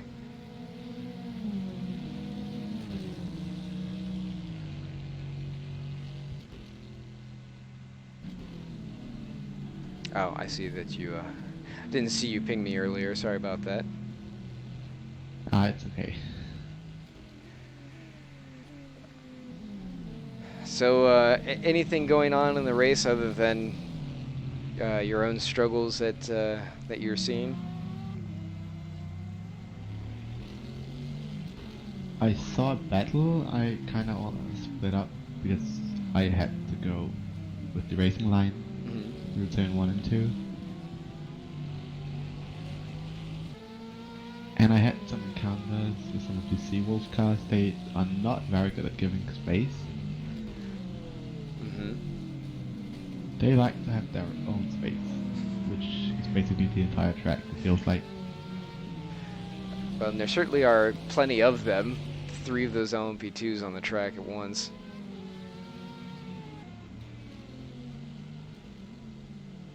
Ooh, and we see Aiden Williams getting passed there by, I was going to say Tobias Buck, but it's Mangan. As Liam had to dive off track. Your overlay is not on Discord. How about now?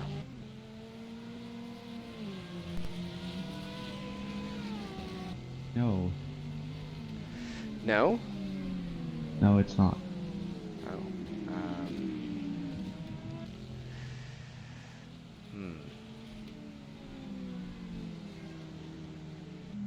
Try again, but I think that might just be a thing with Discord, unfortunately. Working through SimHub, it's only gonna show so much. Sorry, I can't do more for that. I'll just boot it up on YouTube.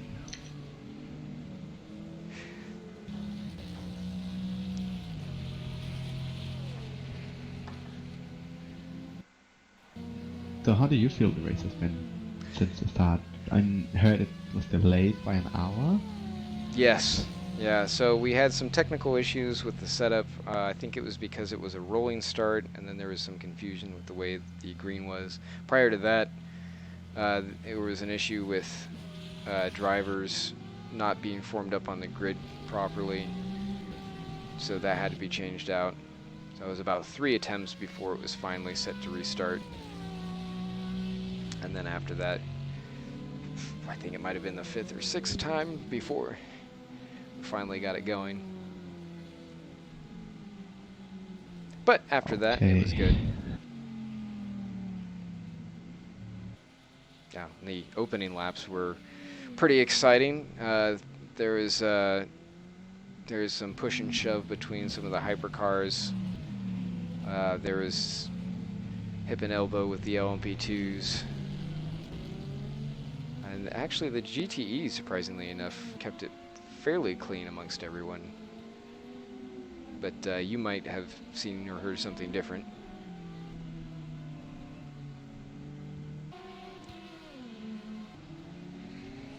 I said we need to hear that again.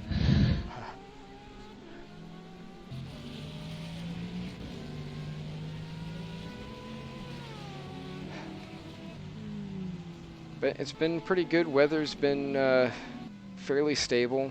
Right now it's 32 and it hasn't gone any lower or higher. It's dark, but it's well lit. And we've had a few really good battles between LMP2, the top of the GTE, and actually through a lot of the field within GTE for the first half of the race. It was pretty good. But after the halfway point, I think a lot of drivers have just sort of settled in. We haven't seen too many battles going on right now. A lot of it is just sort of playing out to strategy and just trying to stay alive.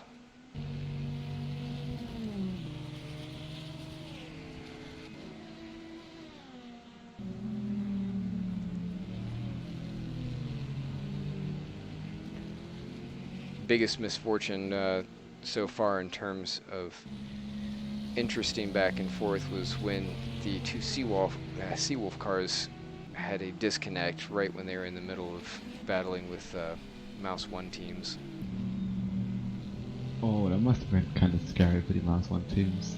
Well, they weren't right on top of each other the moment the disconnect happened, but they were all very close together. There goes Aiden. Off track, he manages to save it before tagging the wall. Again, really impressed you guys managed to keep that Corvette going for the last 4+ hours now. I was scared when I jumped into the TeamSpeak to just hear how trash the setup was. But I have been talking to a starting driver a bit now, and I do think it's because of damage we fucked up. Mm-hmm. Because he used my setup, and 2/3 of us liked it. Mm-hmm. Ooh. Schumann off there, coming around to the some of the S. He's just running right on the edge as he comes up over the hill.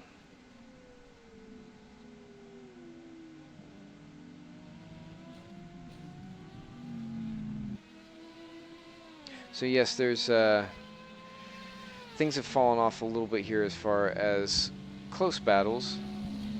Although I say that, and Mia Ott is now catching up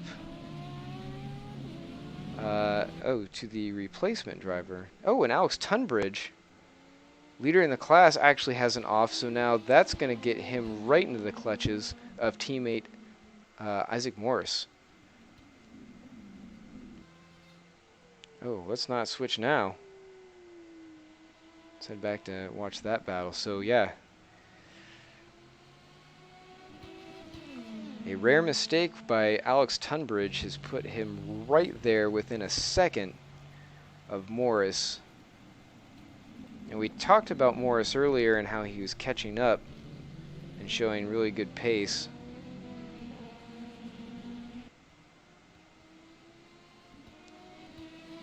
But it looks like Alex might have been pulling a tiny bit away through turn 1 and 2, but Isaac has been coming back through slipstream.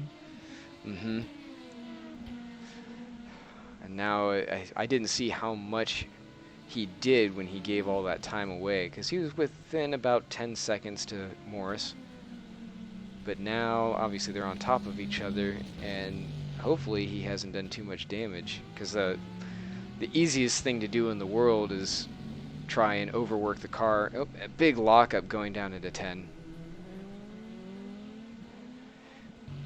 And once you just start heating those tires up and abusing them more, it's easier than anything to just go right off the track at a critical corner.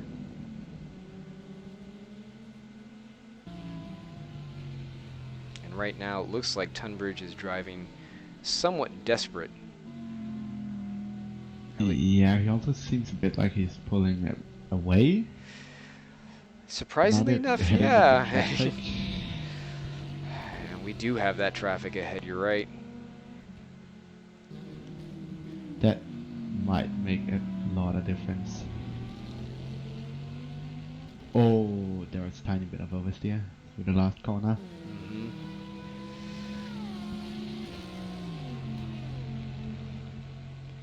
Now Morris has not stopped in a while. That's actually how he was able to close in as much as he did.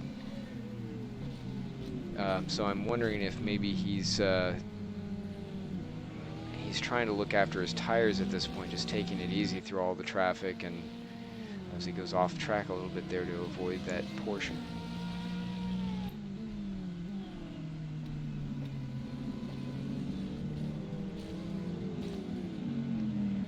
So you're right, Alex is starting to pull away again, although he's not out of the woods yet. They still have cared to get by. So not a big deal, although, boy. That was close. Yeah. I knew he had to whoa up pretty quick there for that line to work, but yeah, there he goes, just locking that tire again. It's not a lot, but if he keeps doing that, it's just really going to put some wear on it.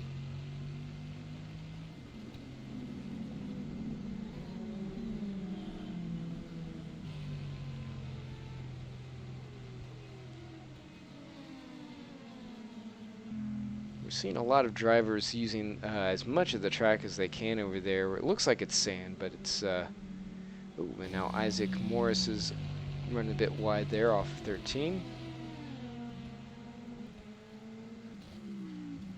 So coming up now on Aiden Williams, they should be able to get by him here on the front stretch. I don't think he'll be a factor.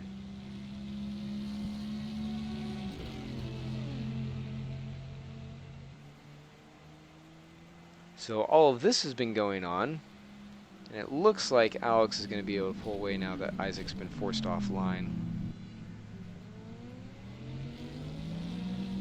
And we've got a battle going on here with Webush.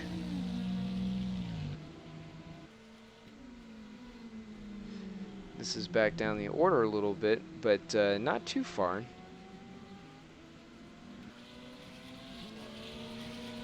So this is for 6th and 7th position.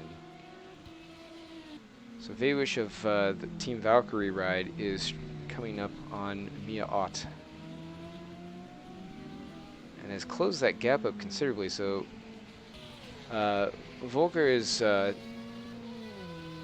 should say, Volker is now the newer driver in the car. Seems to have pretty good pace.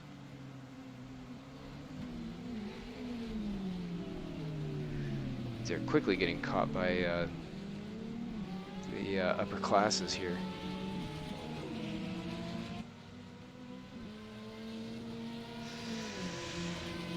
And we got a class sandwich again. That was interesting. Martin Hemmingson going around, and Tom Chasing just doing what he can to get by unscathed. That traffic really ruined Bush's shot at Mia. Mm-hmm. Oh, and now they're getting Like, up on Mia. He's so far behind.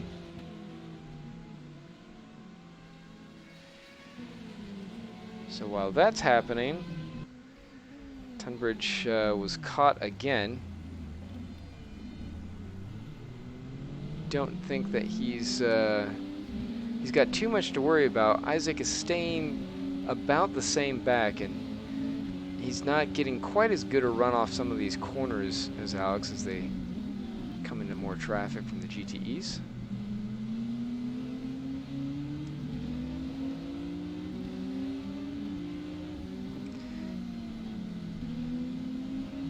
So he does keep opening that gap up just a touch, but he's not really getting away. He keeps getting held up more and more, and I don't know how long his tires are going to be able to keep that up. Oh, speaking of. So he guns it as fast as he can off the corner. There's a little bit of overlap, but I think Isaac's going to have him here.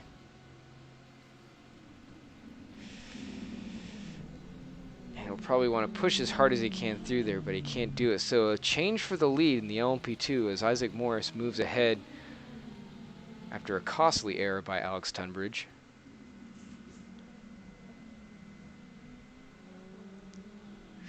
And Isaac had oversteer.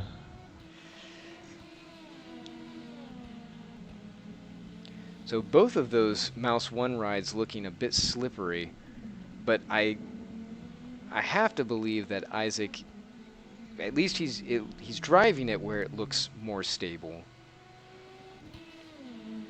The question is whether or not Alex has enough pace left in the tires after pushing as hard as he did to be able to get up there and get past him. He certainly has enough speed, at least he's showing it in lap times before, but he might have used it all up.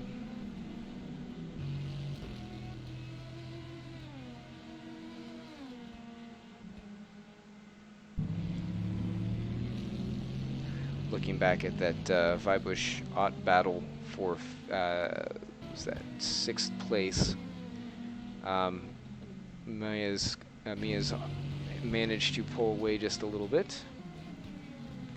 Santu Enqvist just pulling his best time, a 1:47.1.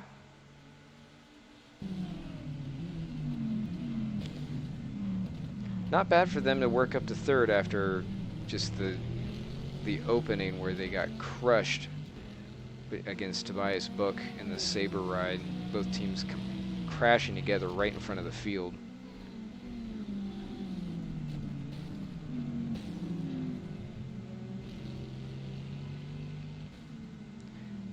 So I believe that both of these Mouse 1 LMP2s are going to have to come in within the next handful of laps, at least for fuel.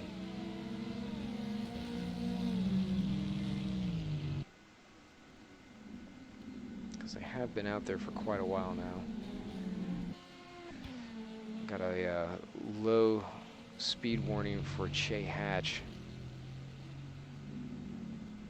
Looks like he had an off. Still holding in 4th place. Unfortunately, he's about 50 seconds away from Rob Moore, who's last driver on the podium for LMP2. And Rob Moore, unfortunately, is nowhere near the two at the front that are battling. And Isaac Morris. Is pitted? Mm-hmm.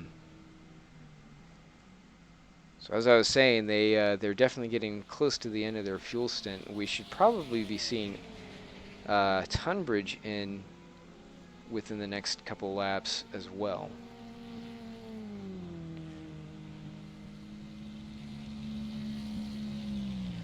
Isaac is having a very long pit stop. This might mean a driver change. He has been in there for a while, but it hasn't been exceedingly long. You might be right. Nope. Is he gonna go behind Rock more? He No, he's shouldn't. just gonna be a bit ahead. But he will be back in other LMP2 traffic. Now, Rob Moore is still a lap behind him, even though he's right behind him.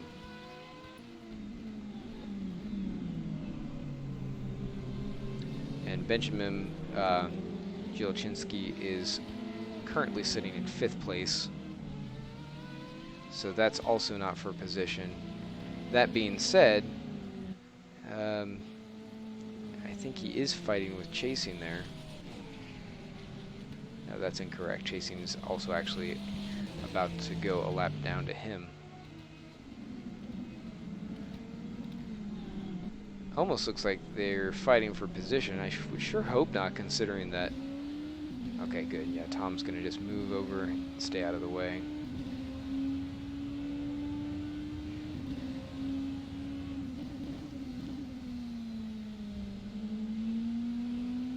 Oh, man.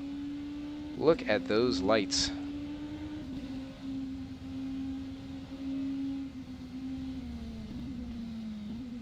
Now, Magnus, did you have any issues with the lights impacting performance?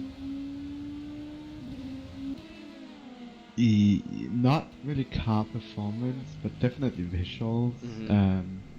Suddenly it felt like you had a sandstorm in front of you at different parts of the track. The windshield just got brown, so you were struggling to see braking zones. Wow. So, but they aren't as bad as on stream as they look. Like they shine way more on stream than in game. Mm-hmm. They basically make headlights unnecessary. I was gonna say, everything here looks very well lit, especially when you think of tracks like Sebring or Spa, where you're just off in the woods. It's really well lit up, the track. It's like the only reason you run headlights is because you're gonna get DQ'd by the game if you don't. Yeah. And it Well, looks... Mia just got into the pits and got overtaken by Volker. Mm-hmm. I'm seeing there's a penalty being issued to Peter Schoenemann. He's currently down in 10th place. I know that they've been struggling with that Porsche for a while now throughout the race. But they're also just kind of sticking in there trying to get points.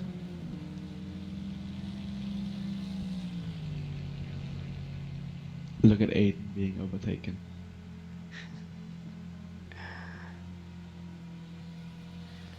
Now, he shouldn't be too much. Oh, and Che Hatch having an issue here going through the Turn 1 complex. Well off pace.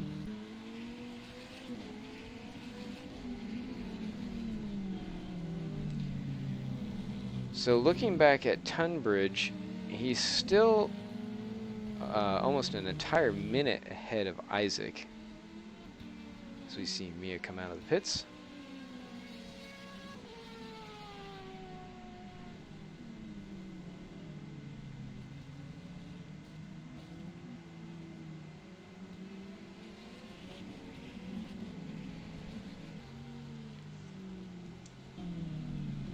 Looking now at Richard Taylor, who is currently sitting in 4th, but is only a few seconds back behind Gabriel Hevesi. Yeah, Peter Schoenemann is probably serving a penalty, a drive-through. Oh yeah, you're right. So not sure what that's for. Might have been cutting the track. I don't see anything in the steward's announcements. It was probably just an in-game cut track penalty. Mm-hmm.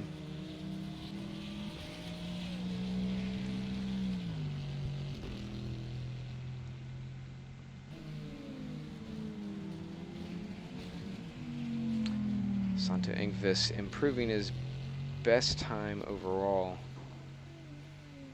I don't know if that was posted for his fastest lap. He's currently at a 147.2 basically.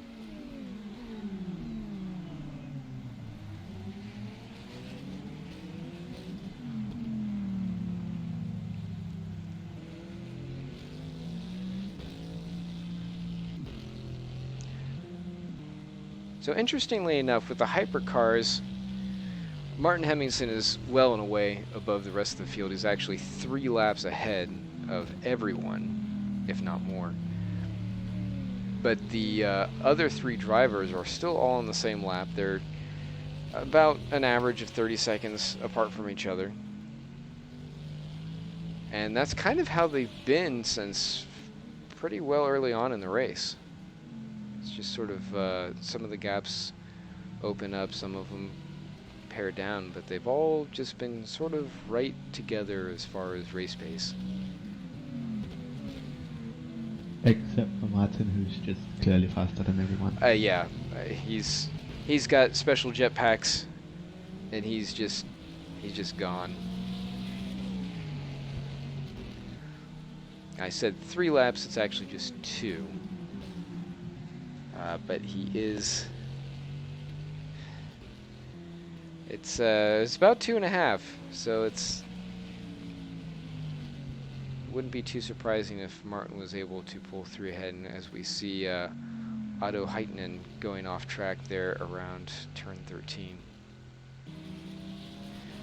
And we've been watching here with Taylor, and that gap had closed up considerably before to Hevesy, but unfortunately now for him it's opened up again. So still just hanging around the outskirts of that podium in 4th place. Looking up to the Mouse 1 and Satellite teams, just hoping for a break there.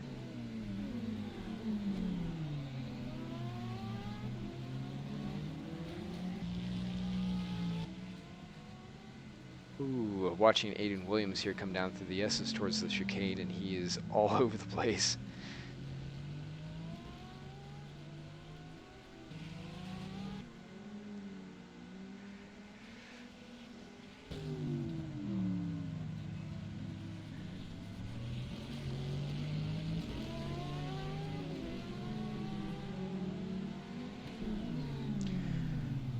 So good news is, we're under an hour. We've got just under 50 minutes to go. Oh, as we see Chasing spin himself around coming to turn 3. No contact or anything. He just managed to get himself crossed up, but he was turned off and around there. Tom currently sitting in 7th, last of the running LMP2s. But he'll have moved up 2 spots if he's able to hold on to that to the end of the race. And there's still plenty of time for anyone ahead of him to drop out. Alex has entered the pits. This is gonna be a race of time between virtual pit crews. So watching those 2. Because we have Isaac entering sector 3. Mm-hmm.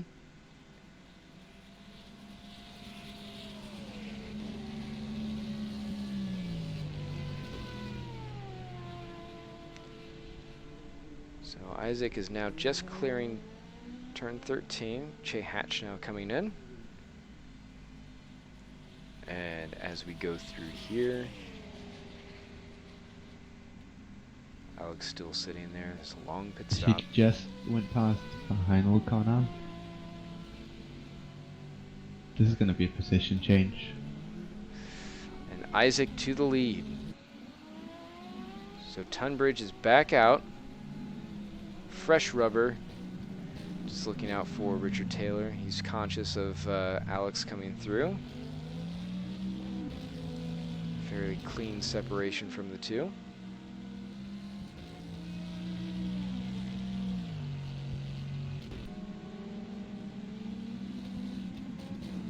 So about 3 seconds separating them. Alex has to get his tires warmed up for about a lap. So Isaac kind of working an undercut strategy there a little bit. Now, I think they're still going to have to do one more stop to the end for fuel. With 47 minutes left, I'm pretty sure that P2 might just be able to finish the race, but it's gonna be like really close if he does it. now, big question is, will Isaac be able to make it? Because he had stopped a couple laps back.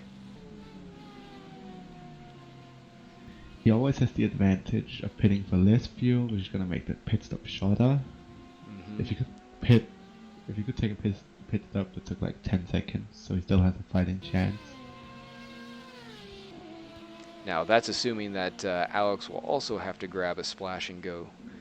But if like you were saying, he can make it, then he'll just be able to cruise right by. And if Isaac is going to do things to try and limit how much fuel he's burning per lap, that's going to let Alex just pull right in. So this will be interesting to see how this plays out. I do think they're both on engine mode 2, which is basically the race lean mode. So they're probably both trying to save as much fuel as possible. Now, I think Liam actually said previously when he came into the booth that they had been running the engine on 1 of 4. 1 and 4. Oh, damn! That's pretty impressive. I know. Now, it's possible he meant when they were under code 80, but the way he was talking, it almost sounded like that was through the race, so I don't know how they managed to maintain the speed that they have, but or if they are dynamically changing it down during braking zones or wherever, just doing anything they They must can. have changed it, they must have changed it everywhere necessary, because you can't manage the speed in I think it's lean race mode, just lean, sorry, Mm-hmm. and qualification. We had, I think that was Aiden off track in front of Isaac.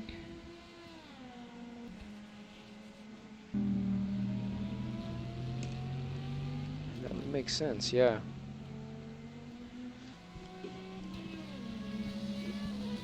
But here we are, about 45 minutes left. They won't make it, they have to pit again, both of them. I think the average is about 40 minutes per tank on LMP2 car. Yeah, that's what I was thinking. Now, if they do come in, they could take advantage of a code 80. Pretty much it's just down to those two M1 cars. There's no one else in the mix. It's just going to be a matter of who's going to spend the least amount of time in the pits. Yeah, basically every leading car or second place car is far ahead of the person after. Like Martin is 2 laps ahead, Alex and Isaac is 2 laps ahead, Ryan is a lap ahead. Like the odds of any of them being caught is they have to make really major mistake. Yeah, or some technical glitch like a disconnect, which has happened. It definitely has happened. In fact, that's one of the reasons why both of those cars are in the position they're in now, because the Seawolf teams had disconnects almost exactly the same time.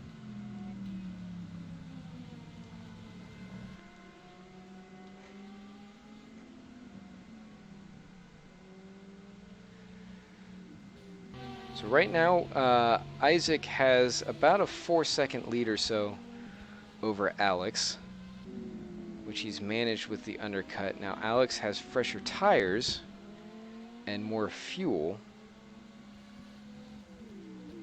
and I don't think we're seeing him close that gap down as much because like we were talking about, I think he's just trying to save as much of the car as he can till the end. Because if he can just do a quick splash and go, that might be just enough to get him within striking distance, if not pass Isaac.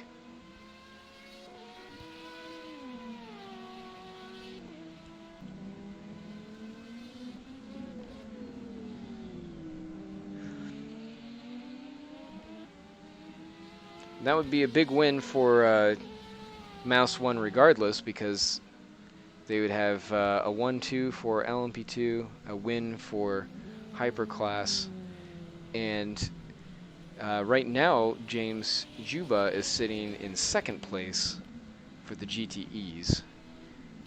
Gabor's down there in, I believe, 5th? Yeah.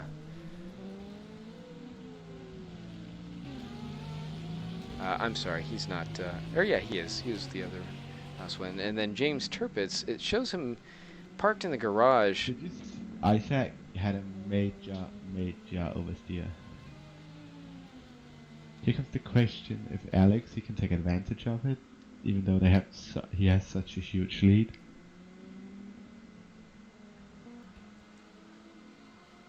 They're both coming down towards the final corner.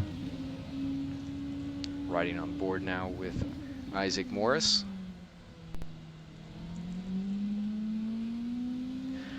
Looking back and just continually watching the way Alex's car takes the turns, I don't believe he's going to be able to close much unless we see more of those types of mistakes out of Isaac.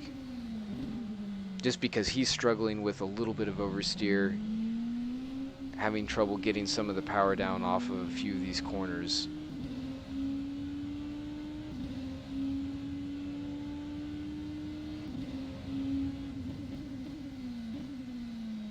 Isaac Morris's last lap time was a 1:47.9. Alex's was 3 seconds slower.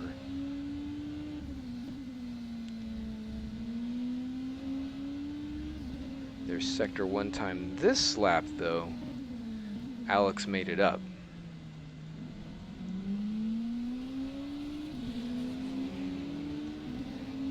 So the times keep seesawing back and forth unless one of them, again, just has a little bit of a squirrely slide. Yeah.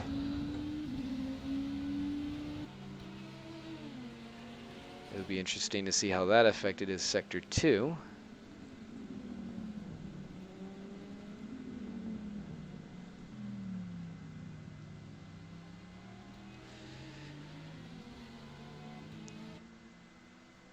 Waiting for the timing to update.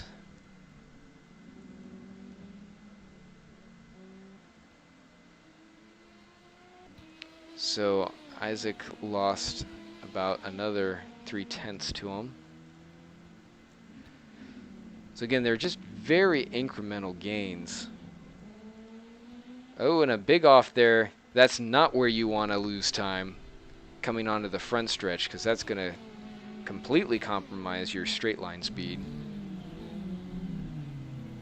And it shows as now Alex is under 2 seconds behind him.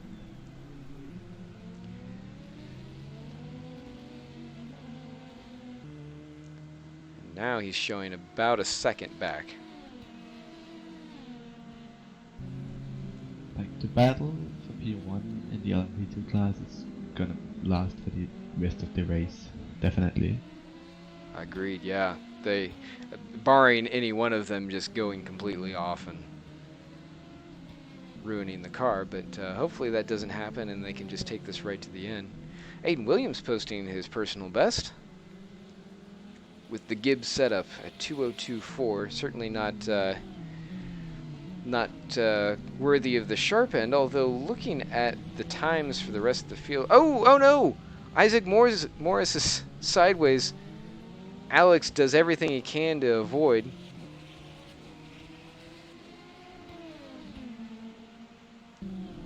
So I think he was pushing just a little bit too much, and that turn 10 easily just upsets the car. Now he is still right there. Yeah, look at how close Isaac is to Alex, even though he went sideways.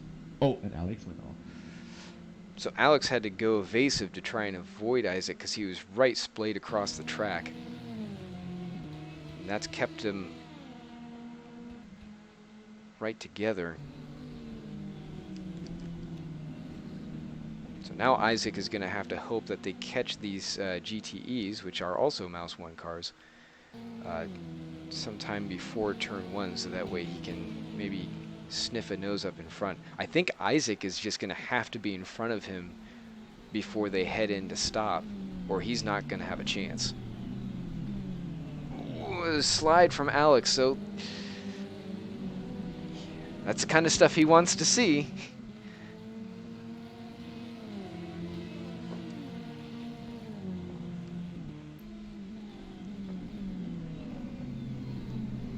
So it looks like it's pretty clean passing here as they go down into the S's.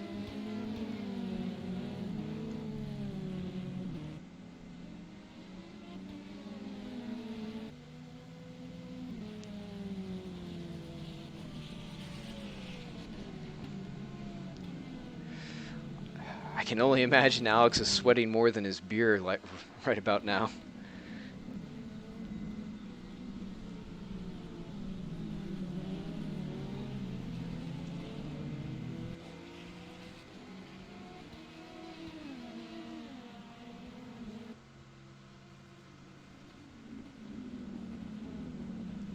So I think Alex is going to just start to open this gap up a little bit, unless he pulls a blunder. I just think between the two of them, they've both worked their tires too excessively to really have an advantage over the other one. Yeah, and as we've seen, like, for the last 20-30 minutes of these two battling, like, you can't... Oh, and Isaac was off. But you can't really overtake, because they simply the same one pace and they're too far back for slipstreaming. Mm-hmm.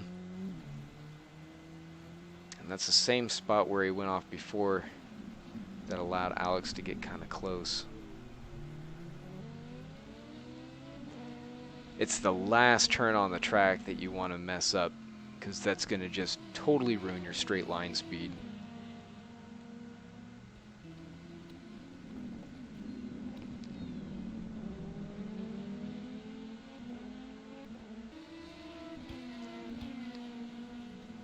So after all of this, we'll see them come down into turn number 10. Now I did say that Alex was going to open up that gap, but right now, Isaac's keeping it fairly consistent. So either he's found some pace or Alex is trying to cool it off just a little bit. Let's watch them go through here. Very tricky turn 10. That looked fairly tidy though. 10-10, that's definitely the place where we're gonna see Alex fuck up the most, compared to, like, at least how the statistics shows for the... Getting sleepy over there, I see. Now that last lap, Isaac was a little bit slower, but I think a lot of that came from that sector 3 off, where he... Ooh, and Alex is off. Coming out of 13, Alex goes wide and runs the curb. Isaac back to first.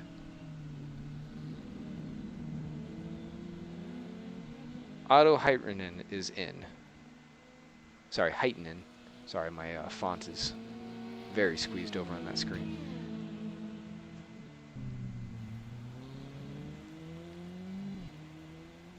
Keeping an eye out on the other battles going around the track, but there's just nothing this close as we are just outside of the 30 minutes to go mark.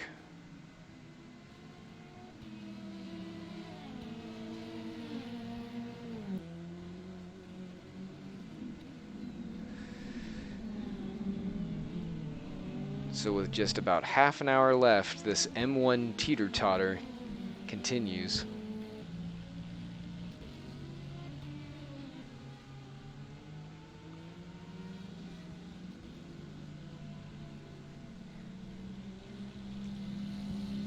And between the two of them, unless there's some kind of odd team order where they would say, both of you grab tires, I don't think it's going to happen. I think that they have to look after their tires as they are right now, and just hope that they can get the right amount of fuel to go the rest of the race.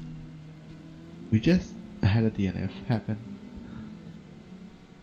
Oh, Linus Lundvall, the Seawolf ride again. That's a huge shame. They were running 6th, and they really needed those points to be able to catch up to some of the teams in the standings. If I had to guess, I'd say that's probably another disconnect, so hopefully they'll be able to get back in. And Oh, something. Volker missed his pit box. That definitely had cost him some time.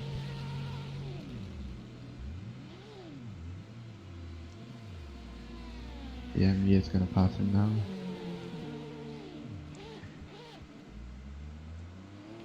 he'll be kicking himself for that. While they weren't terribly close, they had been going back and forth, so I believe Mia's going to have to come in for one more stop before the end of the race.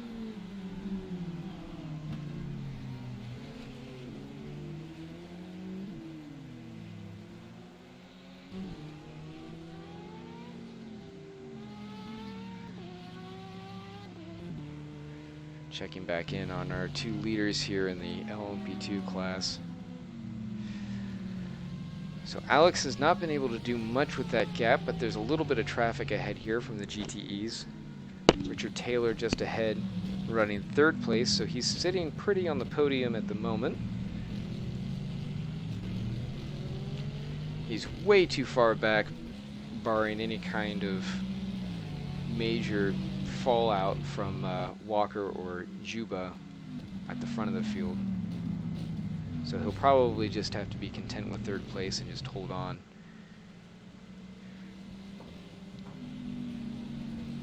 Doesn't want to have any screw-ups because he's only about 15 seconds ahead of Caird.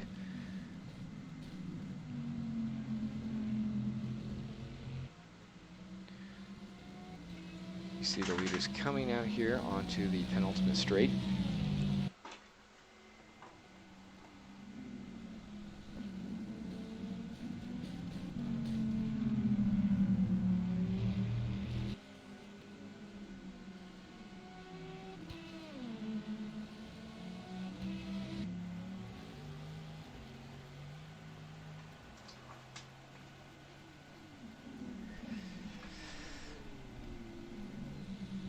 Taking a nice and tidy line through there. So, exactly 30 minutes to go now before the end of the race.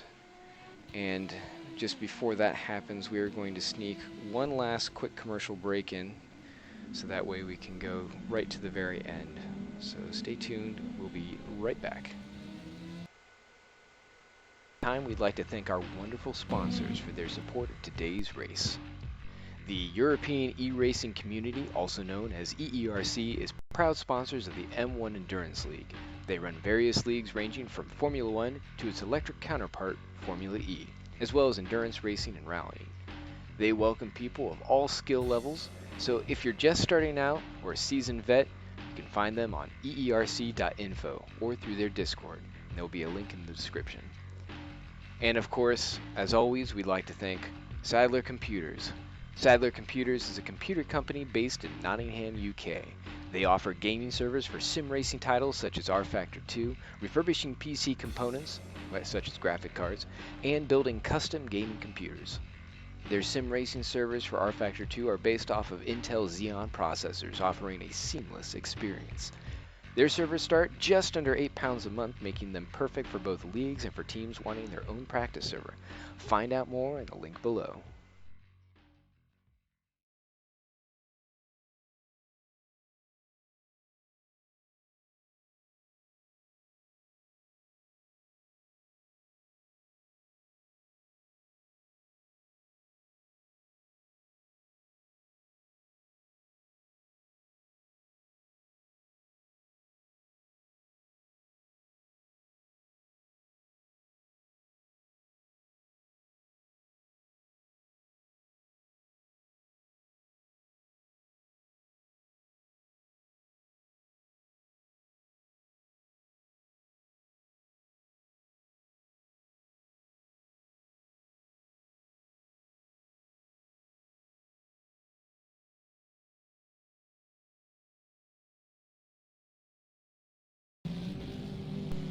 And we are back. So while we were away, nothing major happened. Oh, Peter Schuneman just went off track.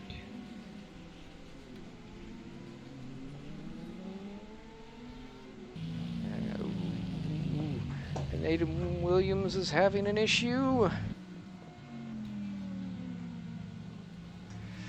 Big slide coming through the S's.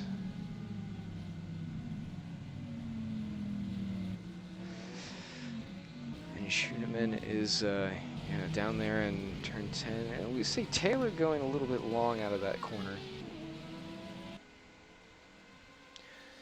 But back to the Tunbridge Morris episode. They've now opened that up to about 2.5 seconds. Morris is well up the road, but again, Alex he filled up, had more fuel presumably. So when it comes down to the very end here, they're going to have to stop, do the splash and go. He'll likely have a smaller fuel time. And so it's really just going to come down to who's able to get in and out the fastest. And they have to make sure they look after their tires, they look after their cars as they're running right now. Don't give up any time to one or the other. And Isaac's actually opened that up now to about 3 seconds.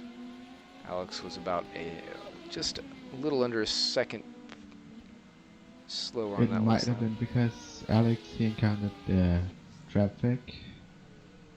Because I just saw him pass Ryan.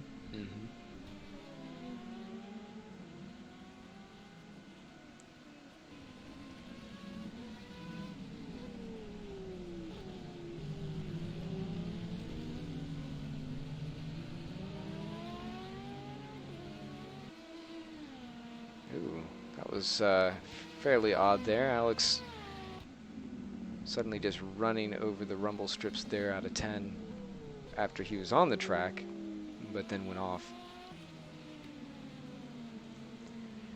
So that's about a 3.5 second gap. So I think he's just really struggling with the car as it is right now. Well, now he's actually closed that back. I think Isaac might have had a slow run off of 13 there. Like I said, they're basically teeter-tottering back and forth.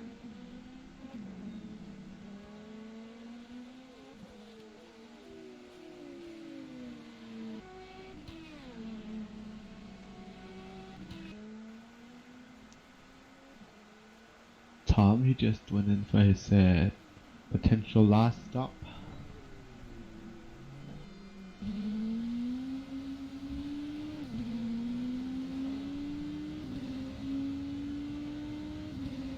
Ooh, that's a long stop by Tom. Yeah, Chasing doesn't need to lose any more time to Loonval, who is back in, fortunately. Yeah, but he lost like 3 laps with a race time because of that disconnection.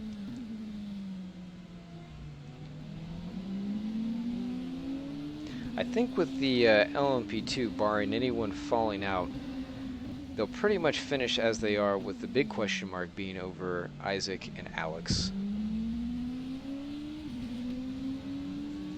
If Alex pitted later, I definitely think he's gonna win the race, because if he can just make his fuel last 24 minutes. Big slide.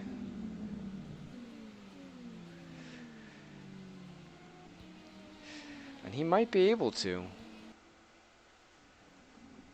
We're all just kind of watching the clock right now to see, what would you say, within the next, I mean, basically anywhere from here to the end of the race, either one could run in. Now, ideally, you'd want to run your fuel as low as you can get it. I think Isaac's gonna have to pit within the next 10 minutes, and Alex like 15 minutes. They might actually go in at the same time. That would be interesting.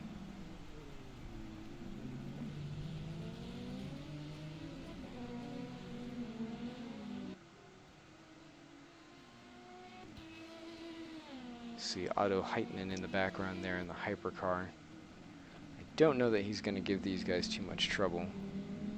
He just got overtaken by Martin. That just shows how fast Martin is in that car. It's really unbelievable, especially since it's only the second endurance race that we run with that car.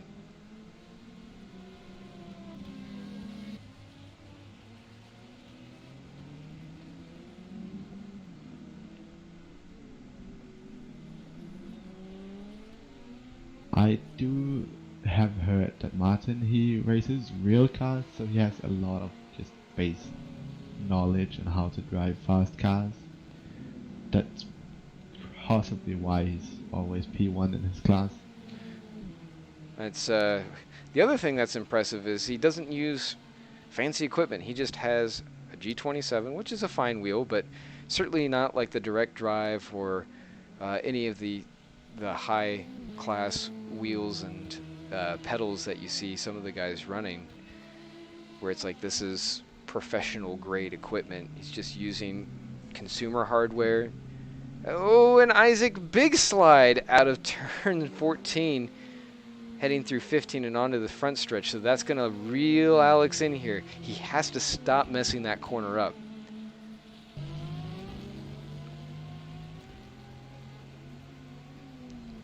Because Alex is going to be within a second as they go through this turn 1 complex. And he has traffic.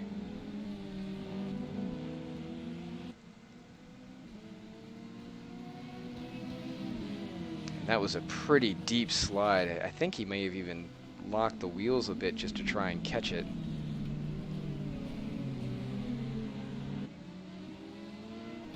Not going to be good for that rubber.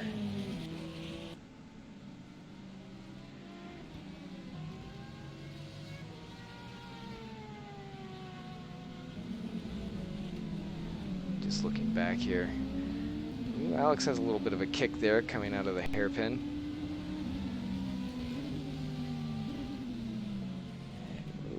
Bit of a wiggle. Fairly smooth for Isaac. Manages to just get a slight advantage.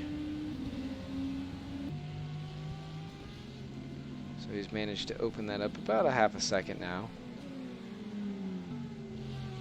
Still, that was a big moment for him. He has to limit that as much as possible before the end of this thing. He just needs, if he wants to win, he's going to have as big a gap as he can make between him and Tunbridge, or else Alex is going to jump him from the fuel stop.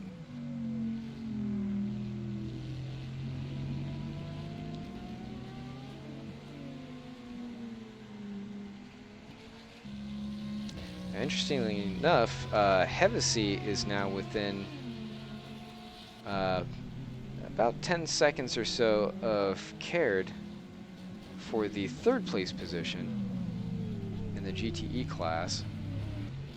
Just pointing that out. Ooh, Alex getting hung up there a little bit on the white Porsche of Schuenen. Really getting hung up on him. That's really hurt him badly, but that's exactly what Isaac wanted to see.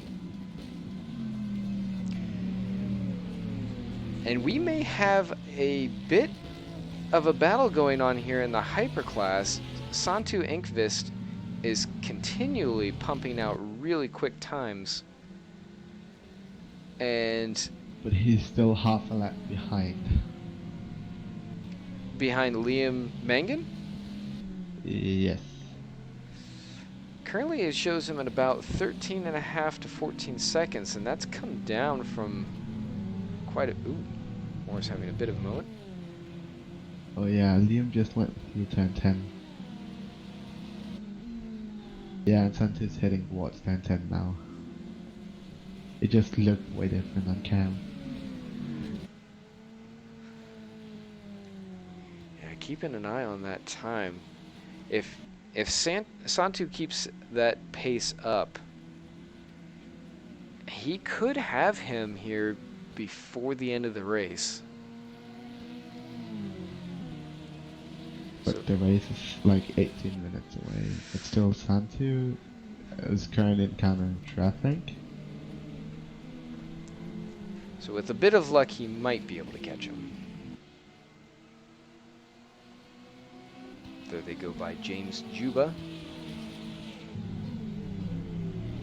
who's still far and away from Ryan Walker. In fact, he's probably within about 45 seconds of him. So, and now Santu, that traffic is starting to eat into that time. His sectors have been faster. In fact, this last lap, he was 2 seconds exactly faster than Liam Mengen.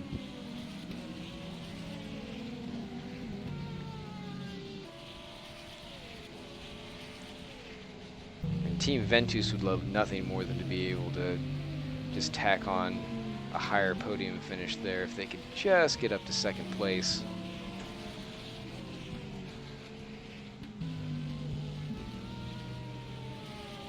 Especially after a shaky start. Wasn't sure if they were going to be on the grid because of things that were happening. Then the actual start of the race was almost a throwaway after he came together with, well, not Santu, but his co-driver came together with Tobias Boko. We see Aiden going around there. Still struggling with that, with the setup / damage. We have come to the conclusion that it's damage.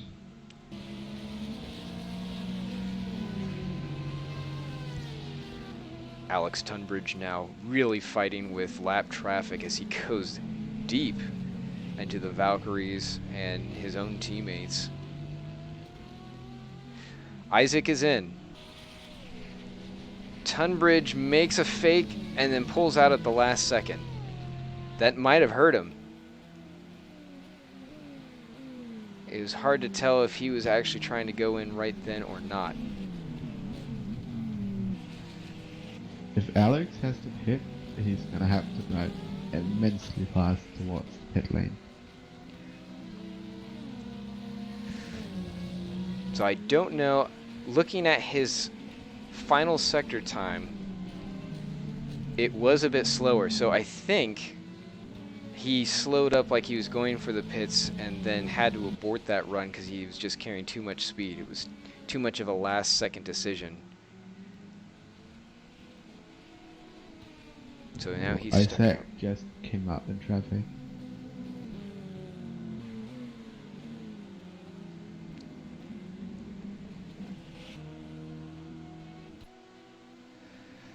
So Here Isaac comes the question. Hmm. If Alex can make his fuel last, he's gonna win the LMP2 class. Considering that he was making a dive towards pit road, I think he's going to have to go in. But he won't have to spend as much time in there as Isaac did. But he's still going to have to transit pit road. So Alex, and he's not that far ahead of him. I don't know that he's going to have enough of a lead over Isaac the way that pit stop went to be able to take advantage of this. Let's see if he goes in. I'm almost betting he's going to go in there. But if Alex had He stays starting out? fuel, If he can stretch it for another 14 minutes, just under, he'll be okay. But he's enjoying a 35-second lead. And Isaac is going to have to deal with some of that traffic. In fact, the same traffic that they had just dealt with, assuming that none of those cars have gone in. Although some of them have.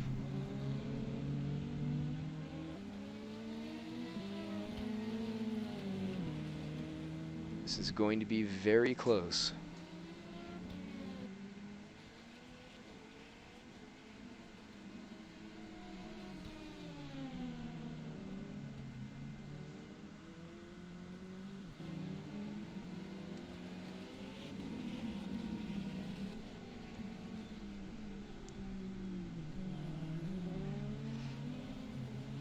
they're race between those two, that's just a battle on pure strategy, which is, it's nice to see somebody not just doing sprint races all over again.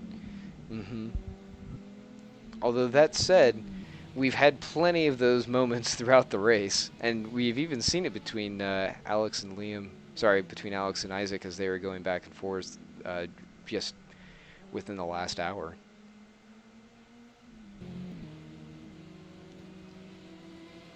Here it comes. Is he gonna pit after exiting the final corner? I thought he would have last time, and he stayed out, and he'll stay out again. So looking at Alex's times, they haven't really gone down that much.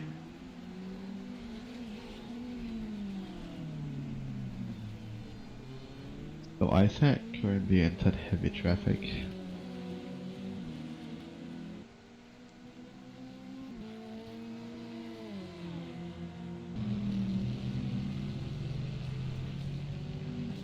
Now he might be able to cop a little bit of that slipstream and be able to give him a boost there. But yeah, he's going to have to deal with these two as he heads through the complex, probably up through 4.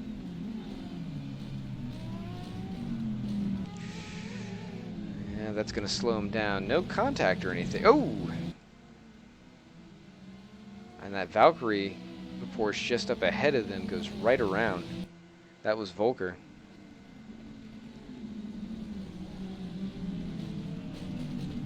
And he just lost it off on his own.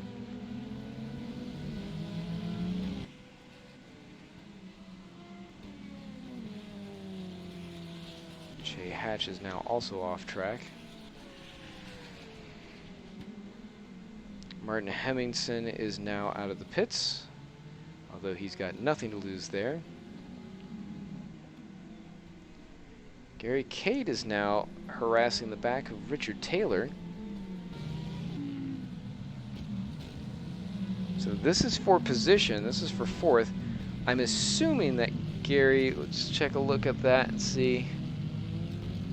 He's not showing nearly as many stops as Richard Taylor, and considering where they were before, I'm guessing he's going to have to dive in here.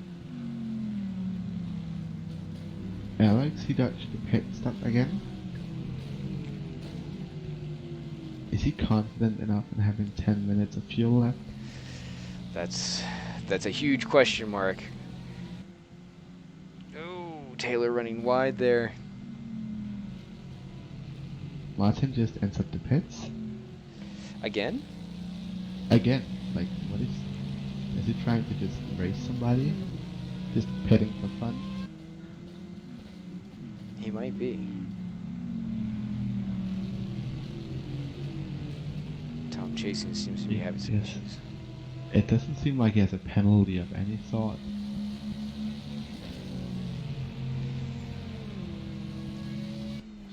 Taylor is just doing his damnedest to stay ahead here and get those points for Sabre.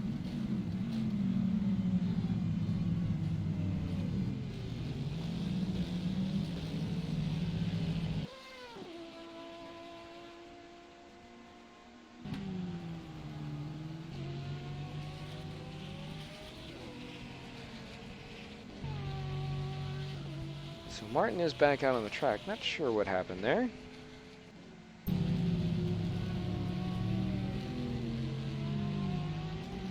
There's no issue with penalty or anything for him, so he might just have underestimated fuel. Something like that could have happened. I think Isaac Morris had a bit of a moment. It showed him drop way off of pace. Let's see how that affects his sector time. And Alex, he went into the pits with 9 minutes left. Isaac is coming up over the hill into turn 13 right now. So he's going to be keeping an eye on that. He's heading down that backstretch. Alex, he just stopped. I think Alex is going to lose this position because you're going to see Isaac coming into that corner just about now. And there he goes. Oh, this is gonna be a race out of the pits because Alex just left. Alex is Alex is just gonna keep the out. position. And there it is. There's the gap and a big slide by Isaac. He was just dazzled that Alex was in front of him, and the back end broke. I think at this point, though, he's not going to be able to catch Alex, although now it's a sprint. There's nothing else between them. Both of them assumingly both have fuel to make it to the end. But Isaac possibly has overheated rear tires, so he's gonna struggle a lot more. So the only other thing that could really come into play here is whether either driver pushes their car too much. It's hard to tell from that view if that was a bit of a slide or just him taking the corner. Very little between the two of them.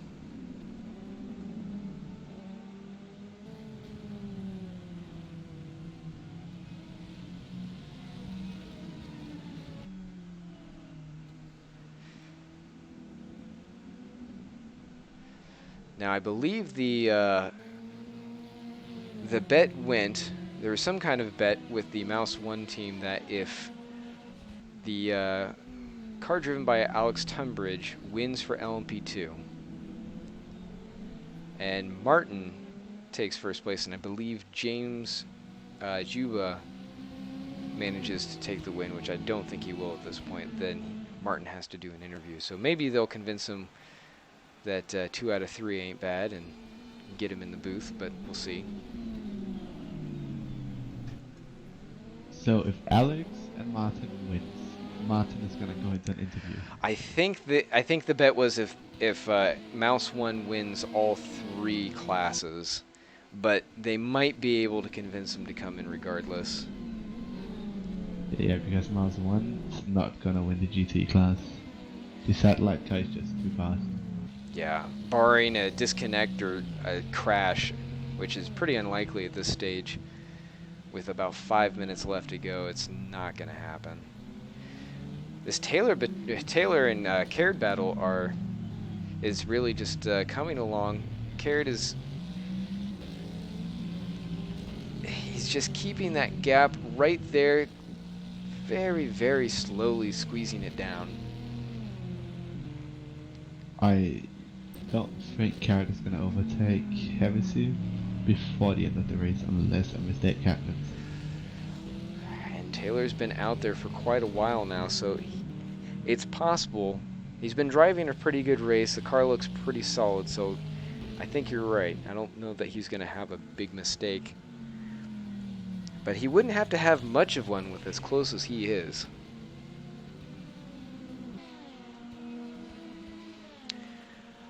And look at that Seawolf ride coming out of nowhere. He must have gotten tires and fuel within the last little bit here, because he was just behind Isaac, and right now he's harassing the back of Tunbridge. Now that's not for position.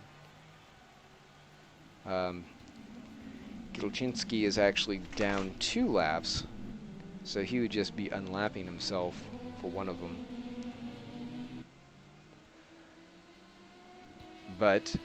And Hemmingson takes the fastest lap with a 1:44.7.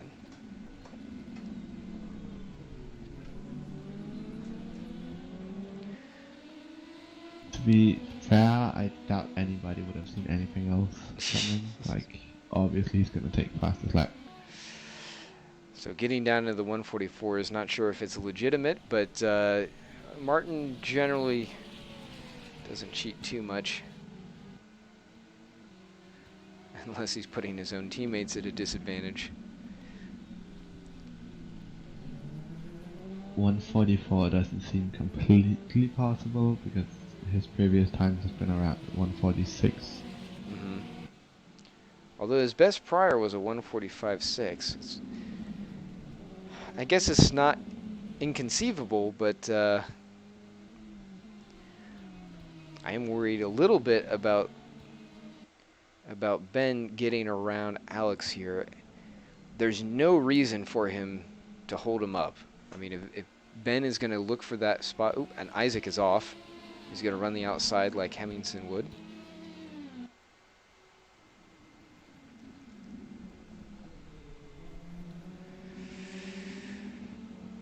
Two minutes, 20 seconds left. He got a pretty good run there. I would just let him go if I were Alex. There's no reason to hold him up. It's only going to hurt Alex in the long run. Just let him go. Catch a draft if he can in some of the long straights. Yeah. Because there's no love lost with the Seawolf guys. So, I mean, they're certainly respectful, but you just don't want to risk it when you're this close to the end.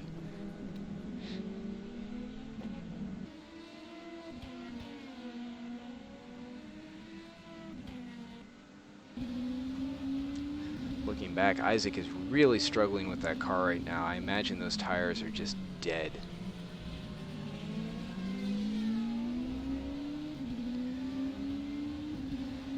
There's only just a couple laps left to go for this race.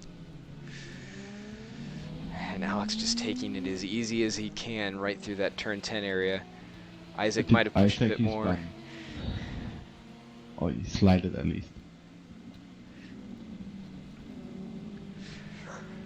Right now, Isaac doesn't really have much to lose by trying to push the car, unless Alex makes a little mistake. I mean, if he were at least close enough, he could keep some pressure on Alex so that Tunbridge could have a mistake.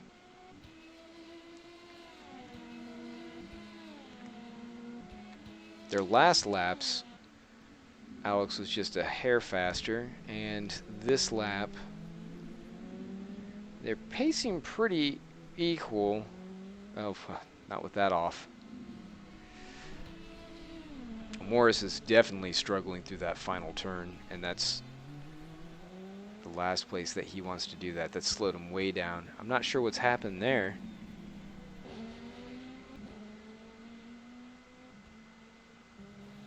Isaac slowed way, way down. Now, the session has officially ended, so I believe this next time by, it's going to be the final lap, if it isn't already. I think it's currently everybody on the final lap except also it's like when Martin he hits the finish line now, the final lap starts for everybody. So he's about halfway around the track at this point.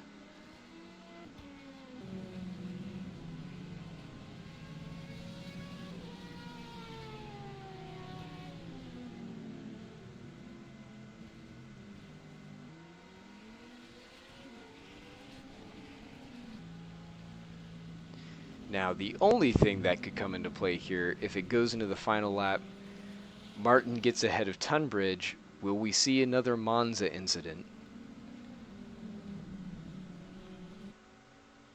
If you recall, it was between Ibrahim and I can't recall who was in the Seawolf car, but Ibrahim had the advantage, and he's letting him by.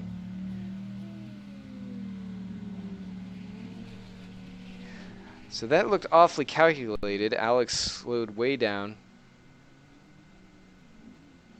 Yeah, look at Martin. He's okay, so they want to do... They just want to cross the line altogether. Look at Aiden on the side as well. They just... Like, damn. Congratulations. Alright, so that is, I believe, the end of the race. I was hoping we'd hear something from race control, but that was a nice... Did you see... Alex has not finished the race yet.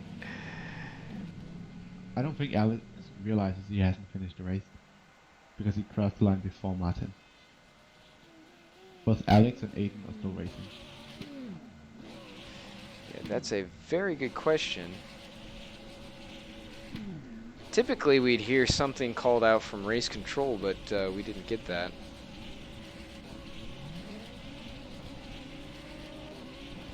So a series of donuts from a very victorious Mouse 1 racing team.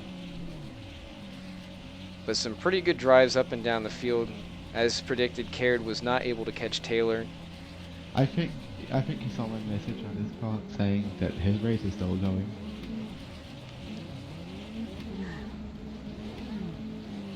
He just passed the start finish line like a second before Martin, which just, but like he has nothing to lose. Like Isaac already finished. So our winners are Martin Hemmingson in the hyper class, Alex Tunbridge in the LMP2, as though he still has to finish. I really don't know if it's gonna be Alex because he's gonna do an extra lap, but he's gonna take more time around. And then it should be Ryan Walker finishing out for the Satellite Racing team. See if we can find him as he's coming across the line. So quite a bit of fun going on down there. And the runoff at turn 1 is turning into a bit of a parking lot. So there's your winner for the GTEs, with James Juba not far behind in a second place, so a good second there for those guys.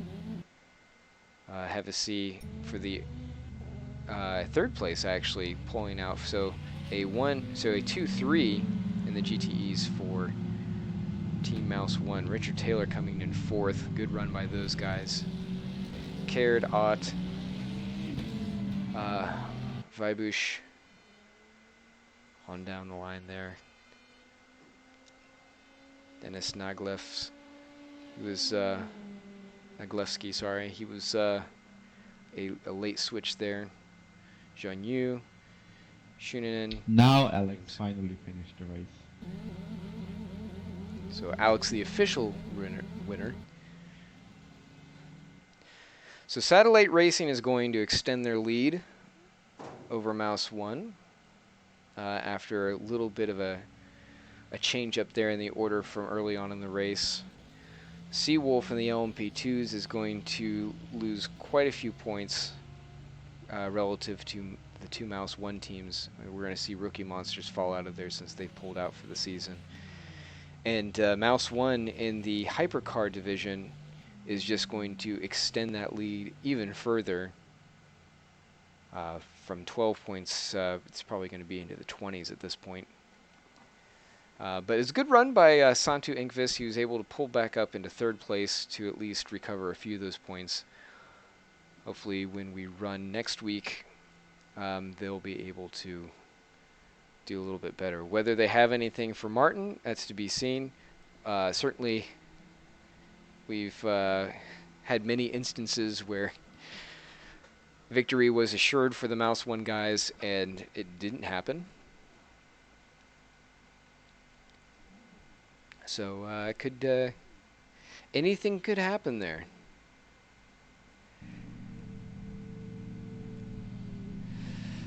So taking a look at what's to come, round 6 of the 6 hours of Watkins Glen on October 19th through 20th. That should be a great race. That'll be running the boot, be an exact replica of how IMSA runs. So hopefully we'll get a few more teams to join in. Maybe we can up the field there. And as we head into the fall races and the end of the season, things should start to heat up a little bit more.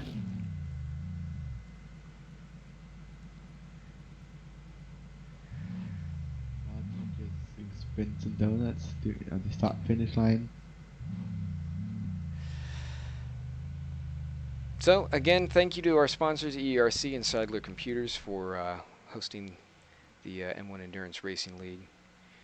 And we'll be signing off from here. Big thanks to Harry Smith and of course to you, Magnus, for joining in later in the race. And of course to all the drivers for showing up and giving us a lot of great battles to watch, a lot of interesting things that were going on there. So good luck, and we'll catch you all next time.